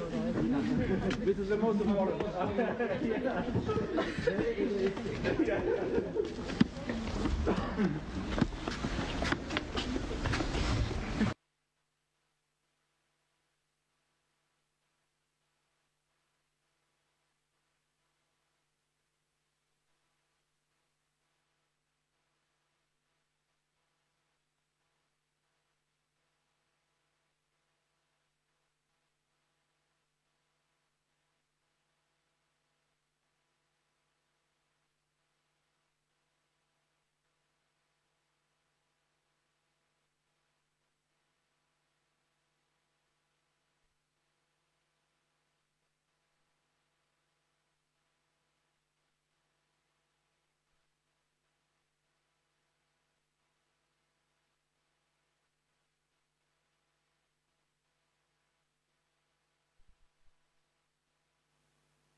Okay, oh, thank you. Okay, thank you. So, a little bit of theory. I didn't want to tell you because in advance because it's a little bit, how to say? Monstration. I'm reading from Wikipedia. Please, guys, 5 minutes. And you can, where are drinks? You have drinks? No, not yet? Oh, we are prepared. Okay. Monstration from Wikipedia is a public performance similar to a demonstration, but intended as creative performance art, often parodying a serious demonstration. The term was coined by Russian artist Ivan Dirkin in 2004. and the phenomenon has been most popular in Russia. And it also draws to the 1920s and 30s in Soviet Union. For example, there was a carnival demonstration in defense of beneficial birds. The participants of this procession carried banners like the tit. You know what the tit is? A small bird, like yellow, great tit, for example. The tit exterminates 6,500 caterpillars a year. Great. But basically, I met one artist who was in jail in Russia, Artem Loskutov, in 2004. And he had a group, Contemporary Art Terrorism, and in Novosibirsk, in Siberia. And he joined the May Day demonstration. And they were carrying posters which deliberately absurd slogans in an attempt to shake up a boring political procession and to make fun. That's it. The first demonstration in Kursk took place on May 1st, 2014. About 30 people went with the main slogan, "For the rights of butterflies in the stomach." Not funny? "Smile your smiler," "Death Star for rent," "Alloy wheels to Zhiguli." In 2015, the main slogan was, "We didn't watch 50 Shades of Grey." In Poland, Orange Alternative was a Polish anti-communist underground movement, and they used a lot of demonstrative elements. And then Alytus, Lithuania, art strike biennales with psychic workers and data miners. We were going for demonstrations with absurd slogans in the one of the event was called "Artists United Will Never Be Divided." Let's be artists united, we'll be never divided. Sorry, I'm out of breath. I hope you felt some kind of unity while walking together. Maybe let's have a question session. No? You have some questions, comments, want to share? How did you feel? No? I think you have, no? Oh. No. Sorry. Let's laugh. It's good. It's a good. Yeah, I know it's complicated. It's complicated, but only money and good people will help us to survive. Let's make more. I hear the sound of drinks. I hope you will have a memory of this demonstration, and at some point you can use it in your practice. It's copyleft. It's not copyright, but it's copyleft, so anybody can do it. There's no copyright protection. It's copyleft unprotection. So thank you for Academy of Fine Arts in Prague, and for the large Laboratory of Artistic Research, what is it, GE, I don't know. Okay, graduate education. Thank you for inviting me here, and sorry if my participatory act was failed. I was trying my best, and I think it was really nice to listen to all the presentations. And while I was working and drawing and making things, being a psychic worker during all the conference, and what else I wanted to share? We are financially supported by European Union and the National Recovery Plan and the Ministry of Culture of the Czech Republic. Woo! Very good. No? Sorry, I'm out of jokes. What else? Our glass is full already? I can give over mic to you. Yeah, to you.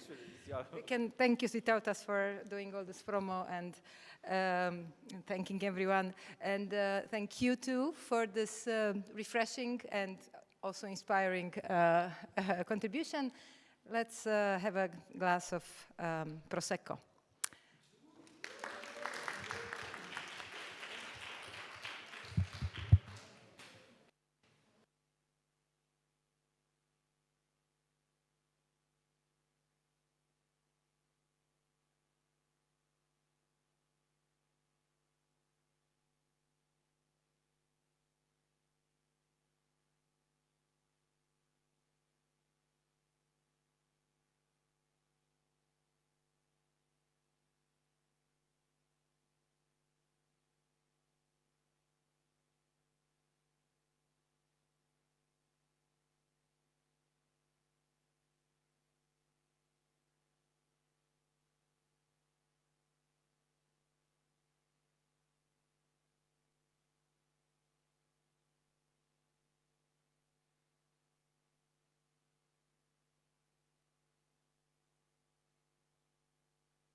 Už musíme začať.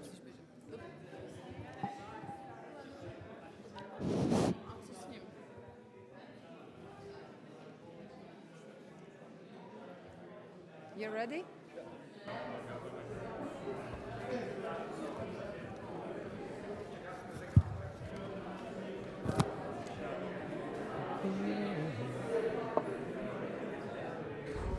So the break is over. So please let's resume. I hope you enjoyed so far, and I hope you're still at least half alive, because we still have half of the conference in front of us almost, but with many fun parts. So. I'd like to present our next speaker. I'm very happy to have Franz Thalmayr here with us. And I'm going to just say a couple of words about you, and then I'm going to pass the microphone to you. So Franz is a curator for contemporary art at MUMOC, Vienna. He's artistic co-director of Kunstraum Lakeside in Klagenfurt, and visiting professor and lecturer at the University of Applied Arts in Vienna at the Department of Trans Arts. He was the curatorial director of the research project Original Copy, Post-Digital Strategies of Appropriation at the University of Applied Arts in Vienna, and the managing curator at Secession, Vienna. Also, he was the head of culture department and editor for visual arts, Der Standard, and he's an active contributor for media such as Artforum, Springerin, and Kunstforum International. So I'm very happy to have Franz here, because he's an old friend and a very dear friend. And his lecture is entitled From Surface to Universe, for example. I'm going to pass it to you, Franz. Welcome, thank you. And thank you very much, Annette. I think it works with this, does it? It works. We are streaming, so it would be good if you were... Yeah. Also holding it, okay. It's also for the... And it interferes, or? No, but no. I have this one. Okay. Good, sorry. Thank you. Thanks, Annette, for this introduction. So it was perfect. I won't lose anything about my biography. My name is Franz Thalmayr. That's all I'm going to say. I'm really delighted to be taking part in this large-scale performance, we could say, in this performative event. And if I'm recalling it correctly, this event is about artistic research. So artistic research that cross-fertilizes concepts, methods, and approaches, as well as highlights and hybridizes knowledge in a way.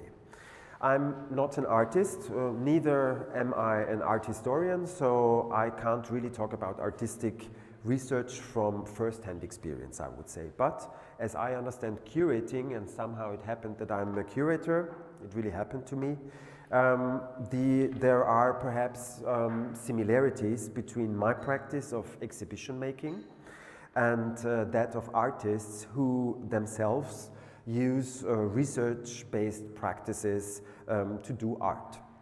For me, curating, and I quote Paul O'Neill from Curating Subjects, curating is an adaptive discipline, using and adopting inherited codes and rules of behavior. I think that's a nice description for appropriation. So that's what curators do, appropriating artworks, no? And doing their shows with it. From my perspective, this means that curating never really starts exclusively from itself, but it is always in relation to something else. Cross-fertilization is, so to say, commonplace in curating. And curating is about relationships to artists, relationships to artworks, and perhaps more generally speaking, to artistic practices and to social and political phenomena. Curating, from my point of view, is always a secondary practice, which is a practice that is, so to say, half life or half alive. No, that's also the topic of our conference here. Sorry, no software update now. The title of today's presentation is From Surface to Universe, for example, and I will explain afterwards where it comes from, or I hope that it will be clear automatically. I will focus mainly on aspects of what I call performative research, and in this context I will present 3 different projects of mine from the past, or it's rather project series that are very much interlinked. The first one is Possible Content for 18 Pages, which ran from 2014 to 2016. It was mainly a freelance project, a 3-part freelance project as a curator. Then original copy, Post-Digital Strategies of Appropriation, which was already presented by Aneta, which is affiliated or was affiliated to the University of Applied Arts, to the Media Theory department, and not to Trans Arts where I normally work. And it was a project funded by the Austrian Science Fund. And the third project is Alors les vieux démons de la pureté, which is not the project title, because it's a series of projects where I don't have a title, but I chose one for now for the presentation. So it's all about purity, la pureté in French, and I'm going to explain where this quote comes from afterwards. So I want to begin with the question, of course, what is performative research? Everyone who works here has already thought about performative research, I guess. And in my curatorial projects, I understand performative research as a kind of self-reflective methodology, for example. Something or a methodology that examines phenomena of society through artworks and through the practices of artists. So by adapting itself, the curatorial idea, my curatorial idea of adapting oneself to the artistic practices and to the artworks with which I work and with who I collaborate.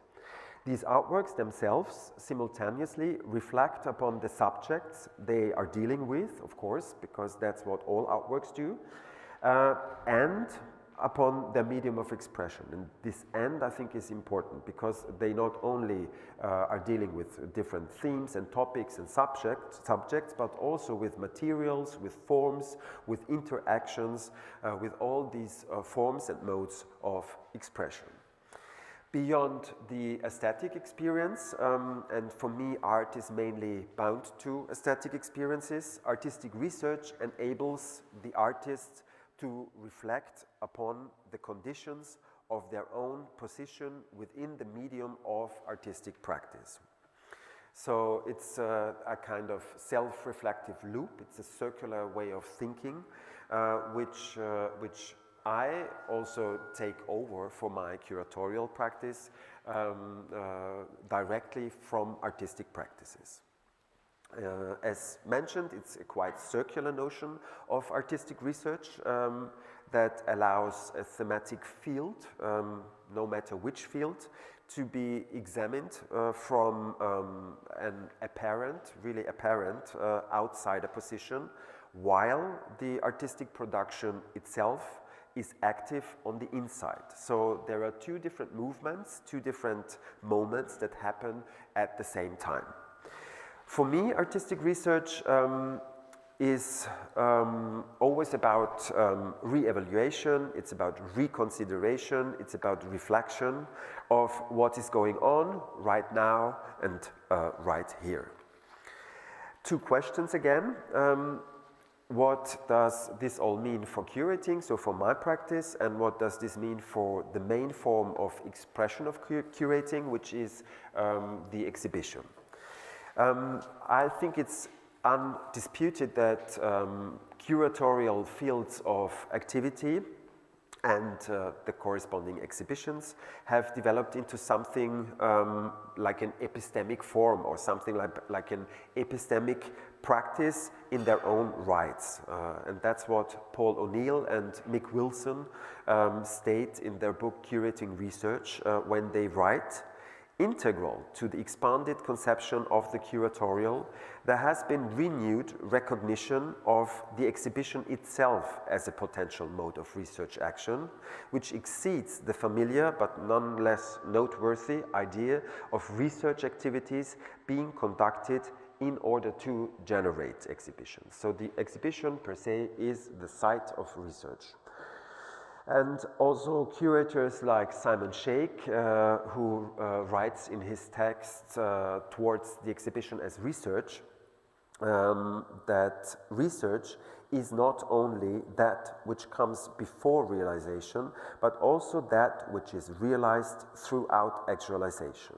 That which would otherwise be thought of as formal means of transmitting knowledge, such as design structures, display models, and perceptual experiments, for example, is here an integral part of the curatorial mode of address, of its content production, and of its proposition in general.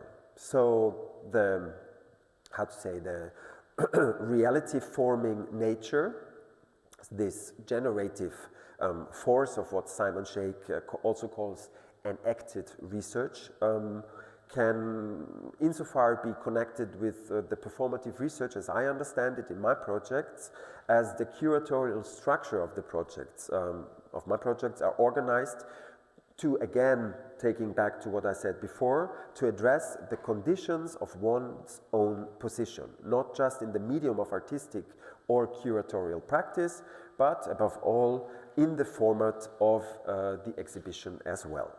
This means that I always try to develop my shows from within the specific thematic field I work in, from within the artistic approaches I collaborate with, and from the most inner structure of what the exhibition is more or less about. And what this means, I'm going to explain along the three projects which I mentioned before. Let's start with the first, which is possible content for 18 pages. This project took place from 2014 to 2016 in various locations. The first show, it's divided in 3 shows, or 2 shows and 1 performance. The first show had the title "This Page Intentionally Left Blank." It took place at Akbank Art Center in Istanbul. The second was A Set of Lines, Stack of Paper at Karst, a project space in Plymouth in the UK.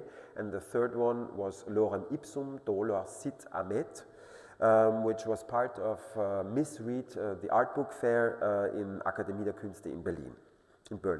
Not Berlin. So where did I start? I stumbled across a text by Willem Flusser.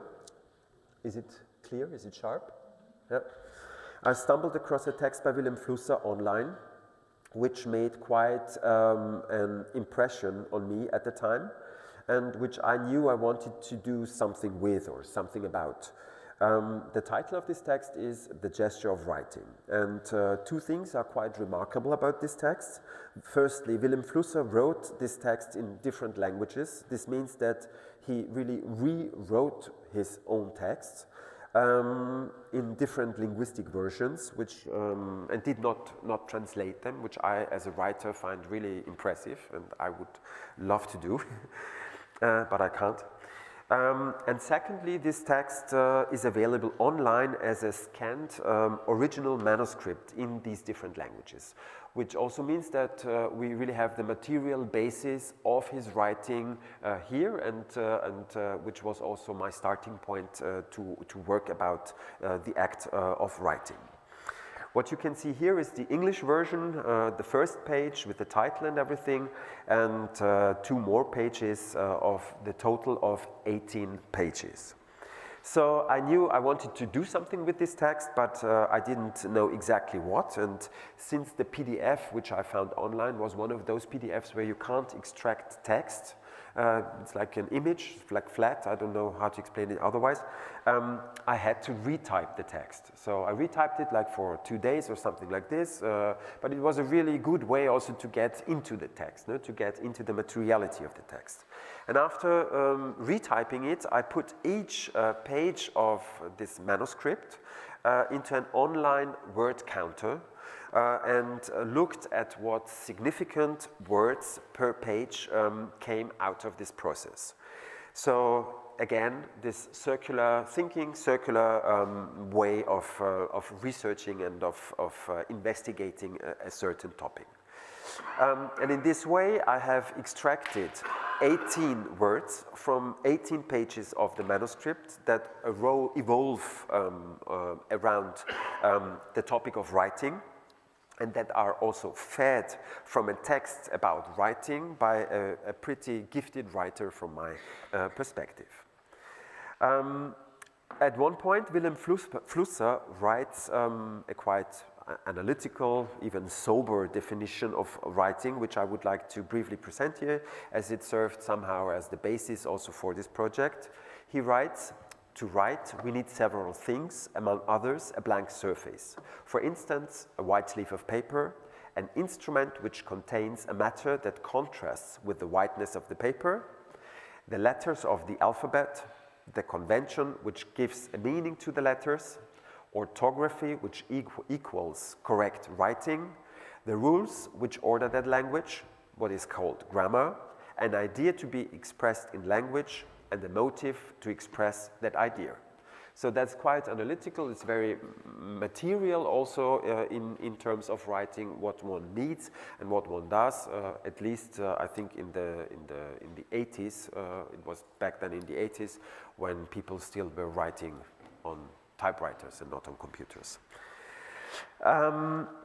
And in this list of 18 words, I then searched for and classified works of art that both deal with the act of writing on the one hand, and that can be read in the context of the respective word also on the other hand. So I think it's not so easy to read this, so I blew it up a bit.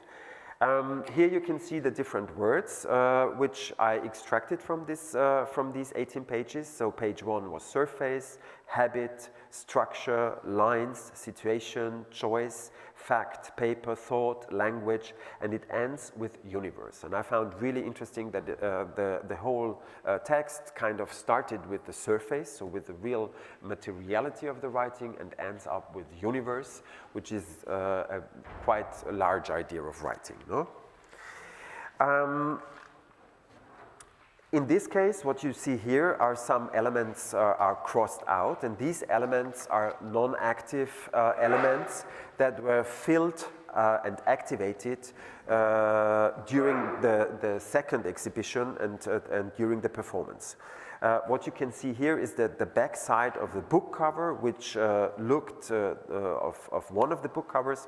I did in total 3 books for each iteration of this project, and each book looked kind of the same, but kind of different too. So this was book 1 for the show in Istanbul, and the 2 other books for the Plymouth show and the Berlin show.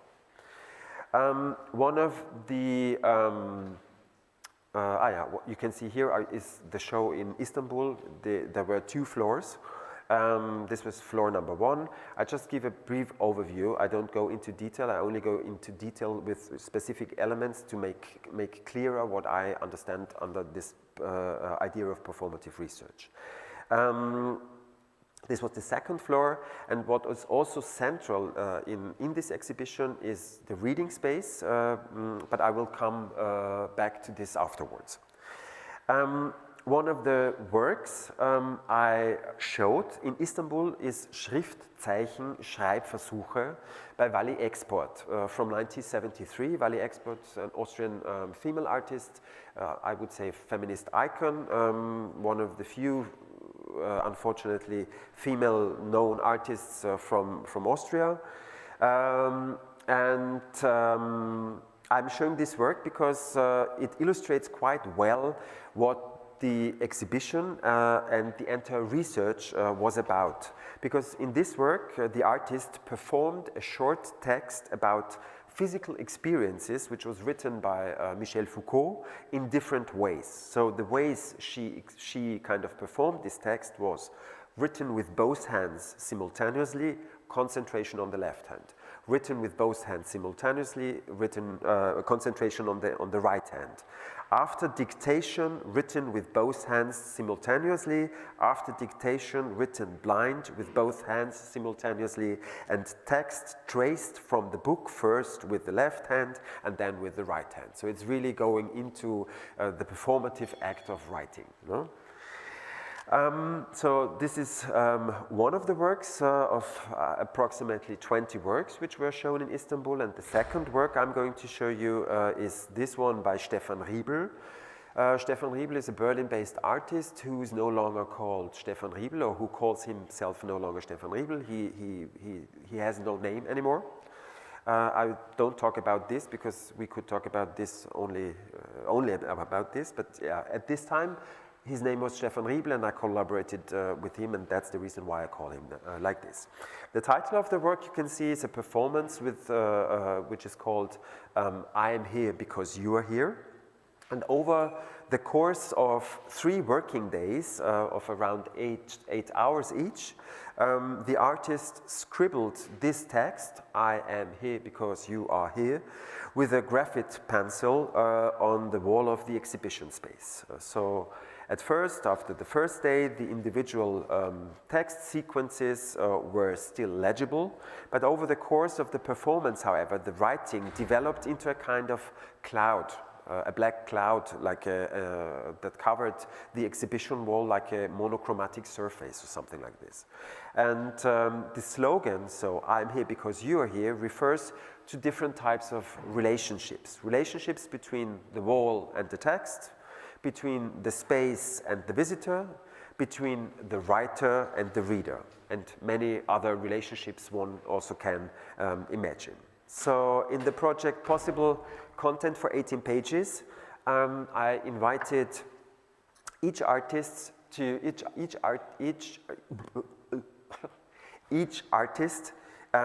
rethink the works that were presented in the exhibition space for the accompanying book, and also to create new versions for the books and to show these new versions on the double pages.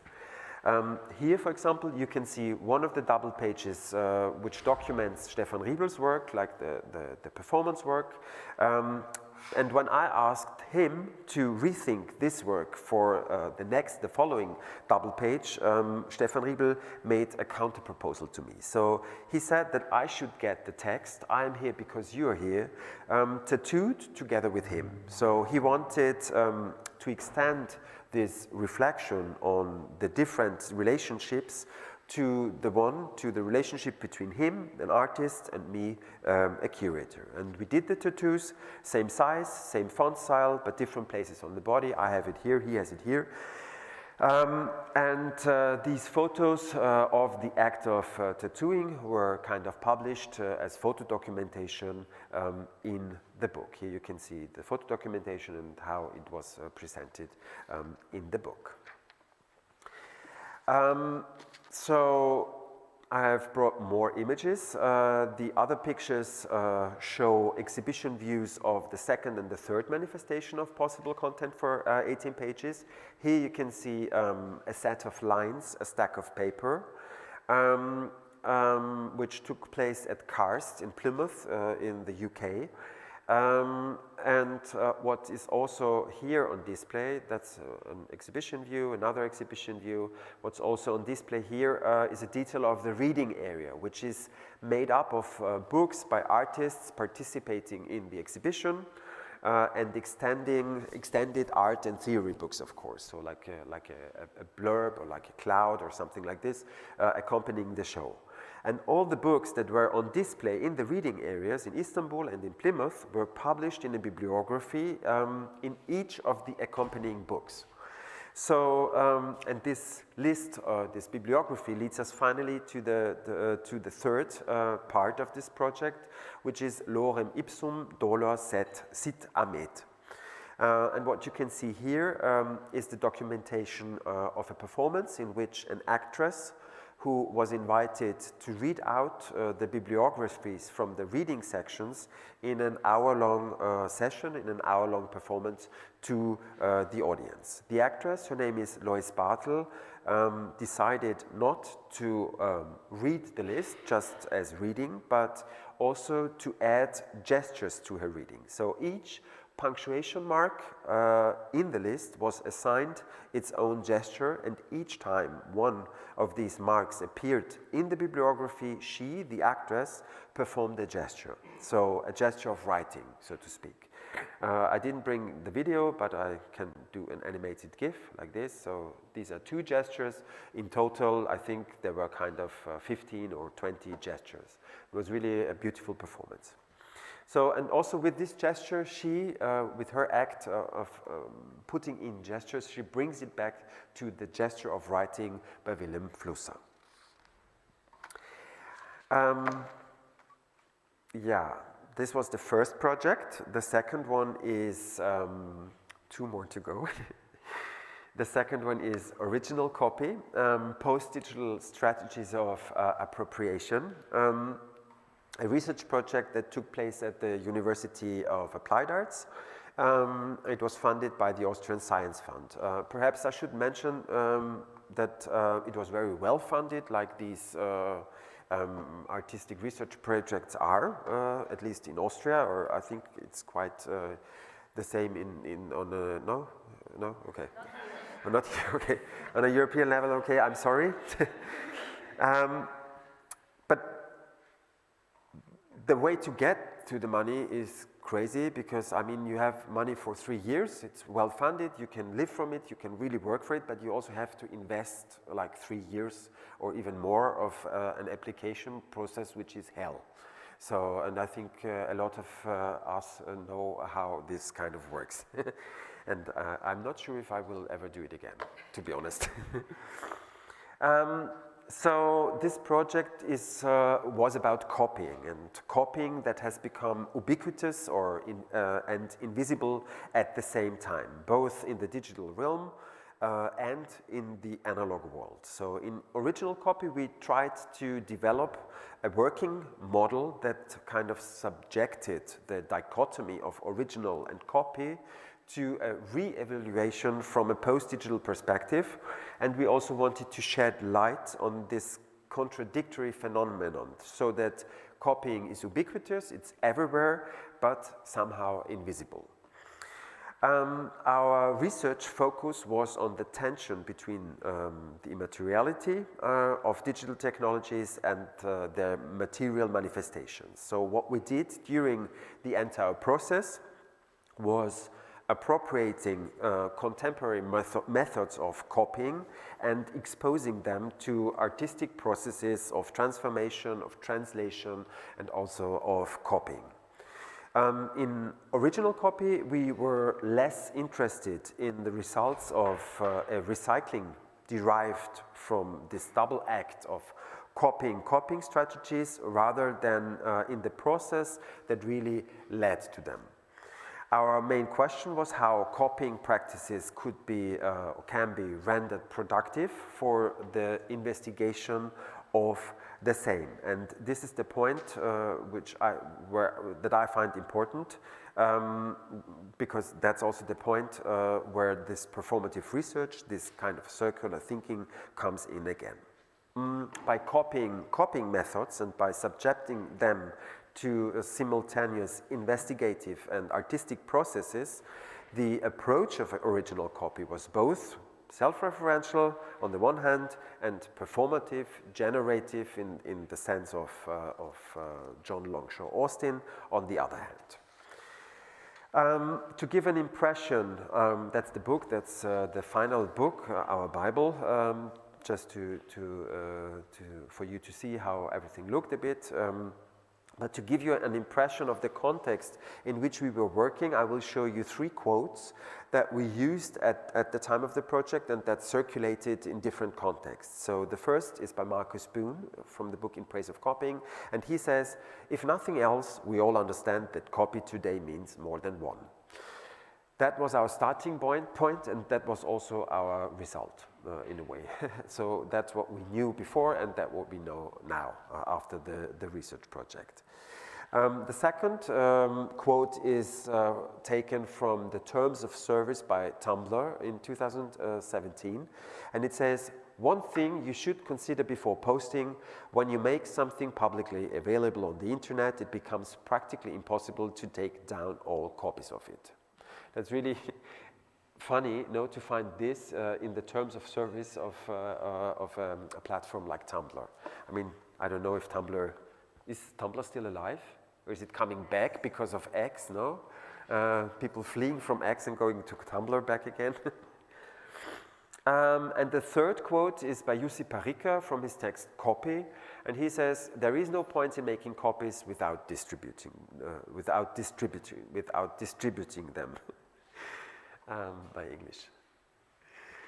Yeah, that's about the functionalities of copying. During this project, we organized a total of 3 major exhibitions and numerous other smaller events and a lot of publications. And before I go into details with 2 special publication formats, I would like to briefly introduce you to the 3 related exhibitions. I'll make it quick. The first one is Periphrasis for a D2D2 device, which took place at Freies Theater Innsbruck, which is an alternative theater in Innsbruck in Austria. And this theater has 2 spaces, a white space and a black space. And we started to work with a group of artists, of 6 artists in the white space, who also were there working publicly in this white space. And it was like a large copying workshop open to the public. So visitors could come in this space and see each of the person working with their own technologies like plaster and drawing and printing stuff out, taking photos, investigating people and stuff like this. After 3 days, we reduced the elements of this white space to their basic forms and to their features, and tried to build a stage setting or something like an abstracted form from this working environment. So we did this in the black theater space, and this one was not accessible to the public. So we tried to create a kind of structure, a visual structure, a structure that we could continue to work with in the following events and in the following exhibitions. So we tried to design a kind of hypothetical stage set and a kind of performance script, a visualized performance script in the space. And that's what you can see here. Both spaces were photo documented, and both spaces were also, the photo documentations were also reused afterwards. So this was the first show, the basis for the rest of the research project. The second show took place at Angewandte Innovation Laboratory, AIL in Vienna, which now is in a different place. Back then was in this place. And the artists involved in Innsbruck presented their results, their working results in this show, and we also added like 15 further artists, so it was quite a huge show with around 20 artists showing copying techniques and reflecting about copying. I think this one was the most conventional of the 3 shows, and I think it was for reasons, for university reasons. We also included the photo documentation of the first show in the second show to have a proof of what we were working on, and also to have this script as a layout for the actual show in the show. Here are some more exhibition views, a D2D2 device. And then I finally come to the third show, to Dito Footnotes, which took place at Wheels in Brussels, and where we celebrated 3 exhibition openings on 3 consecutive days. So each day we opened a new exhibition, and the exhibition was always composed of the same artworks, and the spatial arrangement has followed a collaborative process between the 6 artists which were originally involved in the project, and every day we photo documented the different exhibitions from the same angle in order to visualize this changeability of context. So that's day 1, day 2, day 3. Again, 1, 2, 3. Apart from these shows,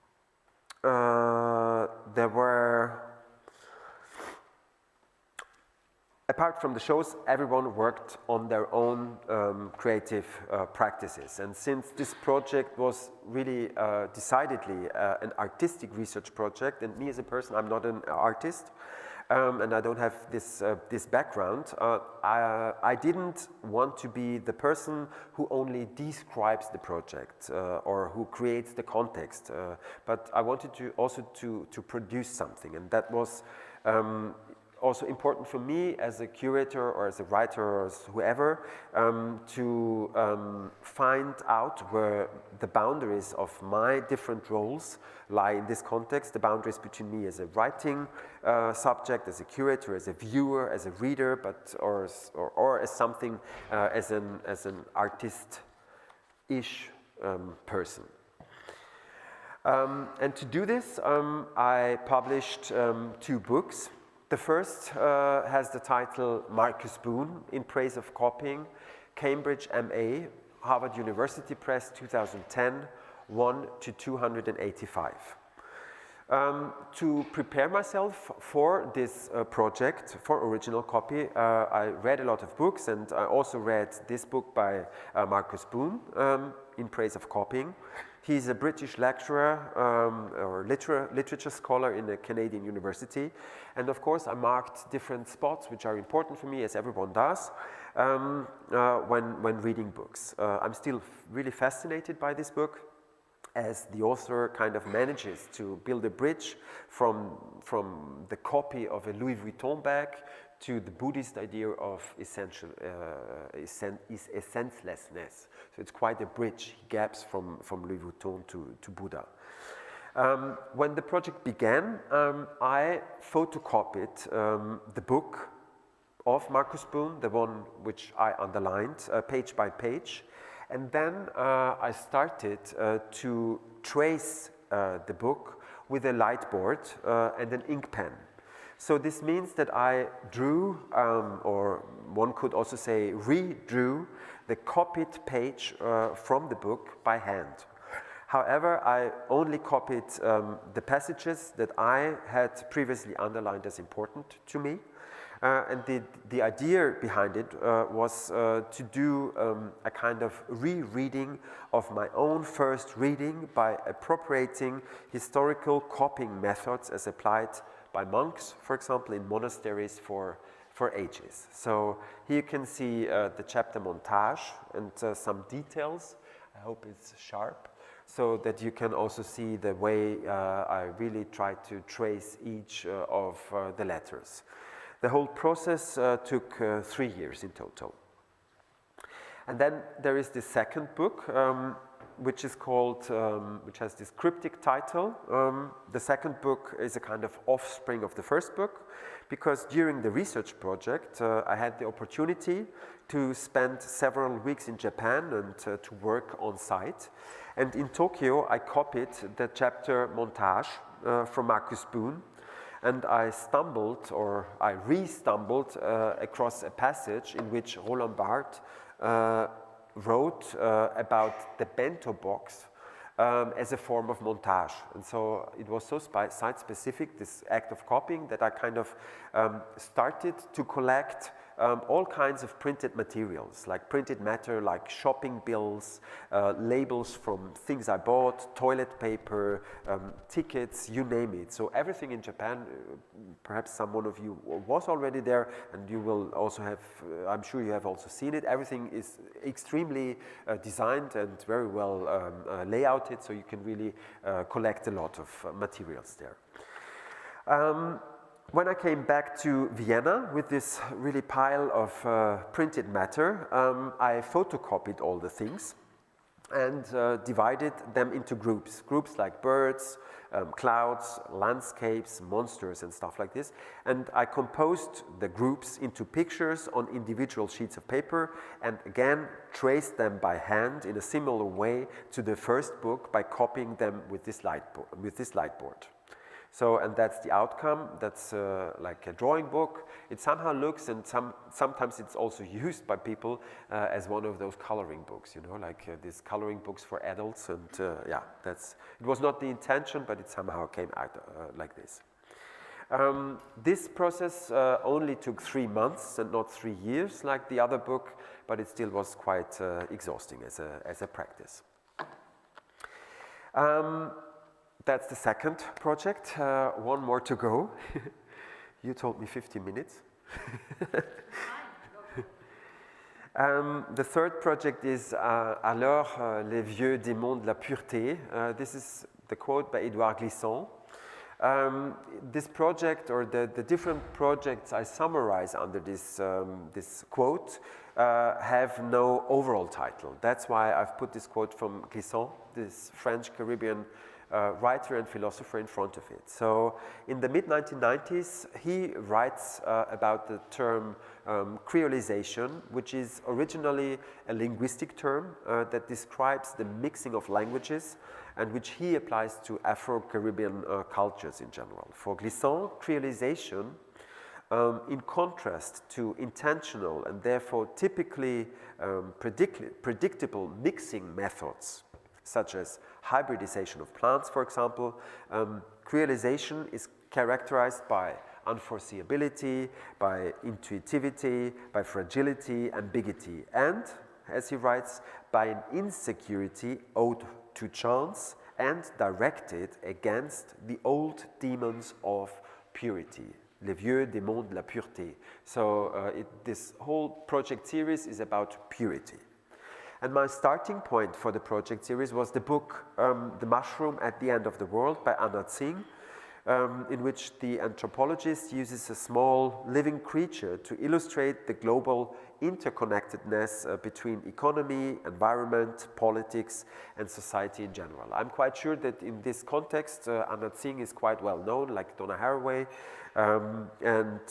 but still, I will mention it. In this book, she writes about the matsutake mushroom, which is a mushroom consumed in Japan, but harvested in Oregon in the US, and collected by people from Laos and from Vietnam and from China.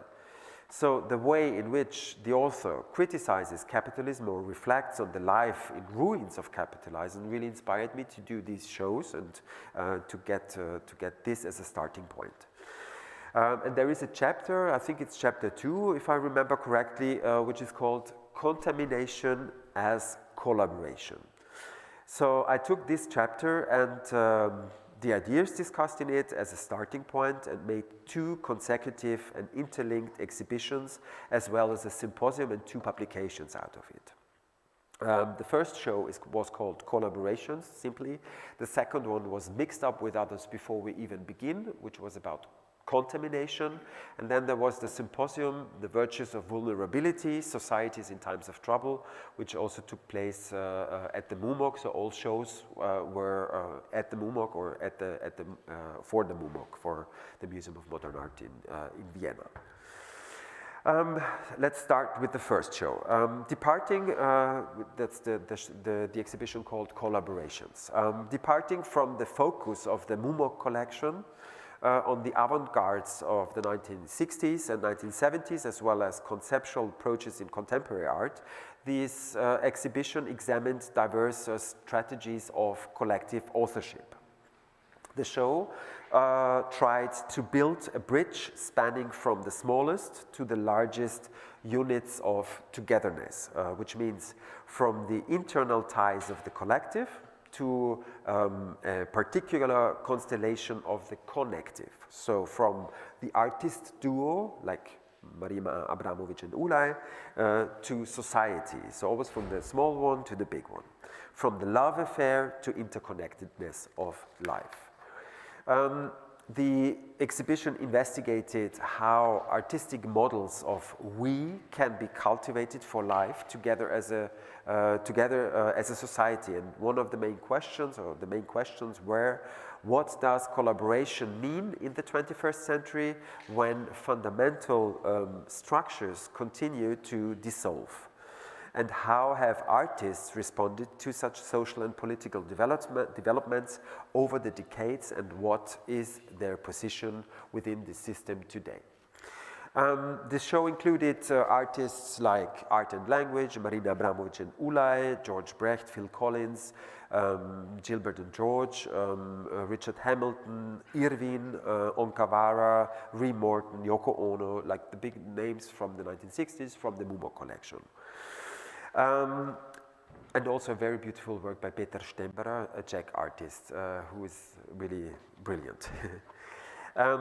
A central element in the exhibition, and also the connecting element between the two exhibitions, so between collaborations and mixed up with others before we even begin, was the exhibition display. And for this exhibition display, I invited Aneta Mona-Kisha and Lucia Tkacheva. You might know one of them as artists, or rather as architects. So here you can see more images from the collaborations show. And here you can see the display of the show as it was photographed before the hanging of the works for the show collaborations. For collaborations, Annette and Lucia developed a display structure that reflected on the principles of collaboration on a very material level, and by means of contrary pairings such as old and new, transparent and opaque, internal, external, high and low. The architecture was a combination of repurposed walls from the museum's depots and new semi-transparent polycarbonate walls or wall coverings, which somehow exposed the underlying architectural construction. The points, and I'm talking about these points, where the polycarbonate connected with the distorted wall elements when the sheen of the plastic met the traces from past exhibitions such as cracks and holes and yellowings and remnants of old lettering. These points, for me, revealed those fault lines of collaboration that were the subject of the exhibition. So that's really where collaboration, this kind of working together, working against each other, working again with other, comes into the image, more or less. As in Anna Zink's concept, collaboration and contamination coincided also in the exhibition display and in the architectural structure. Just a side note, we had quite some discussions with the museum director about this exhibition display because, of course, museums normally tend to have clean walls and not dirty walls, so this was quite an act of convincing. We never convinced her. The second show, here you can see the work of Peter Stemberer. Really beautiful work. The second show, mixed up with others before we even begin, finally met its predecessor, collaborations, in its ruins. So the design elements of the exhibition collaborations formed the architectural basis of the show that followed. And moreover, Aneta and Lucia, who countered purity with moments of decay, did, or their display, not they themselves, their display did undergo another process of deconstruction, because individual walls and wall elements were dismantled in order to thematically transcend the idea of collaborations and address issues of contamination in the act of their deconstruction. So the second step of deconstruction was not done by Aneta and Lucia anymore, it was done by me. And the exhibition mixed up with others before we even begin. You can see some views here. Was about hybridization, amalgamation, conjunctions, chains, combinations, bastards, liaisons, aggregators, portmanteaus, mycelia, rhizomes, and so on. And I tried to investigate phenomena that reconcile different, often contradictory entities within contemporary visual culture. So the exhibition really, for me, was a very political exhibition, which positioned also these forms of coming into contact and being related, these forms of collaboration against imperatives of autonomy, originality, and authenticity, against binary modes of knowledge production and essentialism, and also against a Western notion of purity, which nowadays, unfortunately, is increasingly voiced once again on the global stages of politics and economics. So this show included artworks by Laila Baburie, Mariana Castillo de Val, Aneta Monokisha and Lucia Tkačeva again, Nilba Güdeş, Nicolas Lamas, and the collective Slavs and Tatars. Some more views of the show. And the subject of the symposium, just to have everything said, it's the virtues of vulnerability. I won't talk about this symposium in detail. In addition to the exhibition display that Aneta and Lucia designed for the first show, there was a role change in the second exhibition, because both took part as artists and made a contribution to the show that intervened very strongly in the structures of the museum, but as an artistic intervention, not as an architectural one. They presented a work called Nothing Nowhere into Something Somewhere and renewed it. It is from 2015, and it was renewed or re-actualized for this show. And for this work, Aneta and Lucia consumed fly agaric, like Amanita muscaria, the mushroom, the red mushroom with white dots on it, like Siberian shamans. And they write, inspired by the practice of ancient knowledge seekers and their natural guides, we collect our urine after ingesting fly agaric mushrooms and manufactured jellies out of it. Following an alchemic process of transmutation, we dissolved and filtered the psychoactive compounds through our organisms and coagulated them into edible sculptures. And these edible sculptures, you can see them in the fridge, congealed.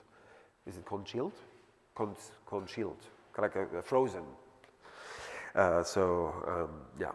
Aneta Monokisha and Lucia Tkačeva staged these jellies in this sculptural setting that kind of imitates the mycelium of a mushroom from this fridge, which kind of represents for me the Siberian cold. Different cords proliferate out into space in all possible directions and creep into the museum walls. So here you can see the jellies. And in general, perhaps mycelia as an explanation, whose fruits surface in the forest as mushrooms, like the amanita, which is the fly agaric, are, according to the biologist Merlin Sheldrake, an ecological connective tissue that interlinks vast parts of our world. Mushrooms have no fixed, predetermined boundaries like animals. They are bodies without a body plan. Like plants, they have decentralized, which means they are decentralized, which means that they are also which means that there are also no operational centers, no capital cities, no seats of government. It is better to think of them as not as a thing, but as a process, an exploratory irregular tendency. And this exploratory irregular tendency is perhaps something which we could see artistic research as too. Similar to how fungi put their bodies into food, the mushroom injected into the museum by Aneta Monakisha and Lucia Tkačová also taps into the DNA of the art institution. I'm done in 1 minute. Because this mycological intervention that developed in the exhibition spaces, which you've seen before, proliferated to the point that the mycelium changed also the name of the museum. What you can see here is the name of the museum. It's Museum Moderner Kunststiftung Ludwig Wien. And for the duration of the exhibition, the writing on the facade of the black building no longer read Museum Moderner Kunststiftung Ludwig Wien as normally, but let fungi guru wisdom meet minds, turn us new. So this was Aneta's and Lucia's intervention. And with this turning our heads new, I would like to thank you for your attention.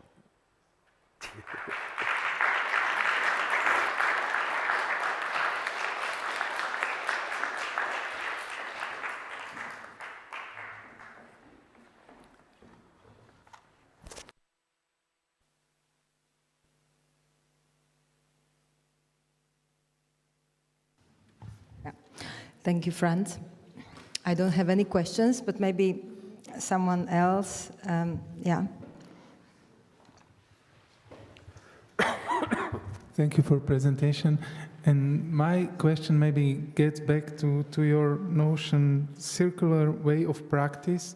That could you just for me a little bit repeat the phases of this practice, where is the performative and I mean, I don't think that I have specific phases. It develops from each project, and I really try to get into my topic by experimenting. It's also, for example, by retyping a text and by thinking about this text while retyping, for example, and by extracting methodologies that are laying open in front of us and taking them and adopting them for my own needs. So I think that's the main point where I try to have this circular way of thinking. So the project about writing deals a lot with written acts, deals a lot with me writing, with other people writing, with me being written on and stuff like this. And the act of copying is about copying, about repetition. It's repeating. It's repeating the same thing over 3 years. And this act of the third project, which is about collaboration, contamination, about purity, is about making things dirty. So that's a circular thing. Thank you. The more you talk about your work, and by the way, I like your work very much, the more I wondered why you began it the way you did, by invoking this, if we've learned anything, it's that there is more than one. I'm wondering why, given your anti-essentialist, anti-purity rhetoric, you still seem to be searching for some essential, foundational point of departure, like a something irreducibly beginning. So what we have learned more than anything is that there is more than one. But is there more than one? Because your work, for me, shows that each time there is a repetition of the same, it's always different. Even the tattoos, which are exactly the same on each of your bodies, that's not more than one. These are two very different instances of the same thing. And I think there's a big difference between more than one and two different things. Two iterations of the same thing, which are very different. Yeah. I mean, I think the way I presented these projects today also comes from the idea of having a symposium on artistic research. So I wanted to put in something about artistic research on the one hand, and on the other hand, I think once you did an artistic project or an artistic research project and you did this application process, you're kind of brain fucked. With methodologies and everything, and you have to explain everything until the very end, which is definitely not possible for a project. And luckily, projects like this, the original copy project, for example, once you get the money, you're quite free to do whatever you want, and you don't have to do what you wrote in your application. So perhaps this essentialist and this looking for something to hold on still comes from the burden of, of the application process, I don't know.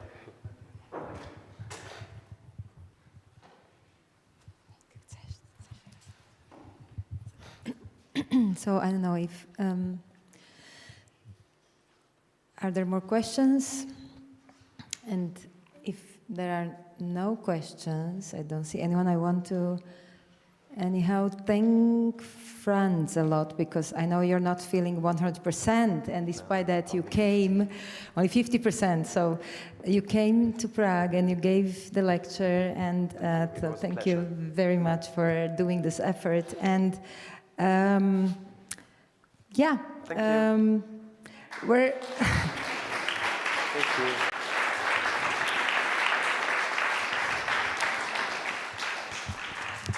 We will have a much longer break after the panel discussion, which follows now.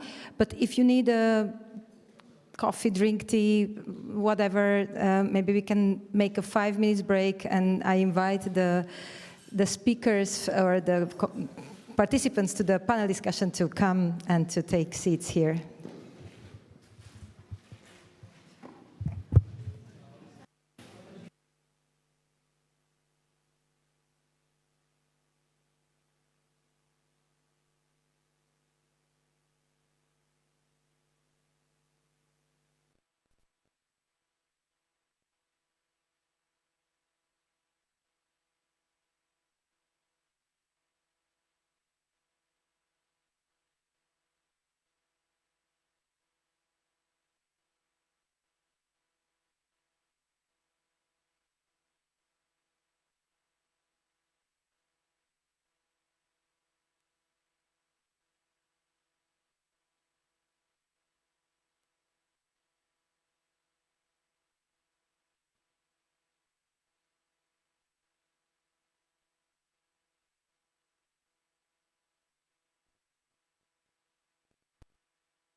Ale dítě mi to pochválil. Já se vycházím z toho.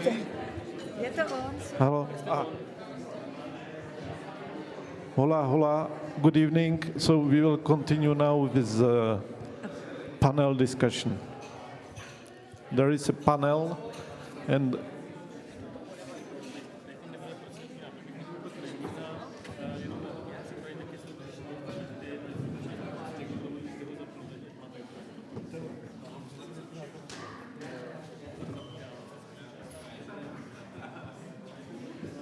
Tento je stabilný, tak používaj tento. A nechceš ty mať ten? Aha. A tento?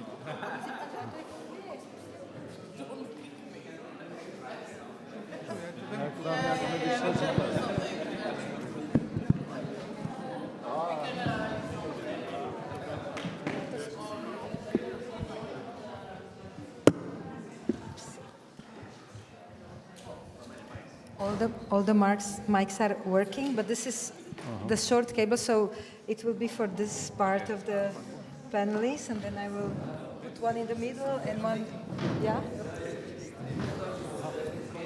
There's one mic, so we have 3 mics, 1, 2, and 3, so this is... Yeah, yeah, it's good. It's on. This is a cheer for you. More cheers. Join us. Magda. No, please. I can be like this now. Join you. Yes? How was it? I think this light is too strong for us. We cannot see our audience. Yeah. I'm blind. So it seems that your attention is a bit fading, and it's the best time when attention fades to penetrate with a strong panel discussion. And we have really strong panel here, as you can see, many participants. I will introduce them very shortly because I think you heard all of them today, except maybe Dušan Záhoranský is the only one who didn't speak so far. So Florian Dubois from ZHDK Zurich, Anne-Helen Midland from Bergen, Art Academy in Bergen, Franz Thalmeier from the Angewandte and MUMOC in Vienna, Vytaustas Michalkiewiczius. Yes. Cheers. Cheers. From Vilnius Academy of Arts, Dušan Záhoranský, professor from Academy of Fine Arts in Prague, our home institution here. Markéta Dolejšová from Aalto University, and Jess Hee Jong Choi from both. They were talking together.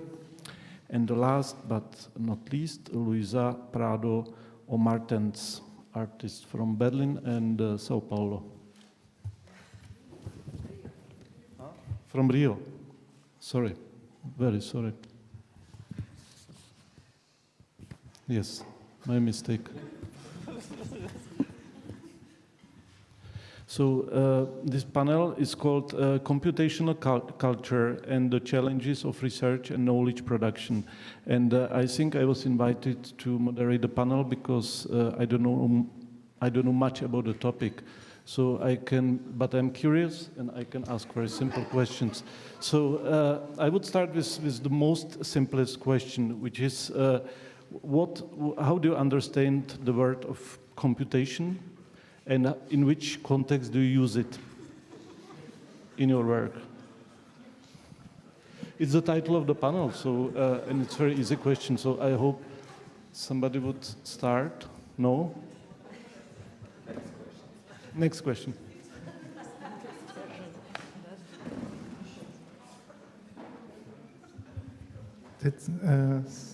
I just kick it. That I use word computation when I count the budget for my commissions, but otherwise that I was somehow at the beginning struck by Florian's description as artistic research as a field which counterbalance the hegemony of like consumer-based art business, which is, I think, very, very interesting and clever question. And I felt like this AI and computation might somehow paradoxically help us to really fill this commercial market with crazy stuff to buy, and we will have a time and capacity to focus on our critical and thinking art, and we will not have to do the shitty art, but computers will do it instead of us. So there will be enough space for subversion and critique. Yeah.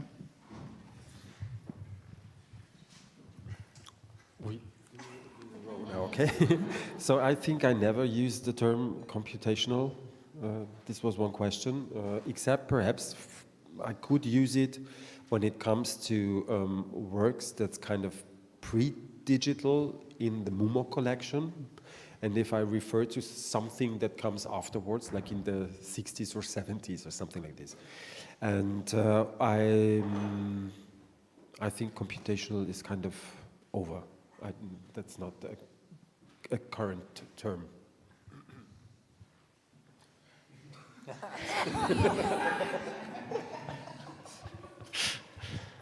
Yeah, for me, computational goes more together with the word power, computational power that a machine has.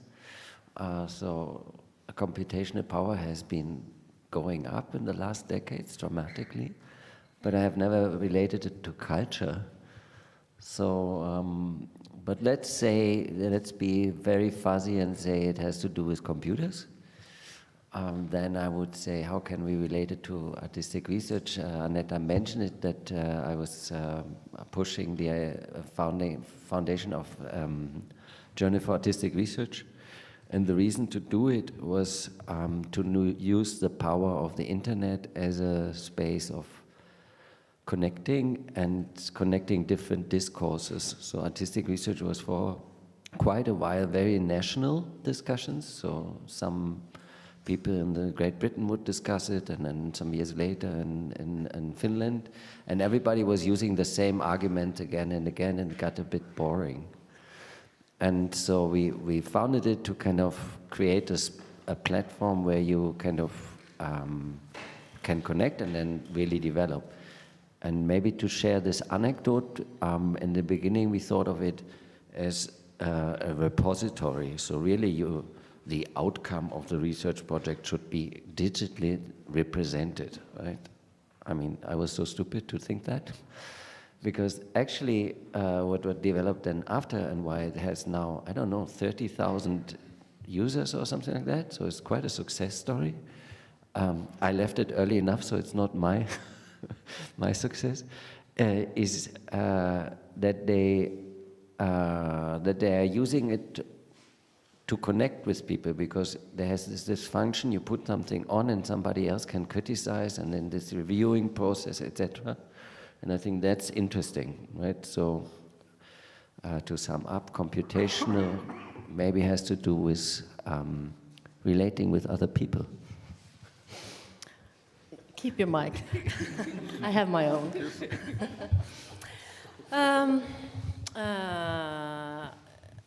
Since I've been doing a very analog and manual thing today, like digging, and probably did not do my homework in terms of this question for the panel.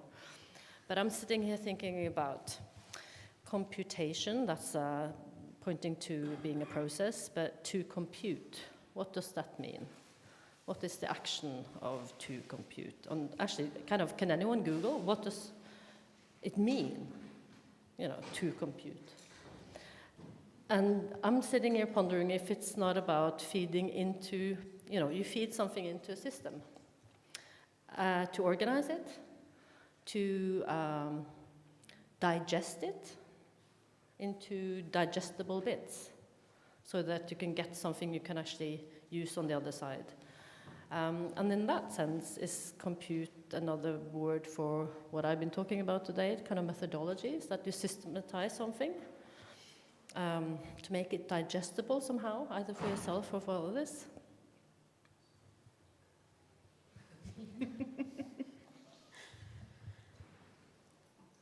I have to say, I'm not that interested in the question about computation as much as I am interested in thinking instead about content, which I think right now is something that is much more urgent and much more present.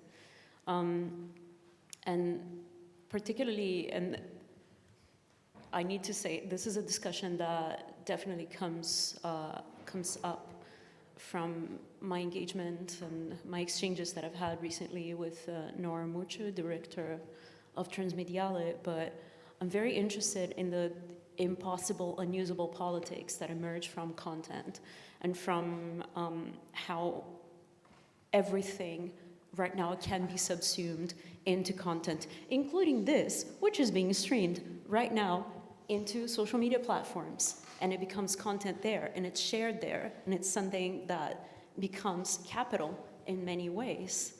Becomes capital as you repost it, becomes capital as you use this in order to push your career or to push your own agenda, your own political agendas. So that, to me, I think is a much more urgent question right now than what is computation. So yeah, I'll just throw this into the wind. Thank you. Yeah, I feel very much the same. Like Luisa, I don't know, I don't use the word computation to navigate my own practice. So I can try to improvise here and try to impress all of you by making some funny metaphor about computation, but it's not really part or like central part of my thinking. I can think of computation as something that we might all do every day to navigate through space and time, to go through our lives. But then I'm making this analog metaphor. I'm also much more interested in the content, so more the question of why are we here actually, not what is computation or how do I think about it, especially because I don't think about it, so. Computation is fun. No, it's not. It can be, I think. But what everybody has said, basically. But and it is very important. Computation is at the center of this imaginary truth-telling machine for the future, and it controls us, it surveils us. All of these things matter. It shapes policy when it comes to art, when it comes to controlling our bodies, border control, everything. So, but whether it's computation or whether it's ceramics or whether it's anything, really at the core of it is the power who has the control over this, and that hasn't changed. And I think that's what everyone was sort of getting at, and I agree that's what we really need to consider rather than the technology or the tool itself. Oh, I have a bad, it's very bad. I'm the last one, so everybody said everything. But I think we're living in post-computational age. Try to imagine your iPhone has the same computational power as the PC had 20 years ago, and it was that size of this structure. Can you imagine? So I think iPhone has a similar computational power as the computer used to have like 20 years ago, of this size. No? Do you have specialists here? Who can confirm my statement? 25. Okay. But I always like to use AI and to decompress it in a different way. It's artistic intelligence, and this is what artistic research is fighting for. So in this scientific world, we have artistic intelligence, and it's really important, and we change the view towards the world, and we bring our own values, and we decompose it. AI is artificial interface, so it's not interesting for us at all. Okay, so then I would extend the question maybe to Aneta. What was behind this computational question? Is it AI really, or? You know what? Because all of you kind of took this sense. One sense of what it means to compute, and I followed Anne Helen's advice, and I opened the definition. What does it mean? And the dictionary says that informally, and this is what I'm more interested in, to compute means to seem reasonable, to make sense. And I think that's something that we don't really, we don't see this meaning when we think about computing. We all like think about reckoning or calculating or something like that. But like, making sense is also a sort of like rational process or a sort of like reflection, rational reflection about what we're making or what we want to say. So so maybe we are trying to making sense about what has happened today. That's what has the happened today, and also to make sense of artistic research. We're trying to make sense of artistic research with this conference every year, because as Florian and more people actually mentioned during this conference, was that like we're still trying to figure out the definition or the understanding or some sort of how to define or how to look at what artistic research is. And in the discussion yesterday, we had a very nice panel discussion with some of the ones who are sitting here in the evening, and informal one. And I think, Florian, it was you that mentioned that artistic research is not about knowledge production at all. And this is one of the key definitions that we always stumble upon, like, that research is knowledge production, and artistic research should also produce some knowledge. And this is but I'm going to maybe ask Florian to explain, because you did it so well yesterday, and I liked it so much. So how do you meant that?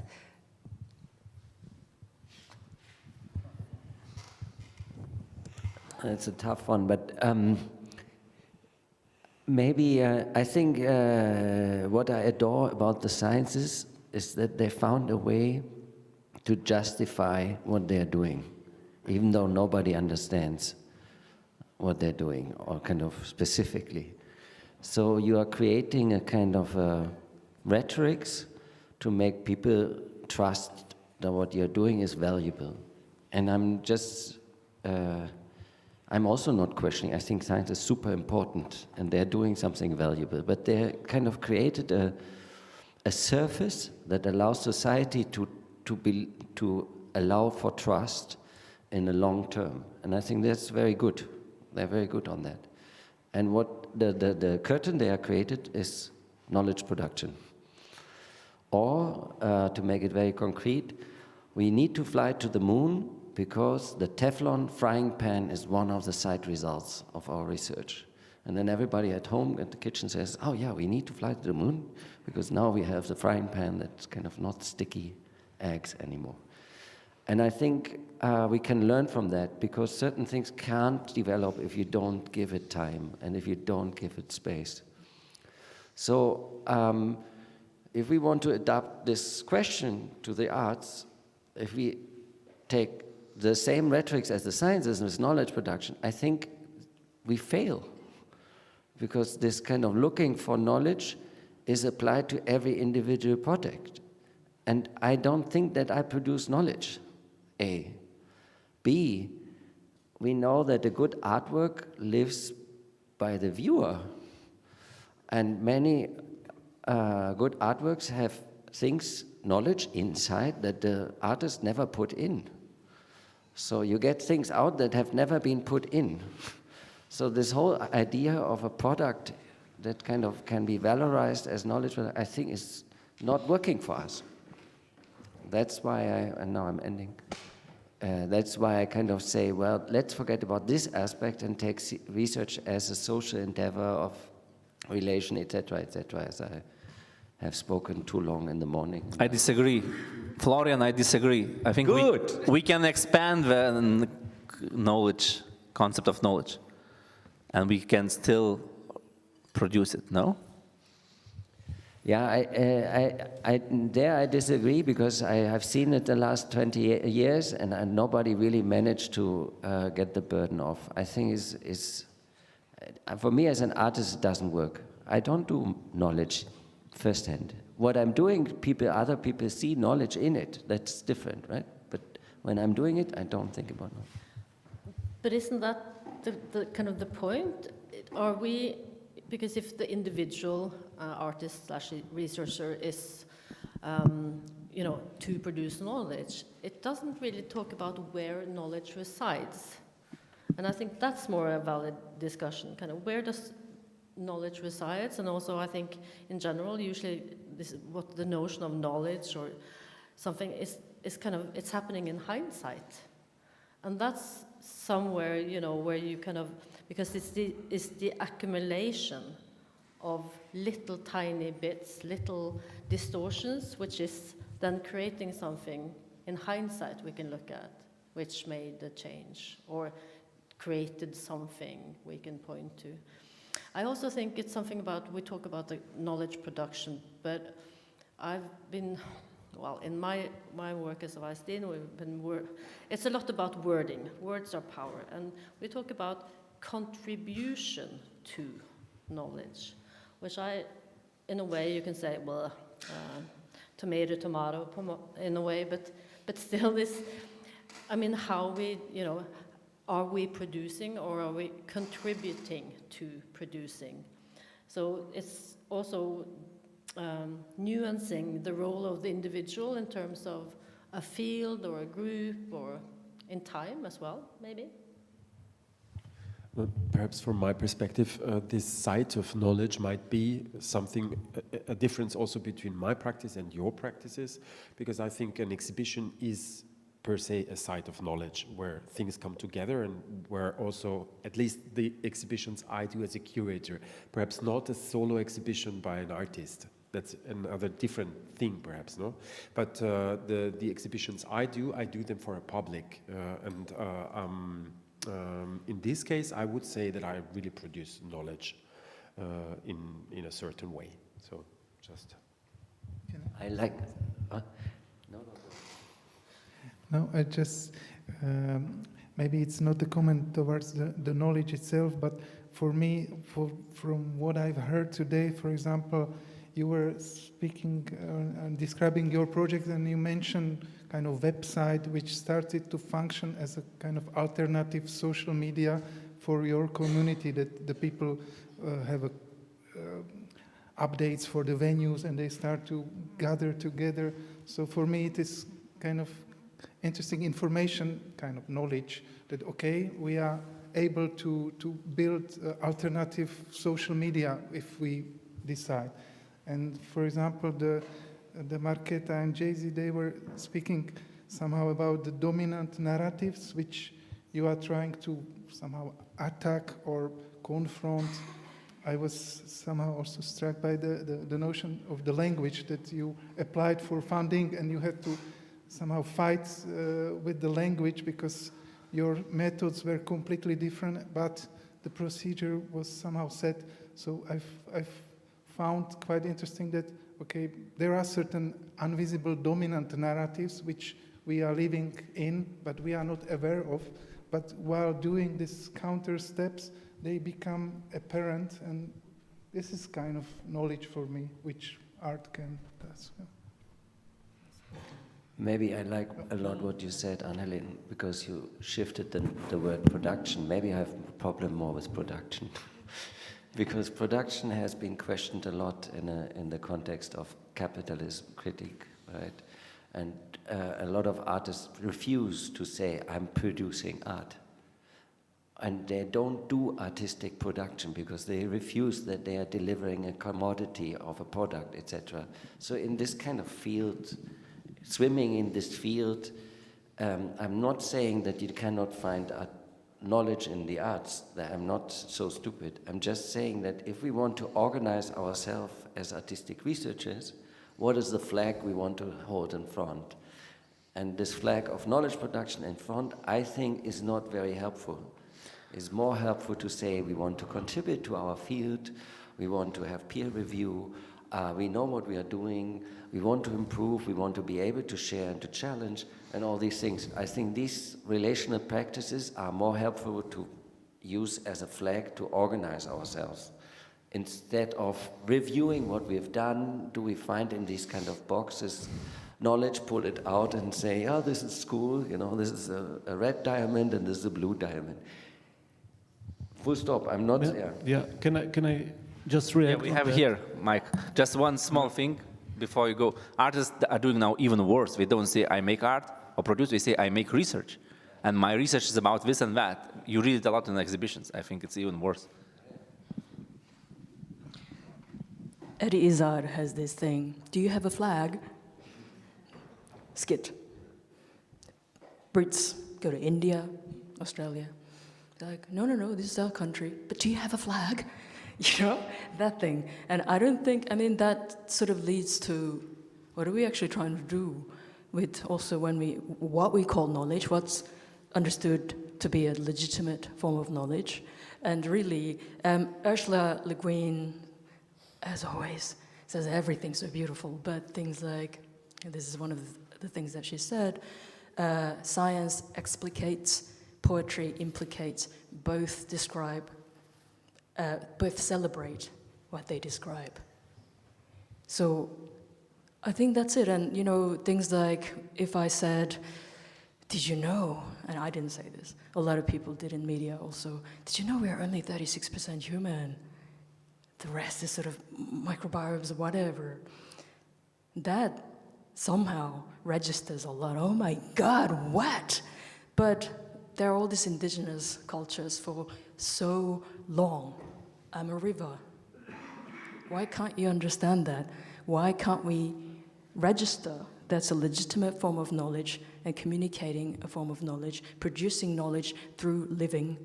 And I think that's the kind of deeper issues that we can look at and we can explore through art and computational art or otherwise. Because computational also or digital, that adds a different potential dimension. But again, what is considered data and how much data is fed into something as input to get output, all of that is a power relations. I think that's the kind of thing that we really need to think about. I want to propose something. So what if we reframe this conversation from a production of knowledge, from an understanding of knowledge being something that is produced, into like an act of nourishment? What happens when we think about our practices as acts of nourishing something, nourishing acts of, you know, when we think about contribution, when we think about production, I think those are words that obviously, you know, like it was mentioned already, are very implicated within capitalist modes of production.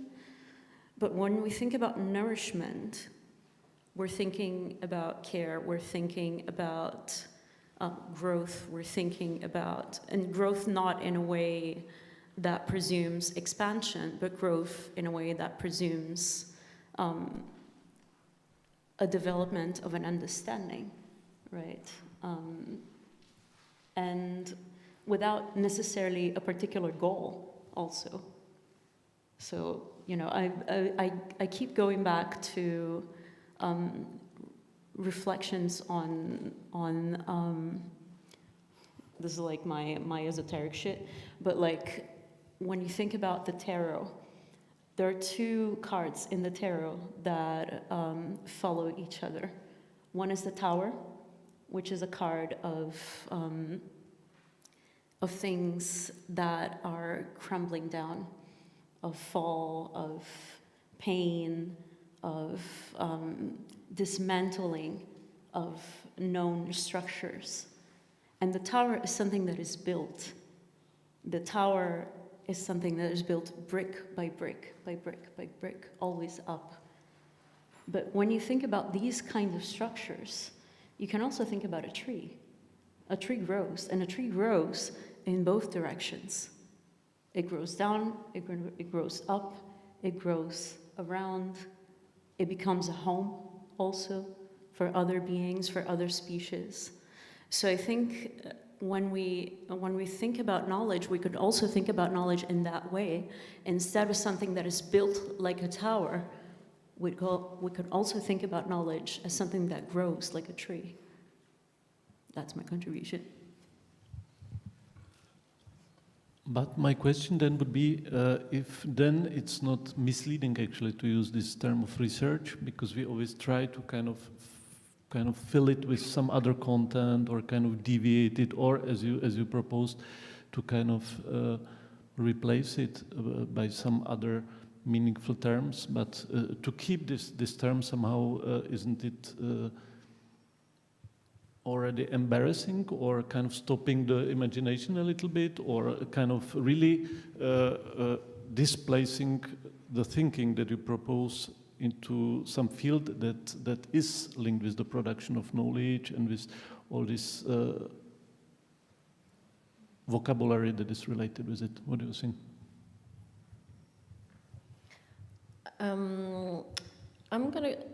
I think in, let's say, science or academia, which now is in this way we're talking, seems like something else, very different from us. I think that's a misconception. I think, of course, you have, of course, environments there which, but I mean, they're just as much opposing, I would say, in the environments I know, whether it's mathematics or literature studies, the production of knowledge as well. They find it difficult to take this term, and I'd rather that we fight for, I think actually one of the contribution artistic research can be in this kind of larger discussion is actually rather changing the content of what research can have as a content. And even, you know, how do we understand knowledge? I think that's one of the biggest gains, or where it kind of everyone's trying to kind of get this, not just making this product, but what is knowledge at all in our society? How do we understand the term knowledge? What's the also we're now speaking in English, where knowledge has a very specific meaning. It's very contained. Just in my own language, Norwegian, it would be different. It means something slightly different, and I'm sure, you know, with this group, we all can relate to those words around, you know, like I've been talking about like artistic research being closer to the German word of erkennung, which works in Norwegian, erkjennelse, which I just don't manage to translate into English in the same way. So also it's looking at the language and the kind of the constraints that immediately gives, but I think also, again, I think research is an interesting word. It's a super interesting word, and I'm excited by it. But also excited by adding, changing, molding, challenging, perhaps, the whole word. It's an interesting field to literally subvert, invert, transgress, embrace, care for. I think that if we are talking about validation of knowledge and the frameworks for knowledge productions that we actually even bother to stay with. So if we bother to stay with the existing canons for what is knowledge production and what counts as knowledge for whom, if you bother to stay with them as they exist now, we are not going to move anywhere. But as it was mentioned just now, there are so many different forms and shapes of knowledge and knowledge production that exist beyond words, beyond human ways of thinking. And it's just it depends on us if we want to engage with them or not. Or we can sit here and talk about, does it count as knowledge what I do through my art? Does it count for whom? We first need to show what also can be counted as knowledge. So then it starts existing, and it can be recognized as knowledge by existing evaluation structures, by existing funding structures, for instance. And then we can move somewhere else.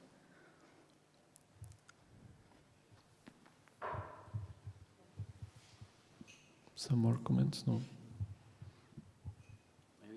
Maybe the audience, but I would like to say there's an urgency also here, because the scientific knowledge is a very colonial knowledge. And if we want to decolonize the idea of how, because the hard sciences have been founded the same moment when colonization started, and they have supported the colonization process for 500 years heavily. So there is a relation between the way of how you describe the world and how you build colonies. And this is very toxic, this relation. And I think if we want to kind of rethink it, which I personally find very important, we have to find ways. I like your way by saying, well, we just take that and to say indigenous knowledge, and by this you have already a point of view where you can kind of counter-colonize or counter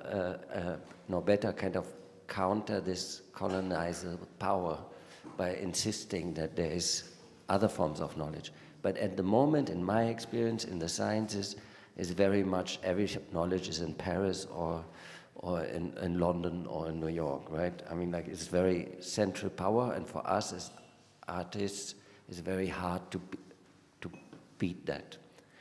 And it helped me not to think about it first. And maybe I close that, because maybe for you it's helpful, then please continue with it.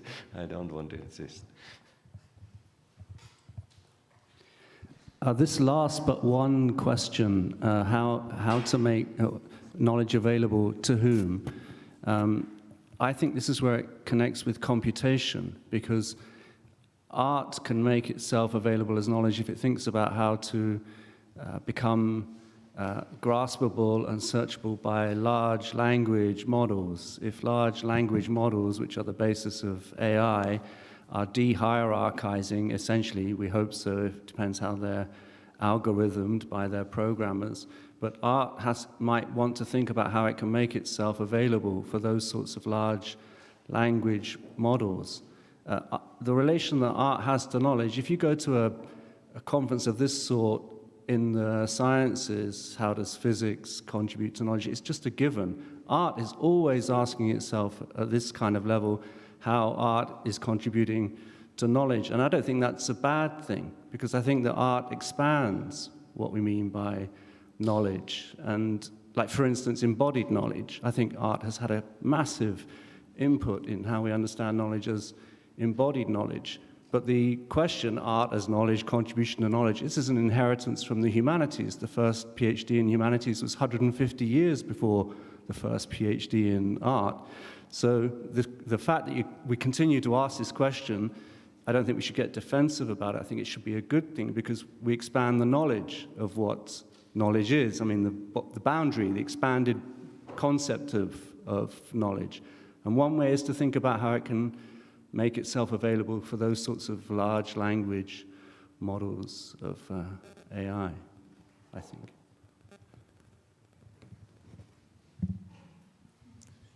Can I just maybe have a question towards our group, that in the performance of Martin Kamen, that there was on the other side very straight kind of message, an example of how the society, or how the majority of society like acts, and what are the values of the rest of the society. We have had elections in the Netherlands, so there is kind of clear situation which we cannot ignore, that okay, rest of the society is living in somewhere in a different cosmos than we are living, so we can do the exhibitions about our research, but how you deal with this gap between like gaining this critical distance and knowledge, and then distributing towards the audience, what to whom we can transform or present the achievements we have. So what are your somehow lucky moments that you have somehow overreached out?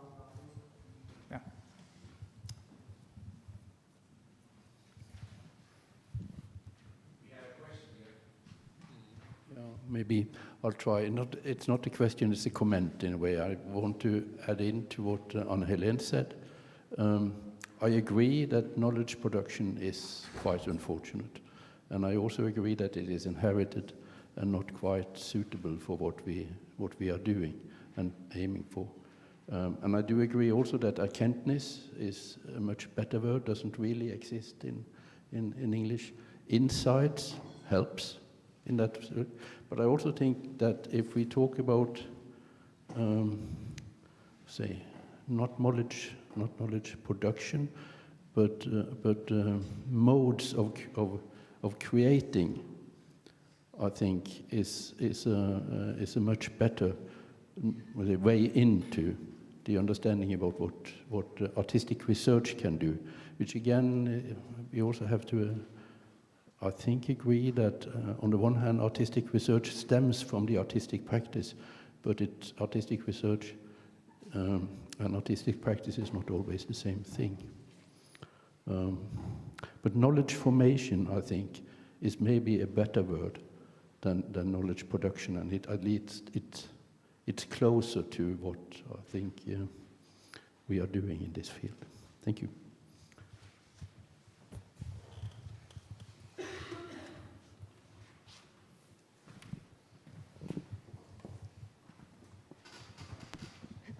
Okay.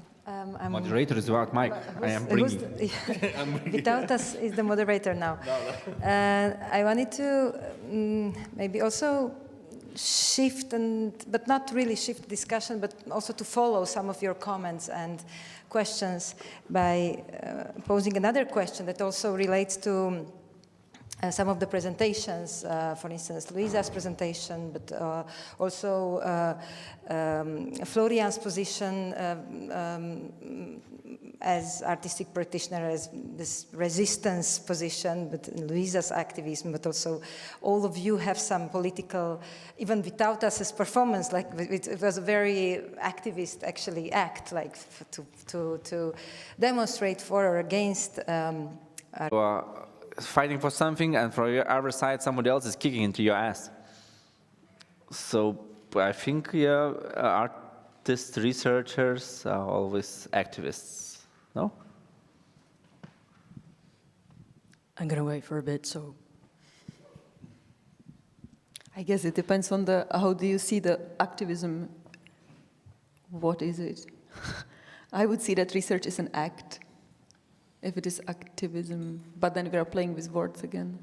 But the question that Aneta posed of the relation of act and knowledge making or production, there is a type of knowledge we can probably only engage with through acting or through practice that we would not reach otherwise. So I see it as a very important part of knowledge formation, knowledge forming, making, producing, whether it is in artistic research or elsewhere.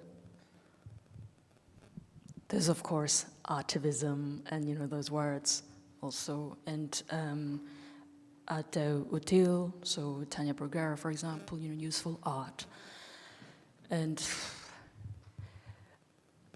I think we are always in activists for survival in some ways.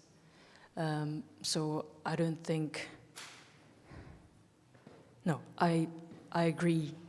By surviving, it's an activist act, and that is something. And it's not a simplistic thing. If you sort of do one thing, everyone must not be hungry.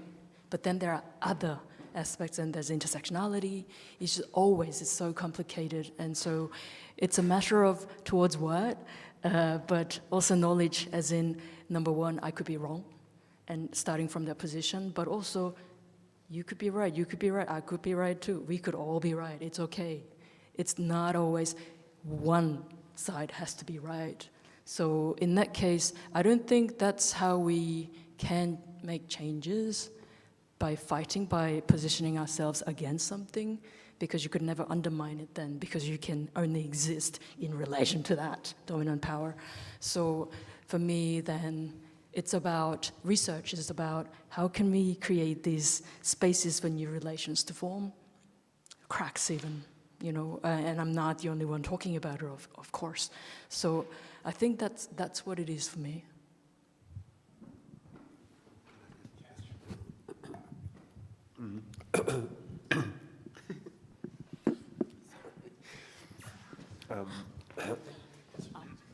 Thank you. I love what you said, Jazz. And No, I think Sorry. Yeah? I'm still struggling. Thank you. I understand activism as a way of making space for life, really, you know, a way of making space for life particularly when that is denied, when that very, very basic, fundamental right is denied. And I think, I don't know, like, I had something in my mind and it completely slipped my mind now, but I think that research relates to that. You know, I love what you said also, Marketa, about research as an act, because research is something that and it's something that's been kind of gnawing at my brain during this conversation, like how research is often subsumed within the context of institutions, of the university, of the school, of the whatever institution, but this is something that people do regardless of institutions, regardless of whatever. People nourish knowledge in many, many ways. And I intentionally introduced the conversation about nourishment, obviously because my contribution today was related to the kitchen, and it was related to forms of knowledge nourishment that are not seen as such because they are gendered, because they're racialized, because they're associated with particular classes. So that to me is also a way of understanding that, of expanding this understanding of what research is and what knowledge is. Knowing how to whisk egg whites, that is a form of knowledge, and that is a form of knowledge that connects to other things. And when we think about, you know, also the incredible work that that has been done here today with the food that has sustained us throughout this marathon so far, all of that is part of also negotiations, political negotiations of desire, of culture, of geopolitics. You know, why are we eating potatoes in Europe? There's all of that that is encapsulated in these forms of embodied material knowledge. And embodied knowledge is very much like, almost like a meme sort of wording at this point. But I do think that this is something very, very significant, and this is also part of my own, at least, understanding of knowledge and research and activism, and how all those things kind of can be negotiated with each other. Does that make sense? For me, it makes total sense, and I think what you say about being connected with other people, I think that's also my point, because I don't think that my exhibitions are acts of activism, for example, but they contribute to a certain mood and to a certain, I don't know, to something that can be called a critical mass also, no? To this being connected with other people and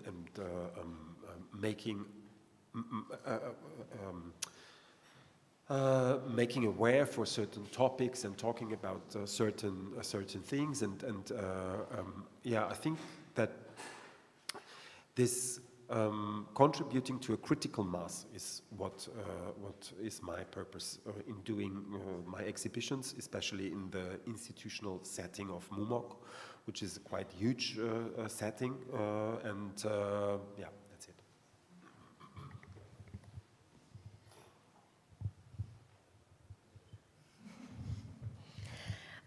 If activism is not being complacent or questioning consensus, questioning the status quo, then research is also activism. I would just quickly develop on what Luisa was saying about nourishment. I think does it also make sense to acknowledge that when we are making knowledge, we are always building on knowledge of someone else. So we are doing this in relation. And a lot of these relations are being made invisible either on purpose or they are invisible to many of us. So there is a lot in whisking eggs, for instance, to think about. There is a dog. Right in time. Thank you. Yes. Maria. Yes. Say something.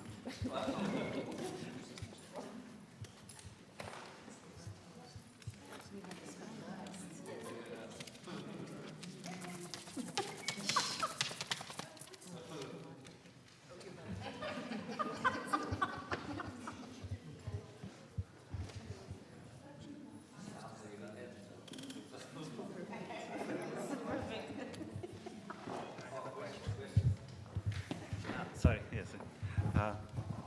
So I have a question which might be about some like negative definition, because in the natural sciences we have research, and sometimes it fails, sometimes the results are wrong, and maybe there was just not enough funding, of course, but there is wrong scientific research. Do you think there is failed art? Is there, because what you are saying now, a little bit, to me, doesn't allow the failure of art. Like, as if art always succeeds. So I'm giving a proposal, can art fail? I think always art is a failure, and only by presenting it, somebody will point it out. Oh, I like this one. I buy this one. I support this one. I show this one, and then it succeeds. But I think every act of art is failure. No?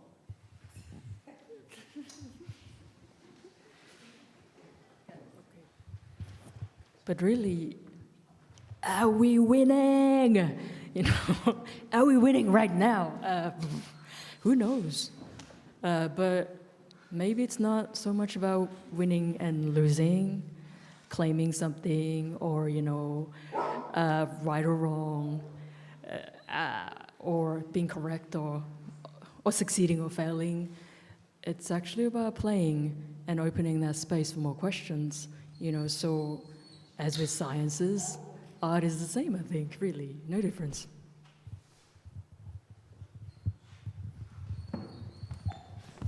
Maybe, can I ask you one question? Because for me, I started at university like 5 years ago, and I only heard about artistic research as being curator from outside, doing exhibitions, and I really like artists that were based on various kind of researches. So my question would be, actually all what I heard was so kind of healing for me, that artistic research is that we talk about the meaning, that it's about the cracks, that these are topics that interest me. But being from the institution, how this word and this practice is institutionalized, and we are sitting at the institution, we are kind of also using the money of institution for artistic research, and there are many people that would like to do artistic research, and they are not allowed because they are not found, they are not accepted at the school. Of course, they can do it extracurricular way, but still there is a big frustration for me hearing that how kind of sensible term it could be, and how institutions are kind of dealing with it in a way, you know. And it's the same as with the arts, actually. It's not such a big difference within the research and art for me. So do you feel, what would be your take on institutionalization of the research? Because, as you said, it can be done, everybody does research in a way, on a certain extent, and this I understand also. So, but this shift which happened with the institutions, how do you feel about it? Or what do you think about it? It's a huge problem.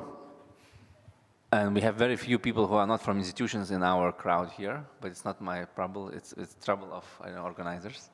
But I have another answer. So think of philosophy. Does philosophy exist outside institutions? What do you think? I mean, probably most of philosophers, or I don't know, they legitimized philosophers, they are in universities, research centers, associates, wherever else. So why not artist researchers? Why they cannot be in only institutions?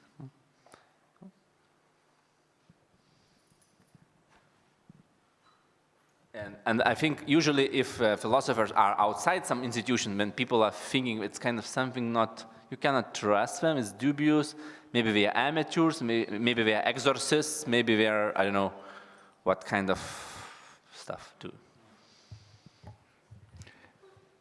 I think I agree with that to have a like artistic research at our institution, it's natural from my point of view, and it also somehow relates to the Andras questions about the criterias, and Florian once or showed the kind of scheme that kind of lowest limit what demands to be considered to be an artistic research. Then there was kind of sharing or contributing to a certain field, to a certain community.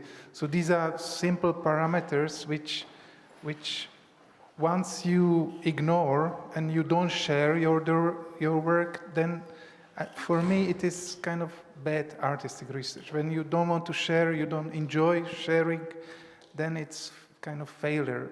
And I think the failure is also kind of natural when I cook and I put a lot of salt in it.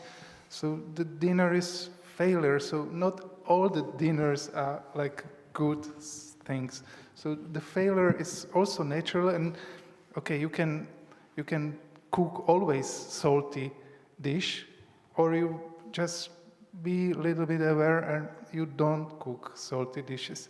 So I think that we can admit that the failure and like the bad art happens, and okay, we can do the salty or yeah. So I think the criteria is nothing bad. So it exists, and it's okay to deal with them, to fight with them, to rearrange them, to redesign them. So. No, I was kind of thinking around the same lines in terms of when you said wrong research, and I was thinking, what is that really? Because of course, if you think about natural sciences, you either prove or do not prove, but also the non-proof is irrelevant knowledge. So in a way, also I think within art, we also learn when things doesn't go our way, it didn't function as we hoped it would be for some reason, you also learn from that. And there's an extremely famous quote, this kind of fail and fail better kind of thing. So it's maybe not about right or wrong, but always contextualized in kind of, is it relevant? What can we learn from it? In what context can we learn from it? Maybe it's not an economical success if we talk about an exhibition, but maybe as an artist you have actually learned quite a lot about both your practice or methodologies or and the way you can share that knowledge afterwards is maybe kind of in one way very successful. And to what you're saying about, I mean, the sharing is, I think, it's the core of what research is, not only in artistic research, but all research, something shareable. And I think we're still kind of, well, what can we share? How do we share that?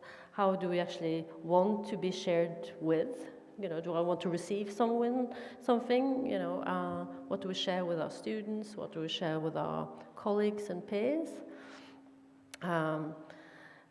So this, and the institutional question, I think, again, you know, even though I ground myself, or I would actually say I'm very good at listening and giving advice, but I'm not doing psychological research as such, even though I can do it privately, but it's this kind of institutional setting is both for one individual part. I think it is about livelihood.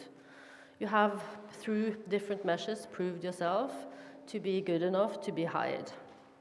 That's one bit of looking at the research bit. I mean, that goes for any discipline within academia.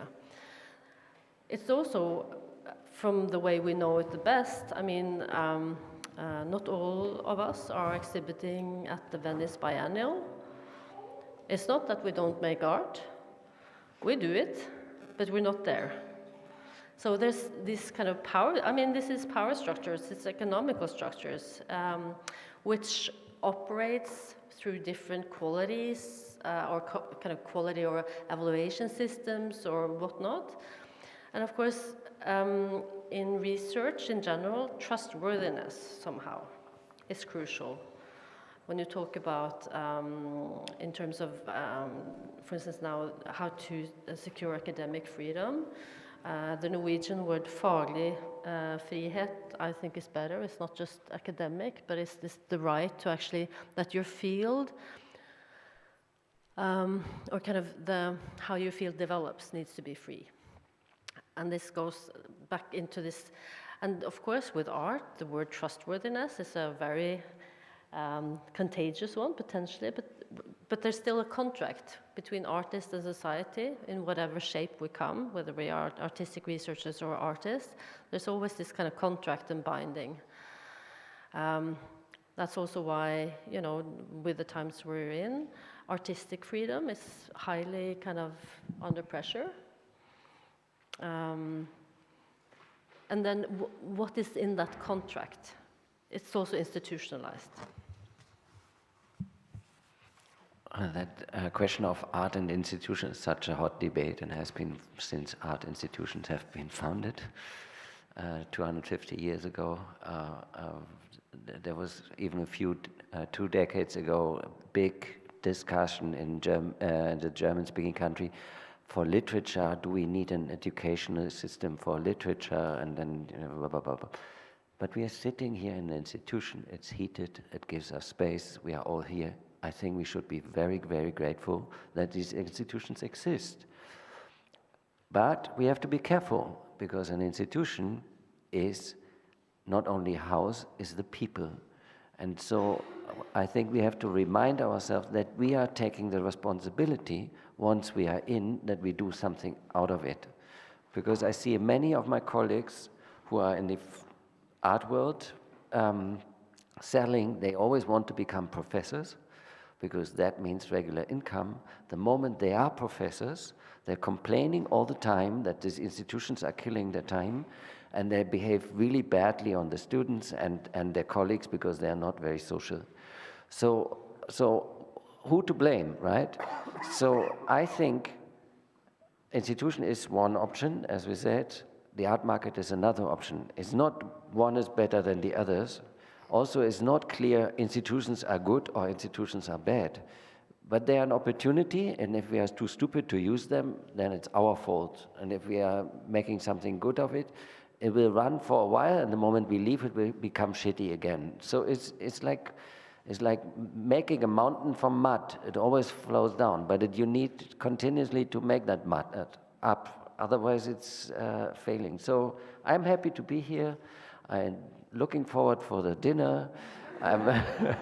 It's super heated. This institution allows us to send out invitation cards, right? It makes me travel from another country to see people from other countries. So yeah, it's dangerous, but lucky so. Thank you. Institutions now? No, it's not.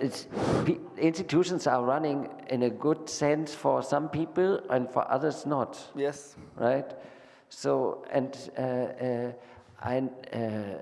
when I entered the institution, I remember my first round of accepting students. I couldn't sleep for 2 days because I was so afraid of the responsibility. Because if you take a student into the art school, you accept the person, and it's not a talented person, or it's not a person who is, I don't want to put it on talent, but who will make a good life.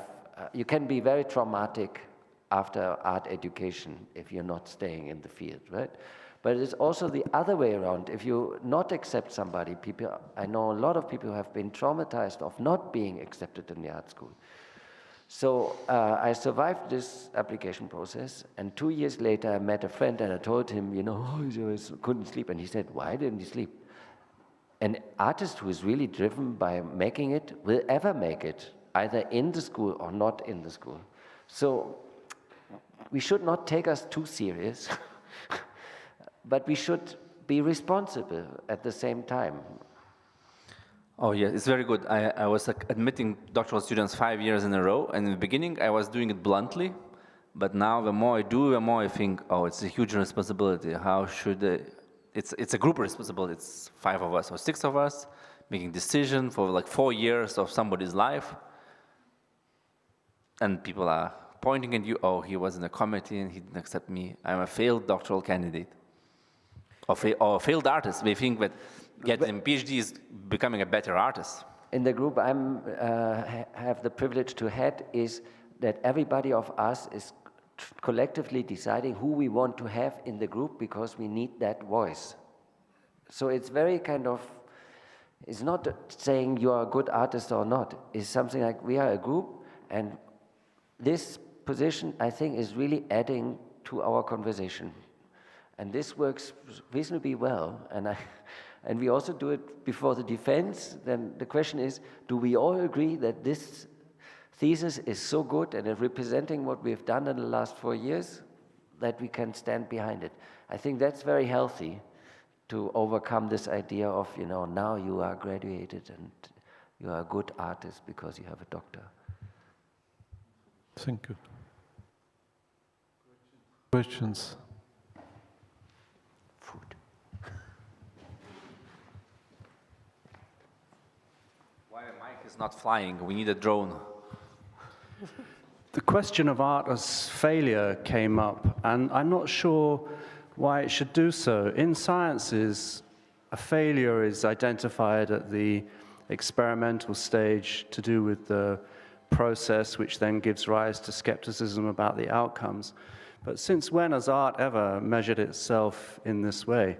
I think that art has a completely different contribution to make to this question of knowledge. It offers diversity of perspective, and these diverse perspectives are additive. It's rare that you see one perspective cancel out another. It's just that it becomes another perspective. So I don't know why art as research should be concerned with the question of failure. That was the question that was introduced earlier. Well, I can just simply say that they are not just, even in research, under idealistic conditions, yes, there is an experiment which fails or not, but they are also bad actors. Sometimes you come up with false data, and sometimes you want to, are we, maybe this is a stupid question. Are we not having this concern that there is like false data in art? Or bad actors? Both.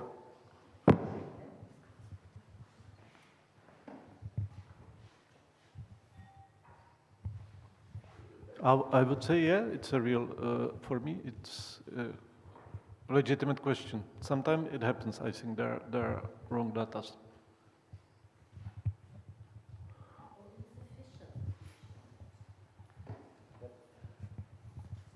But we have to be careful on two things. One is we talk about art, which is super abstract, and then we talk about the individual PhD. So there are different levels that we have to be aware. Now it went up and down all the time.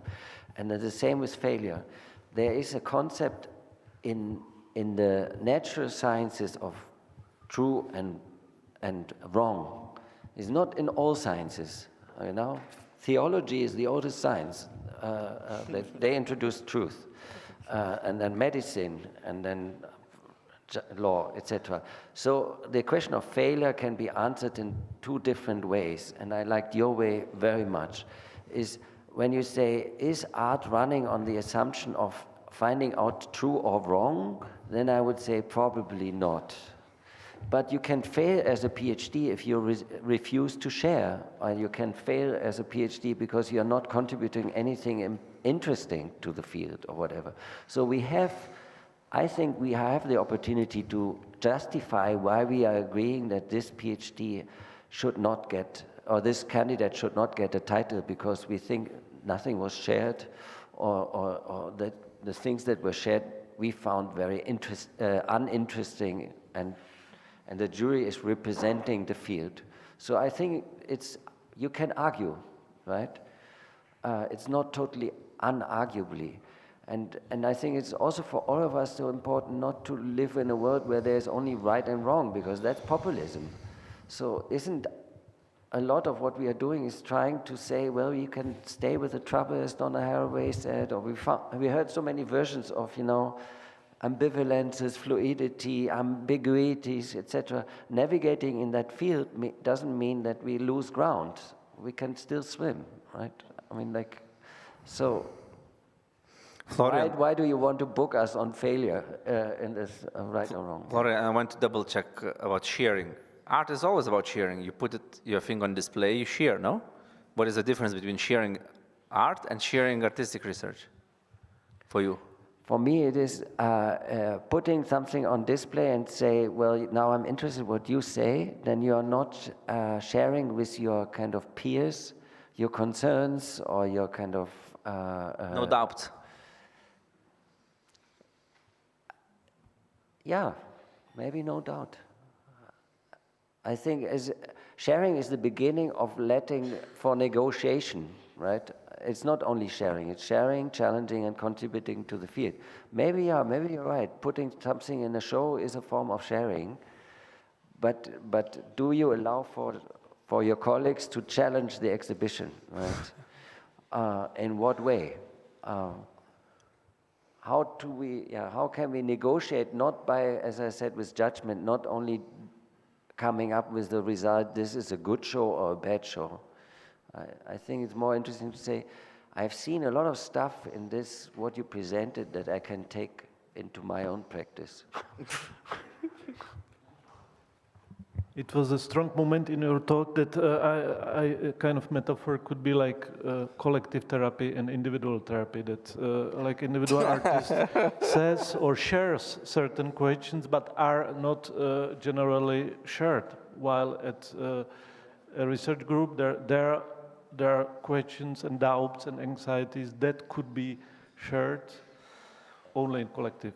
But I would actually ask you if you have some add, because we will close, I think, in a couple of minutes. So if you would like to add something. Let's close faster. Resume. No? We are closing now. Are we? I don't want to steal the wind. If you are sure that we are closing this panel, yes. Yes. Okay. Yes. Then we have an offering for all of you. If maybe you noticed, some of you in the program, at the end there is the feral drift scheduled. So we would like to very much invite you to join this feral drift right now, actually. It's very free-floating, and it can take any shape and form that you like. So we are basically offering you a set of drifting prompts, how to drift with artistic research today, or maybe even longer. Prompts that are situated and based on what we have been talking about today. They live in this pouch, so I think the best way would be to pass the pouch around, and if you wish, please accept the offering, take one prompt and drift with it. And if you feel like that, you can share what you did at the end of today. Or you can also just do it with yourself and not share. And we can think what kind of knowledge resides in all of this and talk about it next time. Thank you. Thank you. Thank you.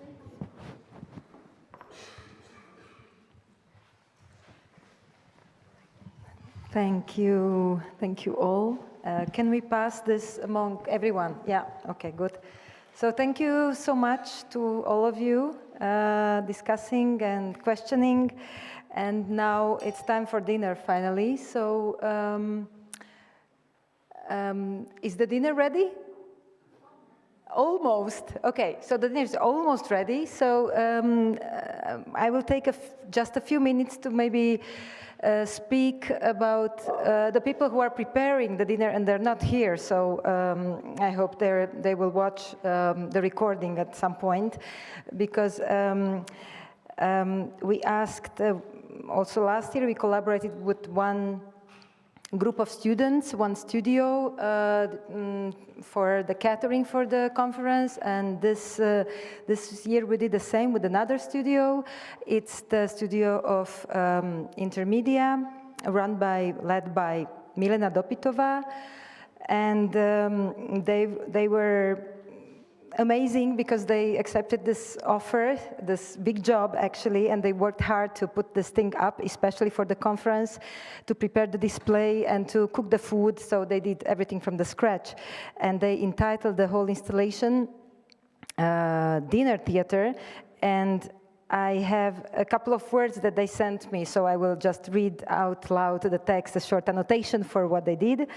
So the Intermedia 1 students prepared a monumental object installation called Dinner Theater.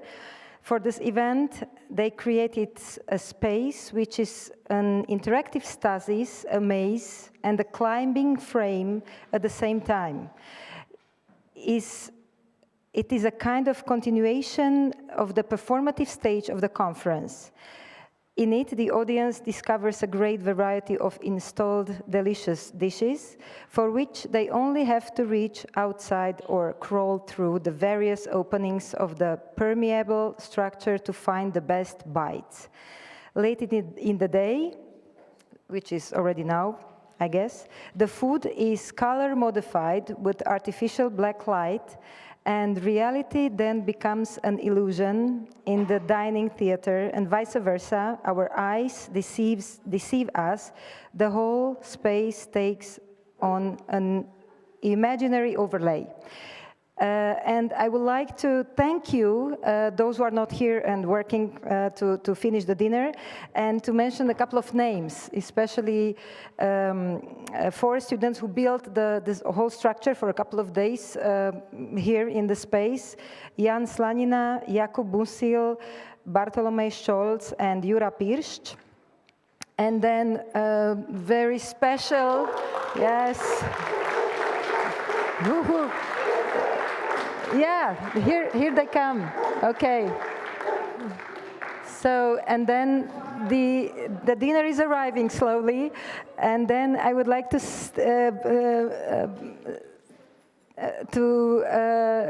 thank, big thank to the catering and menu designer, which is also a student, Emma Bartoszova, who is probably next door preparing and finishing everything. So she's amazing. And all the catering assistants that are all those helpers that you can see now coming. Emma Bartoszova is here, so yeah, this is her. So, thank you. All the other assistants with the catering: Adela Šimunkova, Pavlína Šváchová, Roman Koubek, Barbara Koblasová-Černá, Lucia Kulčárová, Magdalena Reichlová, Viktorie Součková. So thank you very much for this. And also, we have all this baking paper that you see that the food is served on is actually an original silk screen print where you can scan the QR code and you can see the menu. So it's another work of art made by Matej Radosta, also a student, so thank you for that too.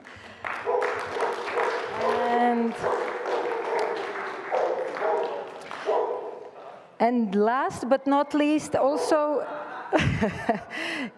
Also, a big thank to the supervisors of this whole process and amazing installation and food and process.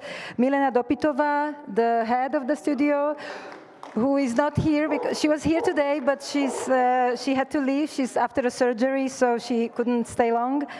Hanna Smela, which is here with us. And Ondrej Bezucha, also here with us. So Hanna Smela just entered.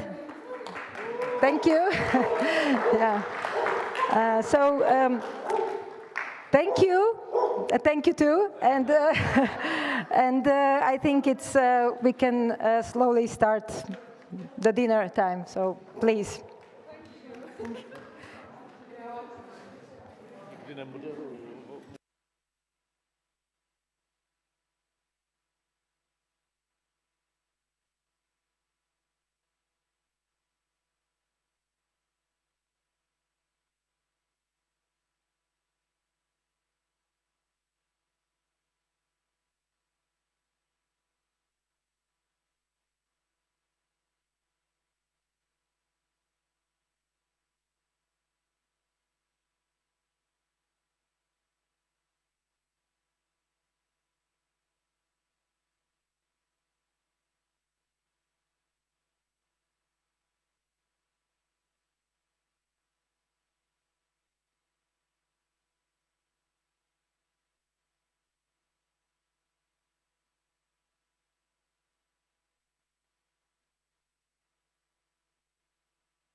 We should, it's past 9 o'clock, so we should resume.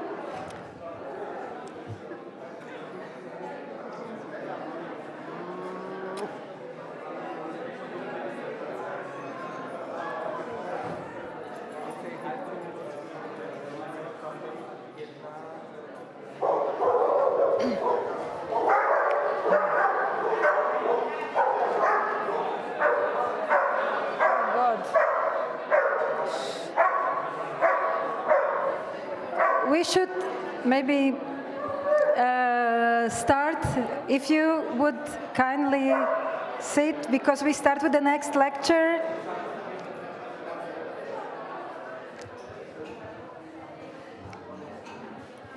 We have our next speaker prepared and waiting with the presentation.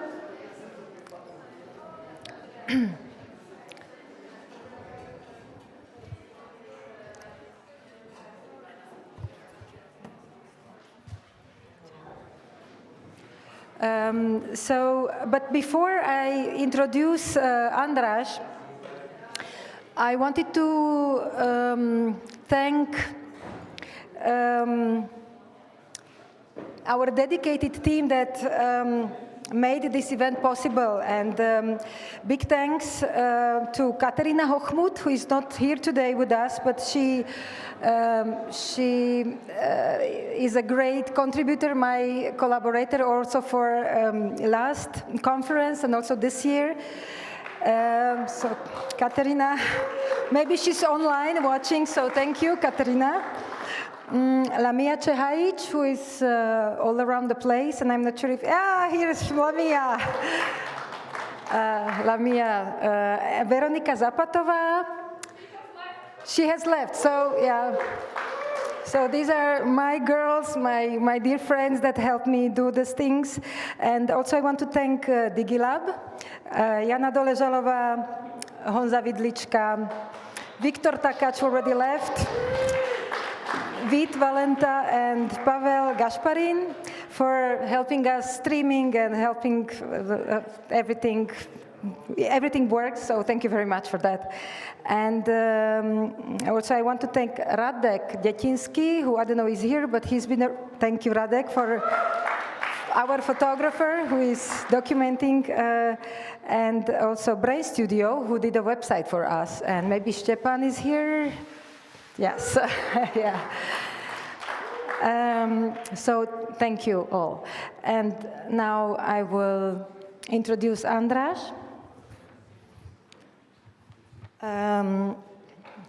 András Cefalvaj is a visual artist and a digital storyteller, as he calls himself, I think. No? Is it you that came up with this? And currently he is teaching at the Academy of Fine Arts and Design in Bratislava. He studied painting and mathematics in Bratislava, after which he wrote his dissertation on the usefulness and reality of fiction.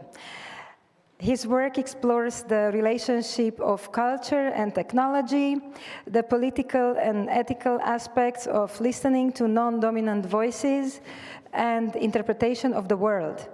And his latest project, I shouldn't. You talk about your latest project. Okay. Shape of Future Earth. András, very happy to have you here. So, welcome. Thank you very much. So, dear assembly, please allow me to present a few thoughts. Some of them are maybe not very clear even to me. I somehow created almost like a pantheon of my current ideas, and I will be trying to talk about them all. They simply concern about the whole world. First, we will talk about how Earth especially, but also practically the whole world is mediated to us. Then the role of science in this, and why we perhaps have to make some room in how we think about science mediating the world to us. Something more general at number 3, differentiation and integration. I'm using Newton's scientific language, but it will be actually much simpler. Knowledge production, if you want, but maybe we don't need to use production. We'll talk about knowledge. And then there are 3, I don't know if, as a white male, I'm allowed, I have 3 optimistic scenarios for the future. They're not super techno-optimist, but I think all of them contain a little bit of a twist. I will talk about activism at number 5. I will talk about sacrifice, and then our urge and need to fly. So first something about the world. So the world doesn't have parts. The world is one single continuous unity. If you move close enough to my skin, you see that between the air and the skin, there is a continuum. There are things happening between, and the only way we get parts in this one single unit reality if there is motivation. So we only get parts in the unity or in the one universe if we have motivation. Just let me illustrate what I mean by motivation. The sun started to shine and the neurons started to gather in the brains of these jellyfish creatures. And suddenly when ice developed, then that was a motivation to differentiate between dark and bright. Before there are eyes, you don't talk about dark and bright.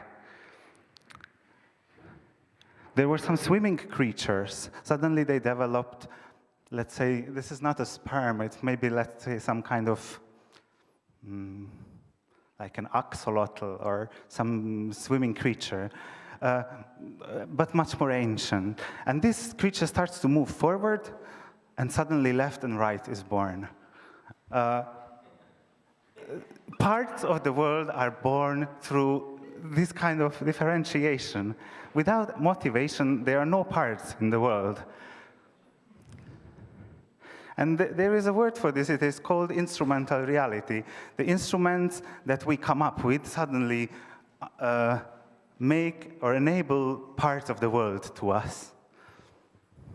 We are cutting a continuous reality with planes necessitated by the available instruments. Allow me to indulge you into a perverse idea that a child, as it is born, is immediately administered with all kinds of instruments and a VR headset. We so often say, oh, we have to go away from this terrible digital world. Well, this is how normally we are born. We get a very well-calibrated set of sensors, and that is life. That is how the world is mediated through us. There is even this interesting light theory by Goethe, which was for a very, very short time like an alternative or to Newton's much more analytic and scientific understanding of how light moves or how light works. Goethe thought of rays of light crawling out from the eye, and they are licking everything, and they are then coming back and bringing you information about a black world that is suddenly hue is a flavor. These tiny legs that we have out of our eyes, or tongues that come out of our eyes, and they lick the world, and they suddenly make the world colorful. And these are our protein instruments. We have somehow so accustomed to it that we forgot to talk about them. We always talk about the VR headsets and what was it? The calculating. No, it wasn't calculating. The computability. Yes. Computability we very often reserved to digital. But beyond the classical Turing, there is Turing machines. There is so many other ways of calculating, which doesn't have the middle left out or the excluded middle, and a lot of other ways of calculating. So perhaps protein instruments could be counted also as calculating instruments that are using input and for the next output. Okay, maybe I will even just close this part by saying that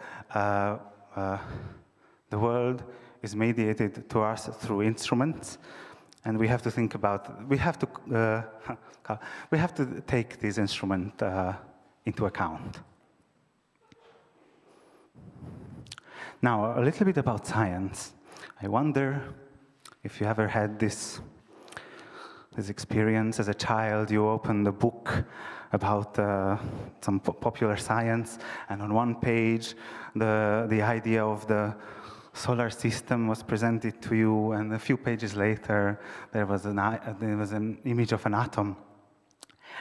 And what you realized is, and you also felt something inside that, oh, this is maybe the same. Maybe the whole solar system, or sometimes it could be also a galaxy, is so similar. Maybe they are just the atoms of a bigger being, and we are like tiny beings in a giant's leg. But also in our atoms, they are tiny, tiny universes. But you know, the funny thing about this is super banal. This is actually how science works. This is not how atoms look like. And you could even argue this is not how the solar system looks like. This is just the fun of model making. And it is what the science book is trying to teach you, to think of, to come up with the same models for everything. And you even find it original. And you find like, oh, I am a scientist, wow. I don't want to use political language, but some might say this is scientific propaganda. There are some other fun things. You are very early in your upbringing taught what is the difference between invention and exploration. Exploration is the uncovering of something that already is, but some certain risk has to be taken, and then we, come to the new terra incognita. The invention is a very different conceptual thing. You come up with the ex nihilo and with the creative power of God, something completely new. I think that is also a kind of part of the scientific propaganda. That is a strong word. I really don't want to use it, but for purposes of fun. Also, you are very early taught to distinguish. There's a very big difference between astronomy and astrology, because astronomy is the real movement of objects, and astrology is just, the charlatan down the corner. It is. Feyerabend, the philosopher of science, was a bit of a troll, but he said that if we would have maybe 200 years of academic astrology, then perhaps we would also think different about astrology today, especially the way how it is part of education. And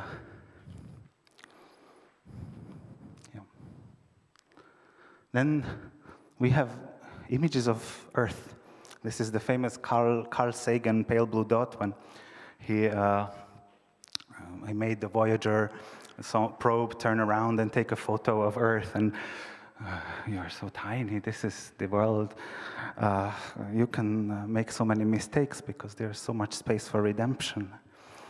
That is, I think, basically the maxim of space colonization.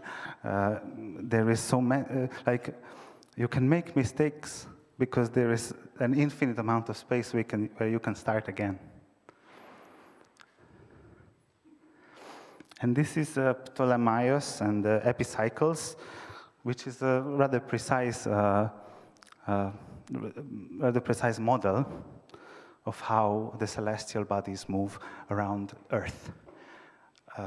Even the big Copernican debate was not really about how planets really move. It was only about what is the best calculating model, and why the epicycles are somewhat elegant. If you just have ellipses or circles around the sun, it is actually a lot easier. So it's not that the sun is the center of the Earth, it is the better calculating model. We are making models. But I'm just going to give you some examples of how you could think of the heliocentrism in a completely different way. Latour gives us the critical zones where the sun is basically above a flat Earth, which with an atmosphere in the middle and the Earth going out. So it's almost like hyperbolic Earth. Or there is Lukáš Likavčan's comparative planetology, who thinks about this kind of pentagram of the 5 Earths. So if the motivation is there, you can make very different models. This is, for example, the model of the world of a fruit fly. So you basically, the motivation is to find rotten juices, and some places not find rotten juices.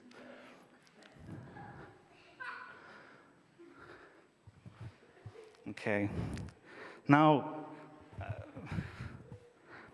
maybe there is a little bit of hope that I made room, and I showed that some of the models leave some space.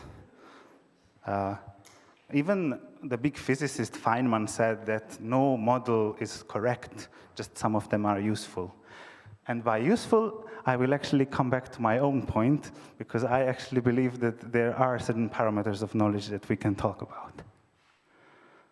So differentiation and integration, they're mathematical concepts mostly utilized by Newton and Leibniz, but I am going to use them a little bit different way.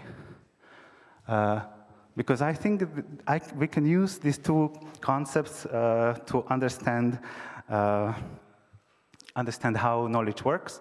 And I'm actually more using their literal meaning, the meaning of the words, than the mathematical concepts. So first, what we very often do in science is differentiation. We gather data, look at the world, and we try to process the world into finer and finer details, to cut up the world into finer and finer slices. Again, there is motivation. So if we see this, these compound objects where there is a bacterium, a fly, a camel, a sand dune, for the fly, the camel and the sand dune might be an undivided entity. Maybe it doesn't really differentiate by the distinction or parts of the camel, the eye of the camel. There might not be discernible slices for the fly. Humans, we have some kind of science, so we can distinguish this with our brain, even to the level of atoms, sand dunes, a great amount of stuff. And this is, I think, very often what we think of when we talk about science. How good my scalpel is at cutting up the world. And we often don't talk about the other part, which is the integration of this knowledge. And this is where I also want to talk about conspiracy theories, because I think a lot of conspiracy theories get the differentiation part well, and they just don't do a good integration. This is actually I think it's DNA, but I wanted to illustrate how there can be well-integrated knowledge, and there can be kind of like soul, free-floating, tiny, short chains of knowledges, which in itself make sense, but not as a whole. And it doesn't mean that one of them is truer than the other. Just one of them is much more well-integrated than what was previously. So a really stupid classical example is the Earth flat? Well, flatness is not something objective. In classical Euclidean space, you can say, yes, the Earth is spherical. But if you want, and if you have the nearly infinite time, you can come up with mathematics under which the Earth would be flat and vision would be curved, and I don't know, the moon would be like a croissant. And you can actually come up with a system. It's unnecessarily convoluted, and you will never make up with all those things that already kind of work, which I here now call integration. So this would be an example of a conspiracy theory. So I don't know, aliens created the world and everything is controlled by the Jews, and they're also, of course, lizards. And look, the atmospheric conditions in 3,000 years ago exactly fit into the scheme. So you kind of make a chain of, with the differentially plausible connections, but they just don't integrate with so much other things that we use. And I say use, I'm not saying they're true. So I even, these words might not be the best, I just kind of came up with that. Differentiation and integration then becomes culturing, but maybe the balance of kind of knowledge, it is the balancing of how useful my new integration is. Now I'm going to give some examples which will be, so alternative differentiation with zero integration is a conspiracy theory. Some alternative differentiation, but a very high integration value can be an epistemic rebellion, or I think we had already a nice definition of a new paradigm. Now I'm also giving something about today. If the differentiation is especially strong, and if it is integrated, then very often culture is nothing else than the effort to distinguish from the other, which is basically culture at a state of war. Oh, and this is just a nice image which was about mathematics, but somehow I found that it is also relevant here, because differentiation, which would be the scientific slicing, is merely a skill, but integration is an art. Well, whatever these words mean, I mean, it was about high school mathematics, but I thought it would nicely end this section. And now we are arriving to the case studies. So I'm kind of interested in this term solar punk, the idea of futures, the sense of creating new immediate futures and repopulating the future space with something entirely divorced from the previous consensus of futures, or to create future, or to enable a future to happen which would be unavailable to us if we didn't at least try to imagine it. This is by J. Springett. It's not that all reboots, remakes, and nostalgic mashups like Ready Player One are unoriginal. It's that under the logic of a capitalist cultural monopoly, commodity owners have to continually frack the past from a time when a collective cultural grammar still existed to still make money. The endless recycling of culture.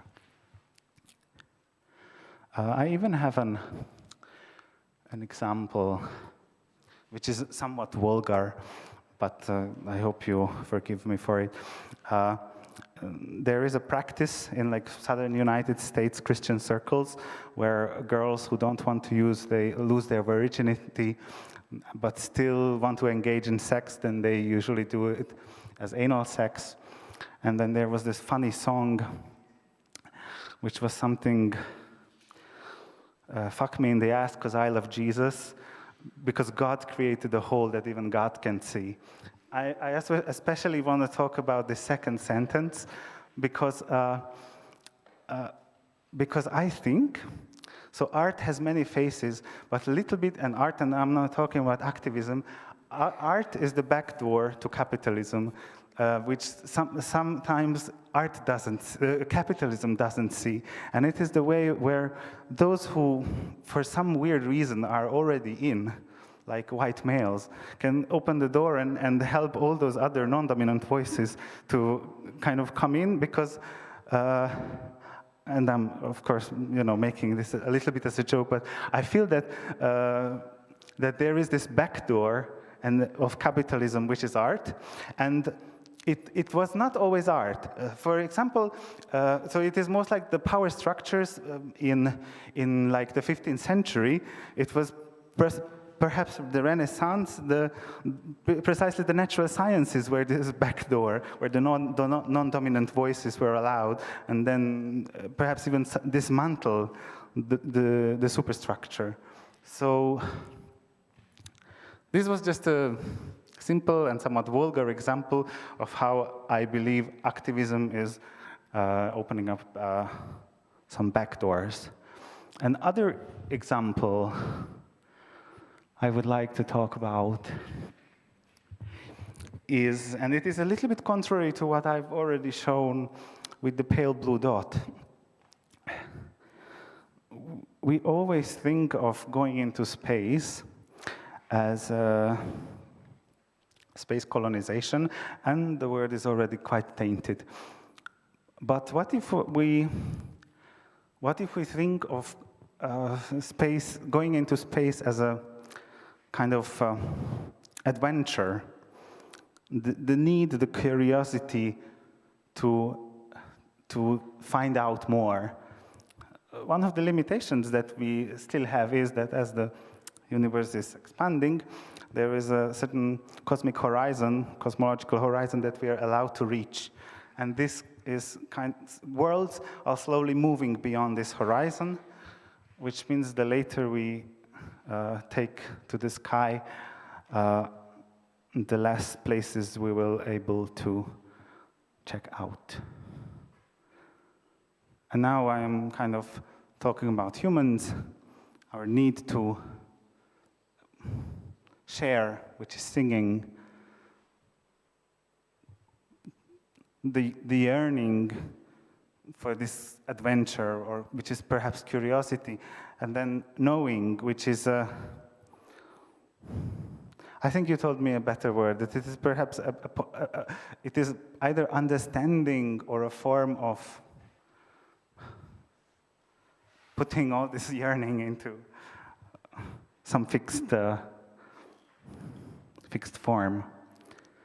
And of course, we don't necessarily need to have, because we suddenly realize that this can be the motivation that I was talking in the first place, that everything has human and non-human who want to yearn, to know, to sing about this world, and I kind of made this anagram that is this precisely why everyone and everything wants to go into the sky.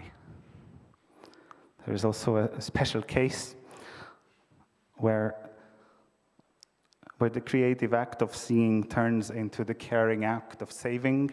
It is still about flying, but we also take into account the polity of all that is here. Now, so this is the classical way how we used to look at space.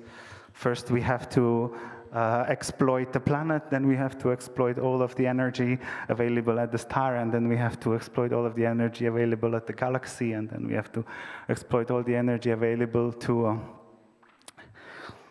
the universe.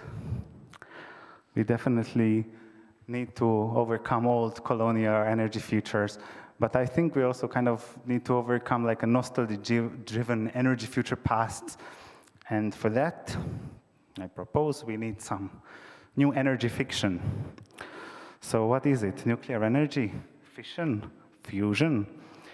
I found a curious case, and that's what it will stay, a curious case, so you have this simple equation, E equals mc squared, which is actually very easy to count. C is the square of the speed of light, m is your weight, and you get the energy you have. It's a huge number. One person, and you can be 1 kilogram and 100 kilogram, it's almost nearly the same. One person has the energy of all the energy needs of much larger humanity than what we have today. So what we basically need is a single human to make the sacrifice, and I call it my Christofiction. This is the Feynman diagram of how this energy can be released, and there is only one thing how you can release this much energy, which is matter-antimatter annihilation. So we basically need someone who will meet with their antimatter counterpart and will create that much energy which will be enough for whole of humanity. But to take matter a little bit seriously, I really think that all energy expenditure is a sacrifice, and that is why it is, I think, complete self-deception to talk about clean energy. It is always about sacrificing, and I think we have to realize that there is a role to play in nuclear energy and perhaps fusion until we reach this sometimes in Omega or never. These are some. So what maybe you have heard, but maybe not. For me, reality and fiction is not a duality. Reality is just the dominant fiction. And Tolkien, these are Tolkien's terms, is much more conservative. He's mostly talking about the usefulness of fairy tales. He's talking about escape, consolation, and hope. And I believe that this is not just something that can aid us in our real world, but under certain circumstances, these can become our reality. Eucatastrophe is another Tolkienian term, which means the sudden turn to good. This is the second work of art, which I'm showing, which is my work. And we are there. This is our ancient common ancestor. So during the extinction period, 66 million years ago, there were, so of course there were insects, but the two major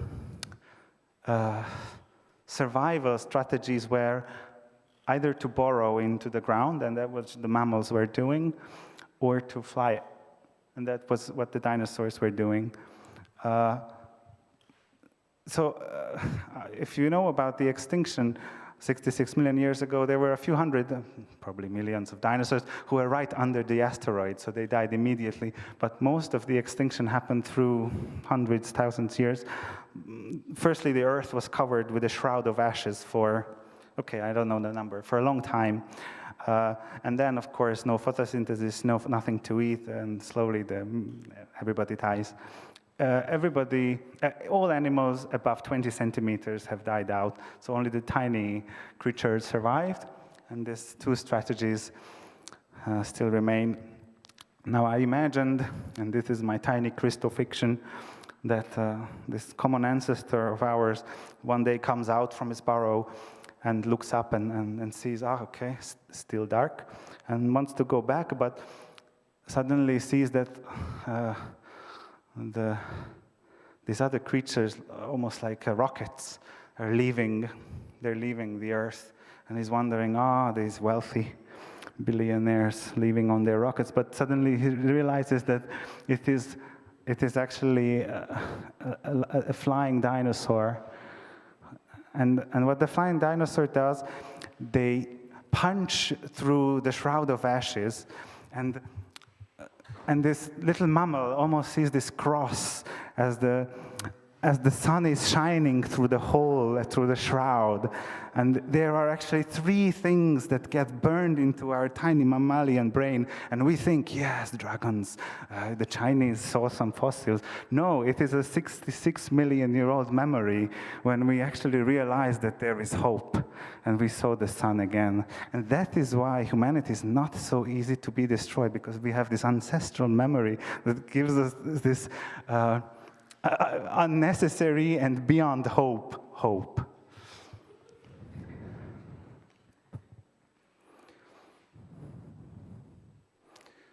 And so why do I think that we need Eastern European Space Society? It doesn't need to be Eastern European.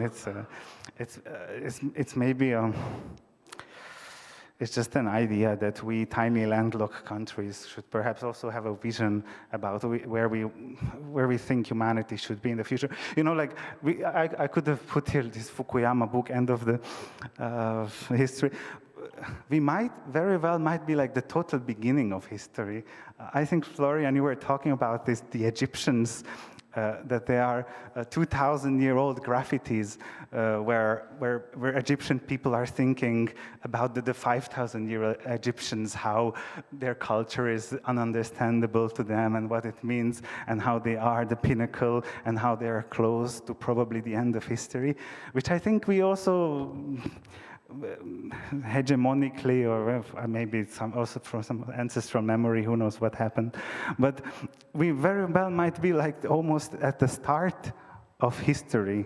Like humanity might become a multi-trillion population of future civilization, and we don't necessarily have to talk about humans or human life. It is, you know, it is the planet. It is growing. We like to talk about natural and unnatural.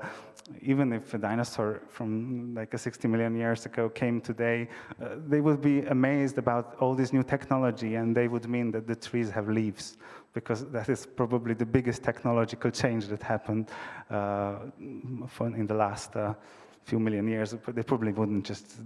Maybe they wouldn't even see the houses, because the biggest technological revolution is that the trees have leaves. Like, yeah. So to even have a chance of reaching this future, I think we just need some more interesting fiction with integrative potential, so that they can somehow be connected into what we already know. And that is my belief that art could have an important role in this. I do not understand myself. There is something inside me that is not human, something that is not mine, something is in me that is not human, outside time. Maybe we need a sun-powered space program, Eastern European, of course. And we need more sky fiction. And this is how the dinosaurs, this is the other part of the story, how the dinosaurs survived. So dinosaurs had feathers for thermoregulation, sexual display, many reasons, but not flying. Some of them were sometimes gliding off from tears, but then there was this one dinosaur who thought, you know, what if I have and use the available technology for something different than what it was designed for? And I see something there, and if I jump off, and they jumped off and fell and died. And then this repeated, and maybe at the 1,000th, the millionth iteration of this thought process brought some aerodynamic changes. But the flight wouldn't have happened even if the first wouldn't do it. So all the failures are necessary for the thousands, the millions to succeed. And in fact, this technological hack allowed the dinosaurs to fly above the Shroud of Ashes. And when we say that the dinosaurs are a failed project, well, the dinosaurs are, thank you much, are very well. And this is this first dinosaur is brought into the sun, which is, I think, where I am. Thank you very much. And since I finished a bit earlier than I thought, then nothing else remains than that I will sing you a short song.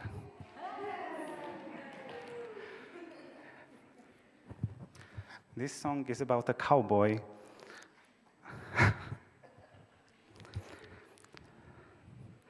There is need to say, even if hard to prove, it's about Thanksgiving, which was yesterday, that in fact I am grateful, not that I am so pleased to see what I see.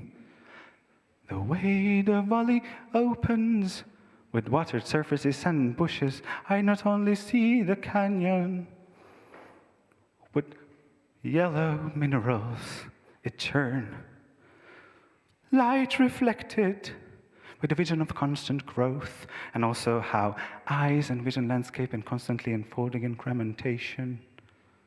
With open eyes, I meet the invisibles, some of which still remain unaddressed. With open eyes, I meet the invisibles, some of which still remain unaddressed.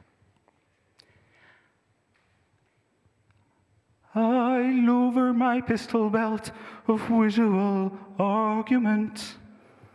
Accuse me of hypocrisy or nostalgia, but the hat I leave on. Do not confuse what I say and what I actually do.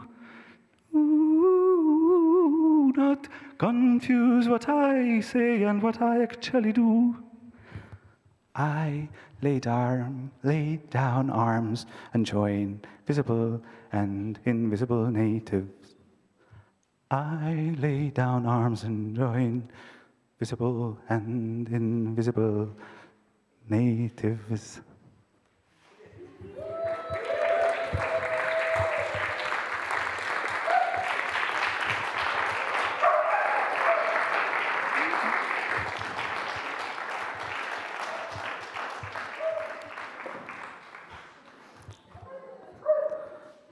And feel free to ask questions, because some of it is not clear to me. I am kind of shooting what I said.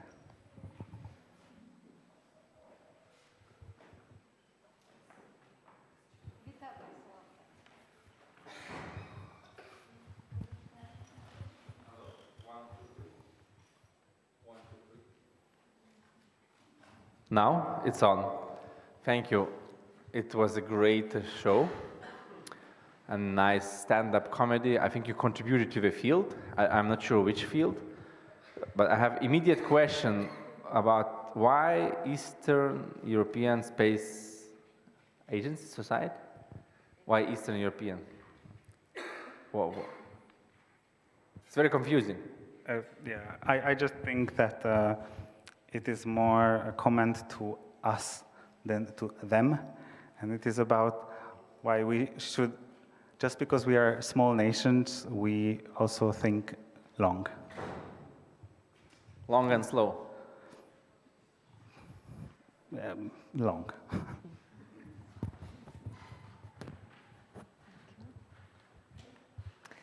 Questions? Comments? Doubts?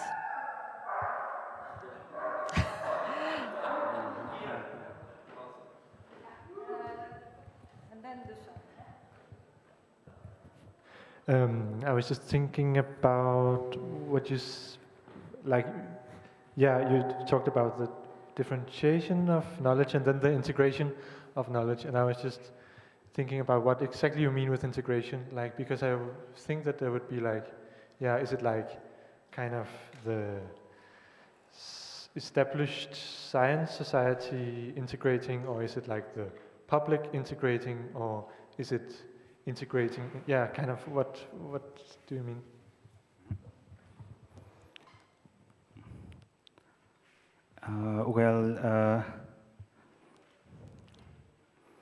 So most of the later science is built upon a previous simple experience. There are probably some knowledge that was extra experiential. Some religious knowledge come to my mind. But that was to a certain, of course, to a certain degree discarded, but there are still some uses.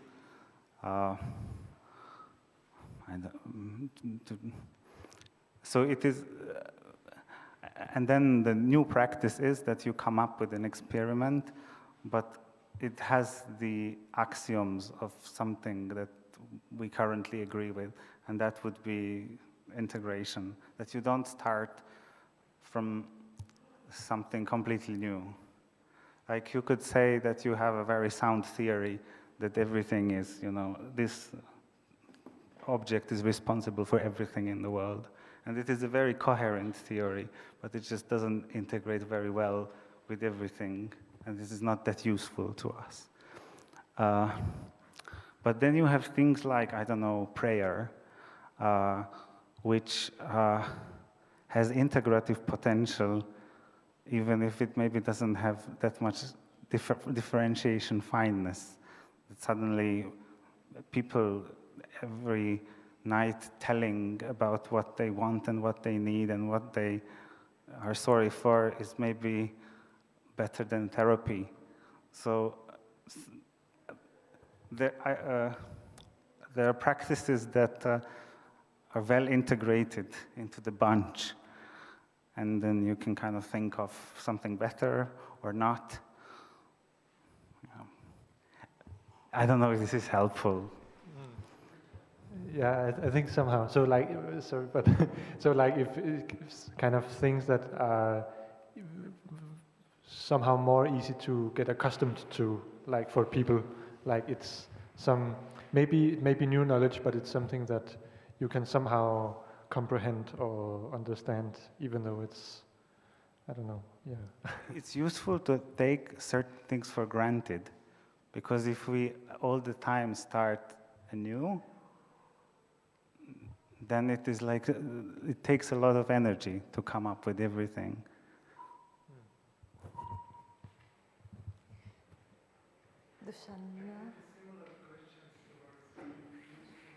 Usefulness, okay. And actually, just a comment, András, I don't know how many of you know, but András is a quite successful musician also. He has a big fandom in Slovakia, at least. Yeah, I had to say that. It's playing instruments, and it's a lot. But thanks. I just have a question about what is your take on like the relationship between artistic thinking or artistic research or whatever you want to call it and conspiracy theory? Because I have been thinking a lot about that. And like, I have my own little theory that that's why artists are so obsessed with Marxism, that it's a conspiracy theory. A true conspiracy theory, in my opinion, but a conspiracy theory nonetheless. Yeah, I don't know what's your take on that.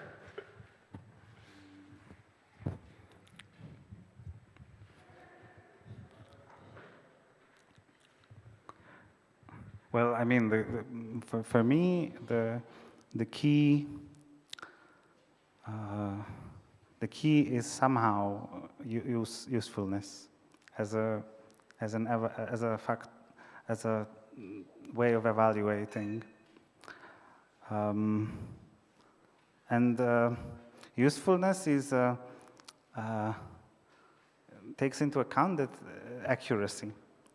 So it's maybe very classical examples, but I will tell it. And if we meet, and I tell you that we meet at sunset, it might not be as accurate if I tell you that we meet at the point when we have turned towards the sun the same way that it just appears above the below the horizon. It may not be as accurate, and it might be a conspiracy theory that the sun is setting, but it has its use value. If I tell you that this and this neuroenzymatic things are happening in me, it might be more accurate than telling you I love you, but it might be more useful, and it spares a bit of time than to account for everything that is happening in me on a biochem. So I'm not saying love is a conspiracy theory. I'm just saying that they actually might be. And I even want to save, this Conway, alternative facts. I think alternative facts is a term that we should strive to save, because I believe that they are alternative facts. It's just the usefulness of them that kind of gives them value.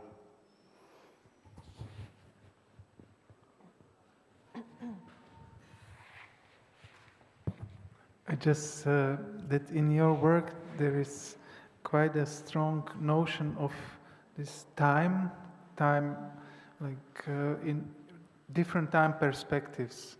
And how does it for you work like with the notion of identity, like identity of our present moment, present time? Do you or just if you can just comment about this proportion of times you are working with.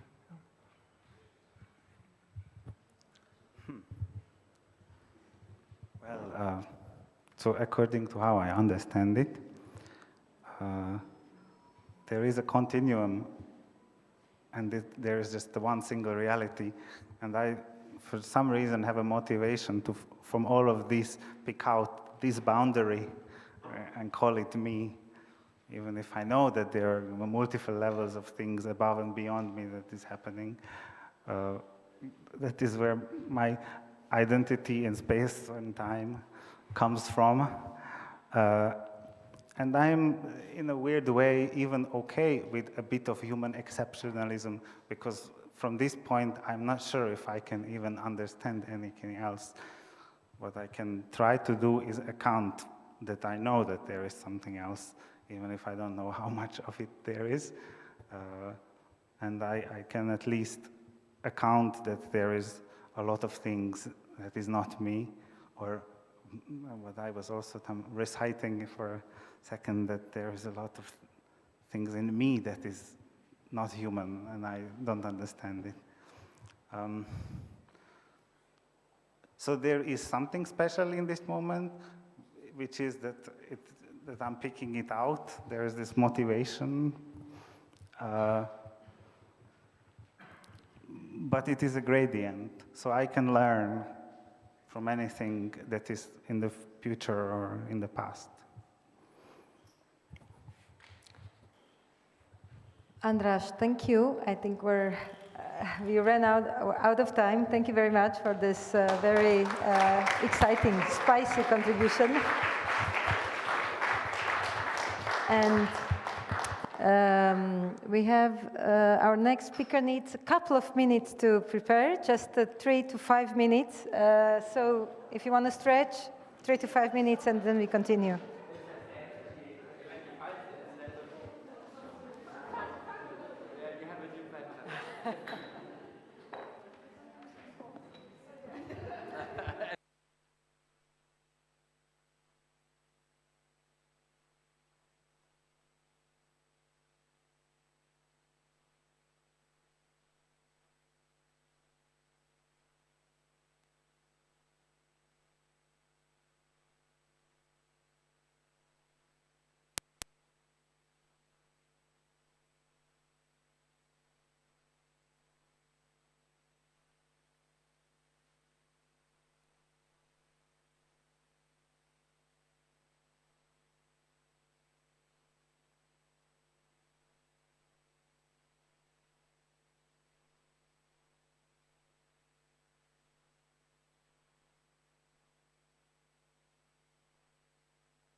Okay. Tak. Okay.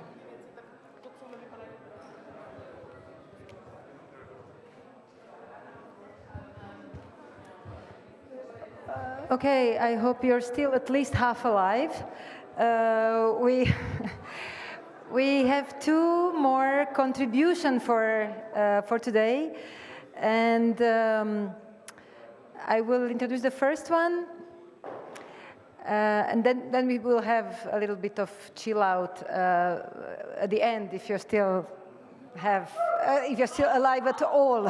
No, now half alive is now, maybe, hopefully. So.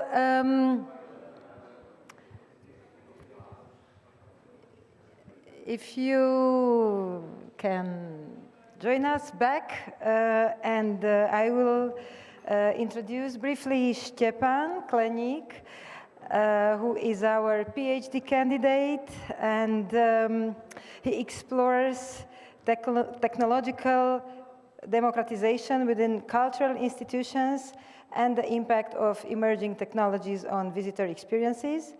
And central to his research here is the exploration of how technology fosters inclusivity, accessibility, and democratic presentation of art, while concurrently mediating critical knowledge. And Stepan prepared something, I don't know exactly what you prepared, so I will give you your word and welcome.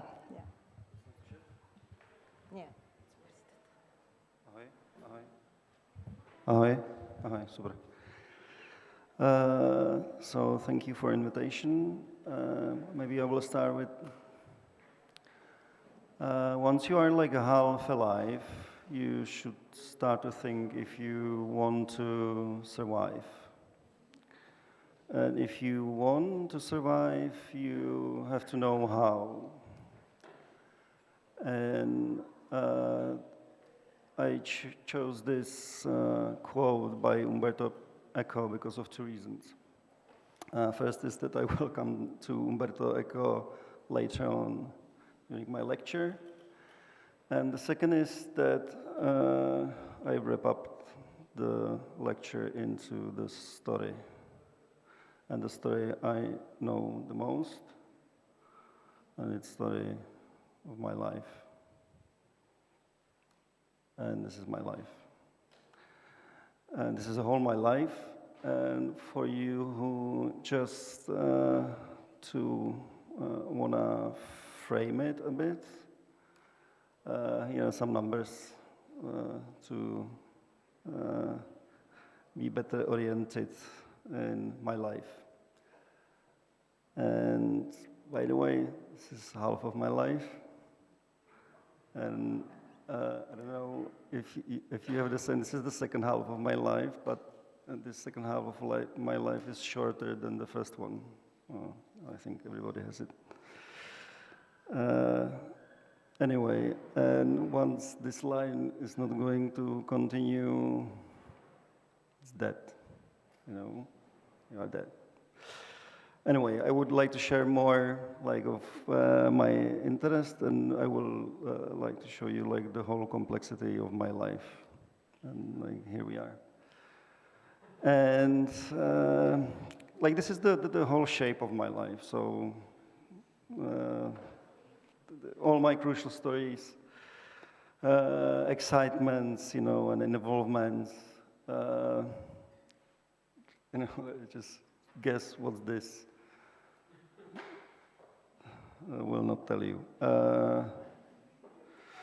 I would like to talk about two of them. The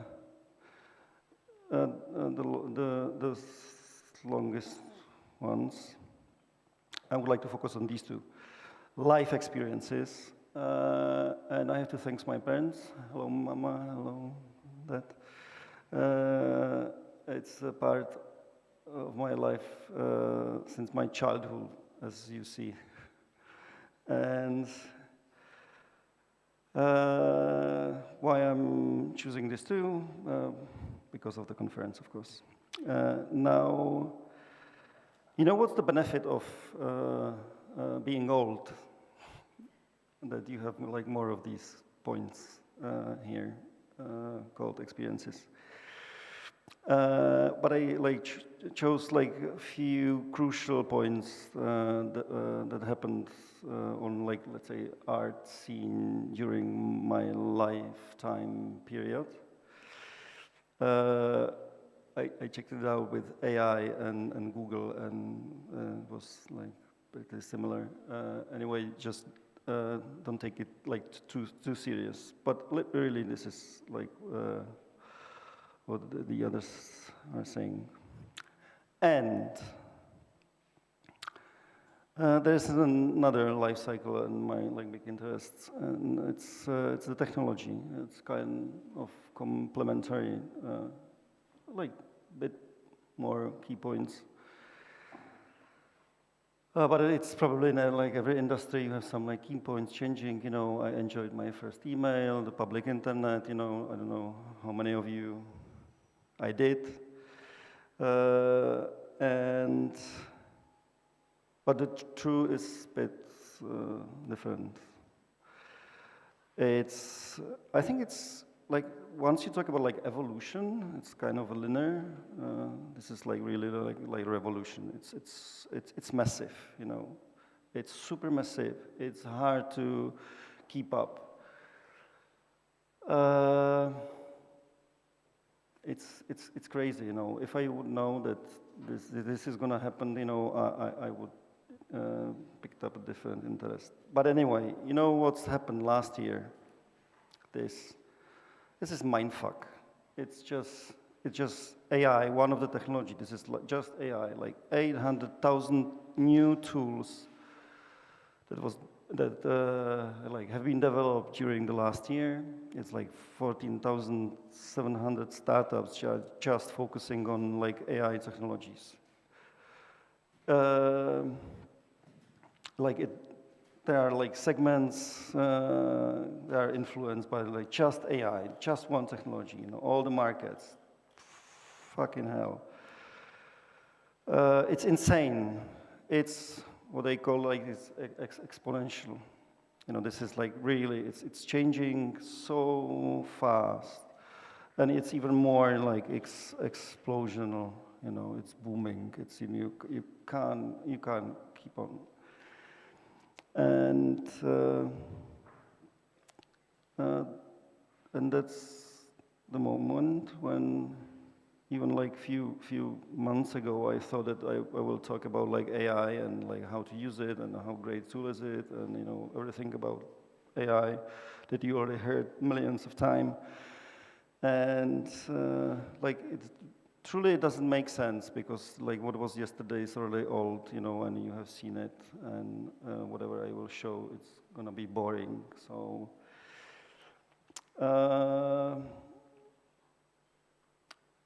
and I just realized that like 8 years ago, I had a possibility to meet Umberto Eco like 1 year before he died. And I had a chance to do an interview with him, like by chance, by the way. And I had to cover up my colleague who couldn't do it.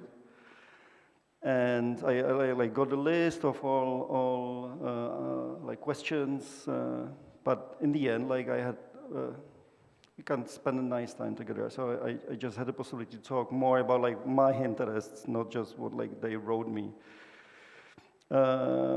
And I have a privilege to like share it with you. The interview was never published, and I will show you why. When was the moment you decided to write a novel? There is no answer. A very provocative answer I give sometimes, because I'm disturbed by this question. It happened when you feel that you haven't to piss and you have to run to the toilet.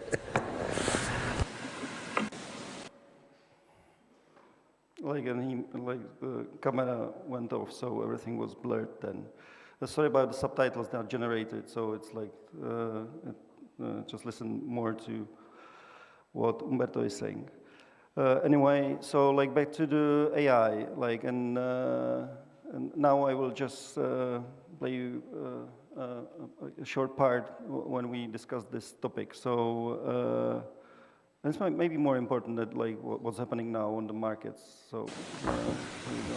Like 5 years ago, you published your 6th novel called Prague Cemetery, and I just would like to ask you, like, how is it to come back to the city of your story? Being in Prague, a city rich in history and mystery, is a peculiar sensation. As I walk its ancient streets, it's as if I'm stepping into my own narrative, where fiction and reality charmingly blur and secrets whisper from shadowy corners. To be honest, I was very interested in your metaphor of the library and the internet, and the way we are structuring information. Will there be any new ways of analyzing and synthesizing information in the future? The library and the internet, two vast seas of information, each with its own way of navigating through the tides of knowledge. The future, I believe, will introduce new methodologies for information analysis and synthesis, propelled by technological advancements like artificial intelligence. These technologies will act as new librarians, capable of sifting through immense data with astonishing speed and precision. So will the librarian be a human or an android? The true art will lie in balancing this technological prowess with human insight. And what will be our roles as humans? Technology might offer us the what and how of information, but the why and so what. The synthesis into wisdom that will always need a human touch. And the future scenarios?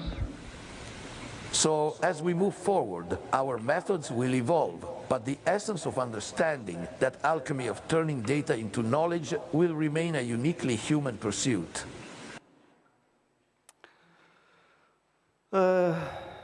It's like got it.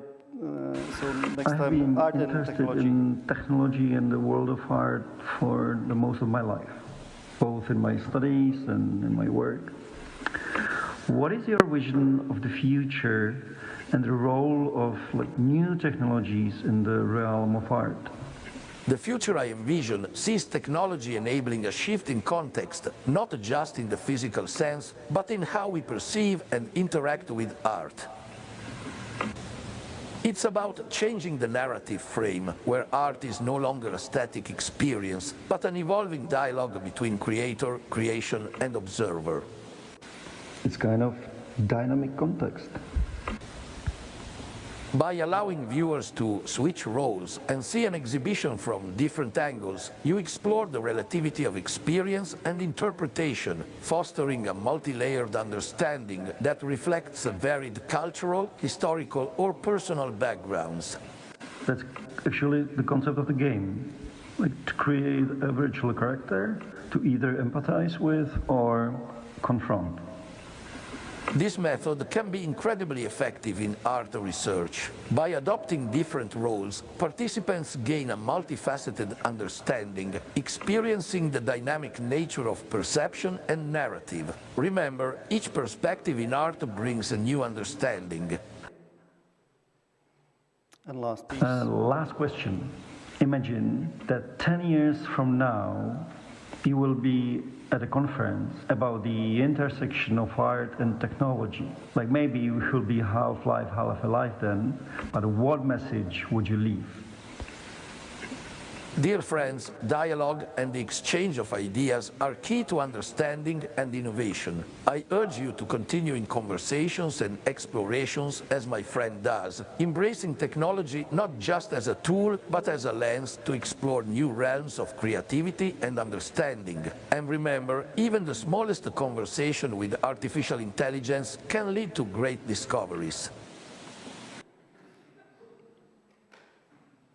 Here we go. So this is just how it was.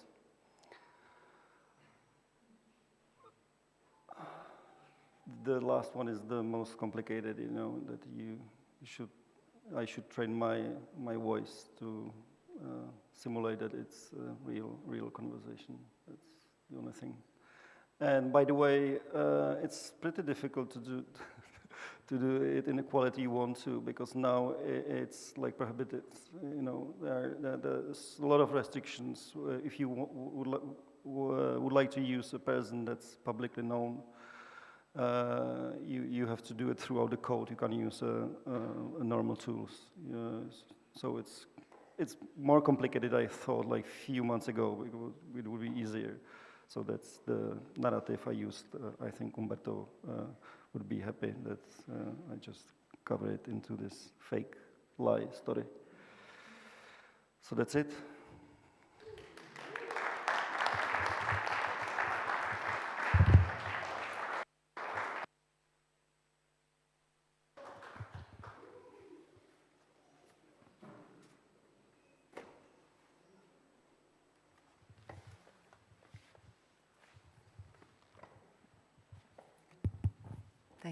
Thank you, Stepan. Yeah, that was. I didn't know what to expect. I knew that that was the topic, but I didn't know how it will evolve. So, thank you so much. And we have our last contribution for today, and I'm not sure if, because I don't see Katja here, if we are ready to go. 5 minutes? What? We need to prepare, okay, so we need 5 minutes or so. So again, stretching 5 minutes, we go.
povedete a pak... Jasně, Jo? já ji představím a ji to dám. Tak to je to dobré? Jo. Že no, trošku iba intro a potom... Ano,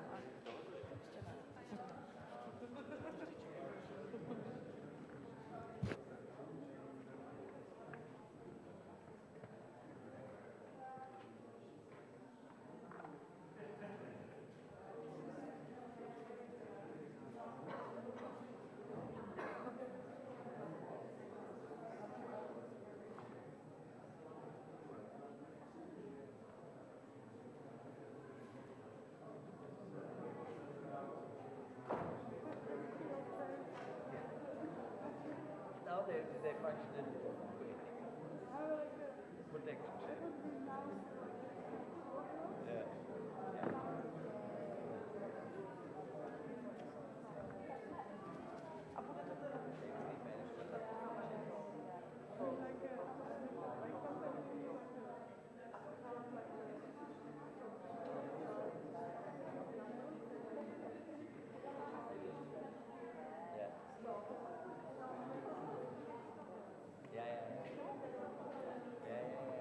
But I don't know. No, and I've seen other things.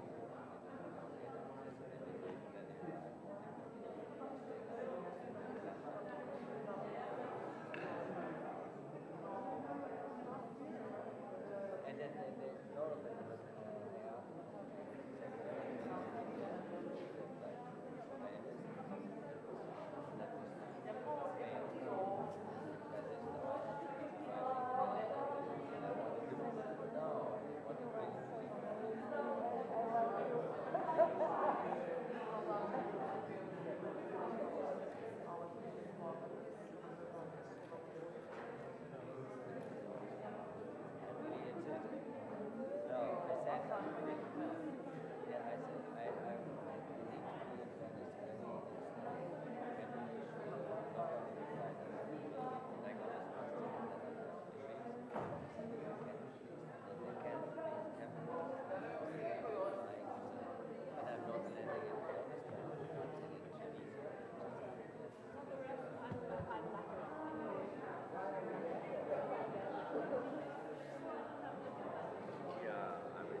Otherwise they find me in the whole...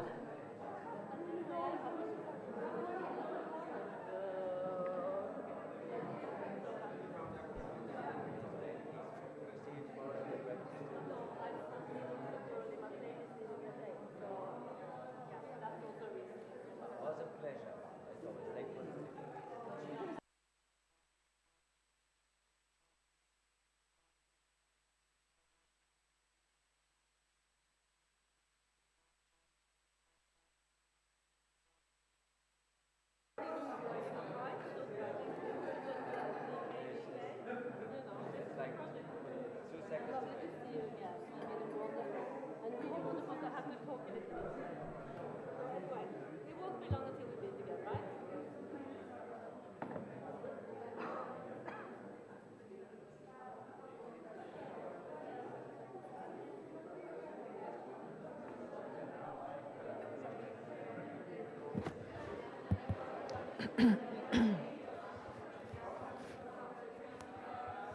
So, thank you very much to all of you because you are here, still here with us at this hour. So that's amazing. I'm very happy that we have still so many people here, and I know it's been a long day, but we save our best for last. So. I will introduce our last contributor to this event, and I'm very happy that we have Katerina Olivová here to perform, and she's an artist and performer, and she teaches here at our academy. She's running the studio of new media together with Darina Alster, which is, I guess, is not here anymore, but she was around. And in her work, she deals mainly with physicality, sexuality, but also with human emotions. And maybe I'm going to say a little bit more about your background, that you graduated from the Studio of Body Design at the Faculty of Fine Arts in Brno University of Technology, and part of Katarina's doctoral studies. She researched motherhood, its influence on parents' work and their functioning in the art world, which led to the publication of the book Milk and Honey. And you also founded the activist group Breastfeeding Guerrilla, and with Darina and Darina, okay, I was just mentioning you. And the support group Mother Art Lovers. So I'm gonna just say that the title of the performance is Healing Slime, and welcome. Thank you. Thank you for the introduction. And so we can slowly start. So are the local predators in the house? Are they? Local predators, do you know them? Yeah, so you are lucky. So I think we can start.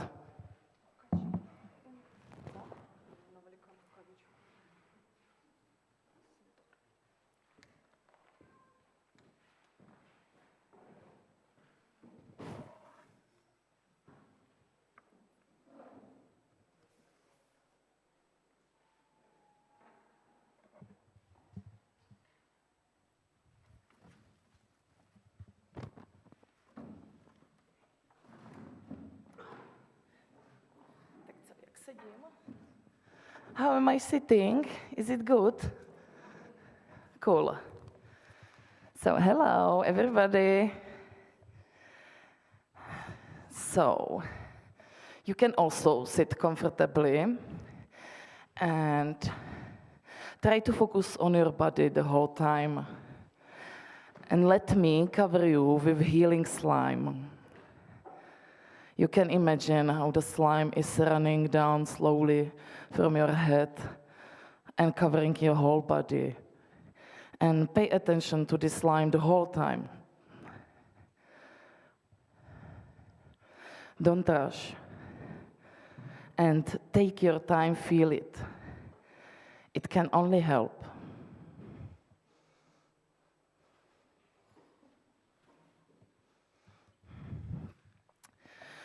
Because your body and my fat, feminist, queer body are existing in the sexist, patriarchal, heteronormative reality of the art world. Now I'm getting the first letter of our school's name tattooed on my ass. A is the first letter of many things. In the special AVU font created by 20-something designers in collaboration with Heavyweight Type in 2019. The AVU font contains little hearts. So I guess we all are full of love, you and me. The only thing which is variable in the font is a heart as a symbol of the heartbeat, the designer says.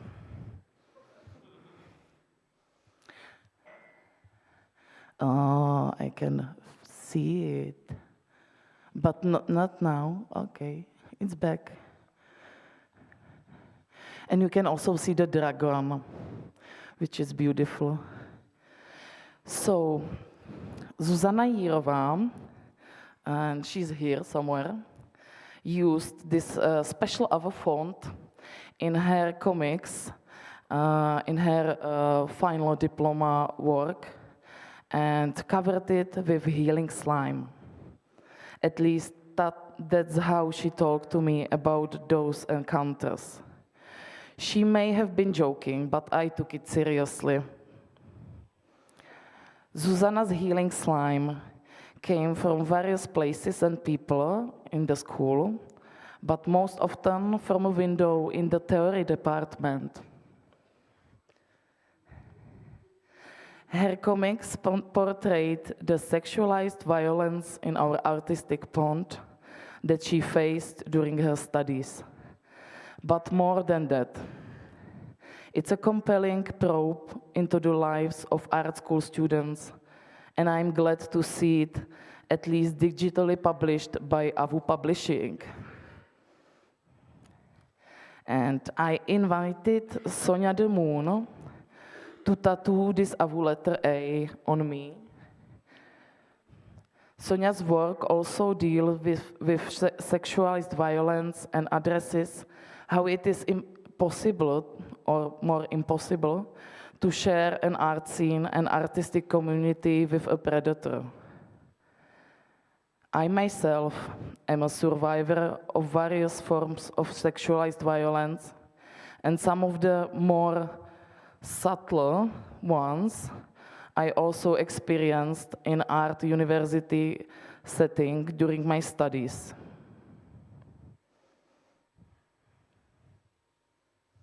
Do you feel the slime? Is it working? So take your time and don't rush.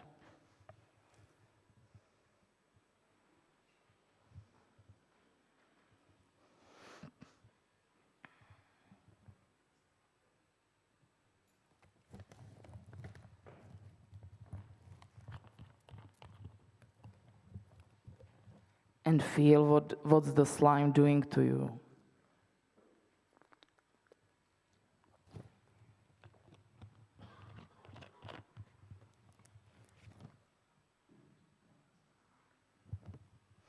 Now, imagine you are a young and beautiful girl, like every girl, coming to the art school with big dreams and big expectations. You are amazed by all the people there, students, but mainly the important artists and theoreticians who are teaching you. You feel very unique and important if they pay attention to you and listen to your ideas. They spend their time with you. Maybe offer you some extra consultations. You spend some time alone with them. You meet at a school party and dance together, or do some shots and laugh. You are starting to feel really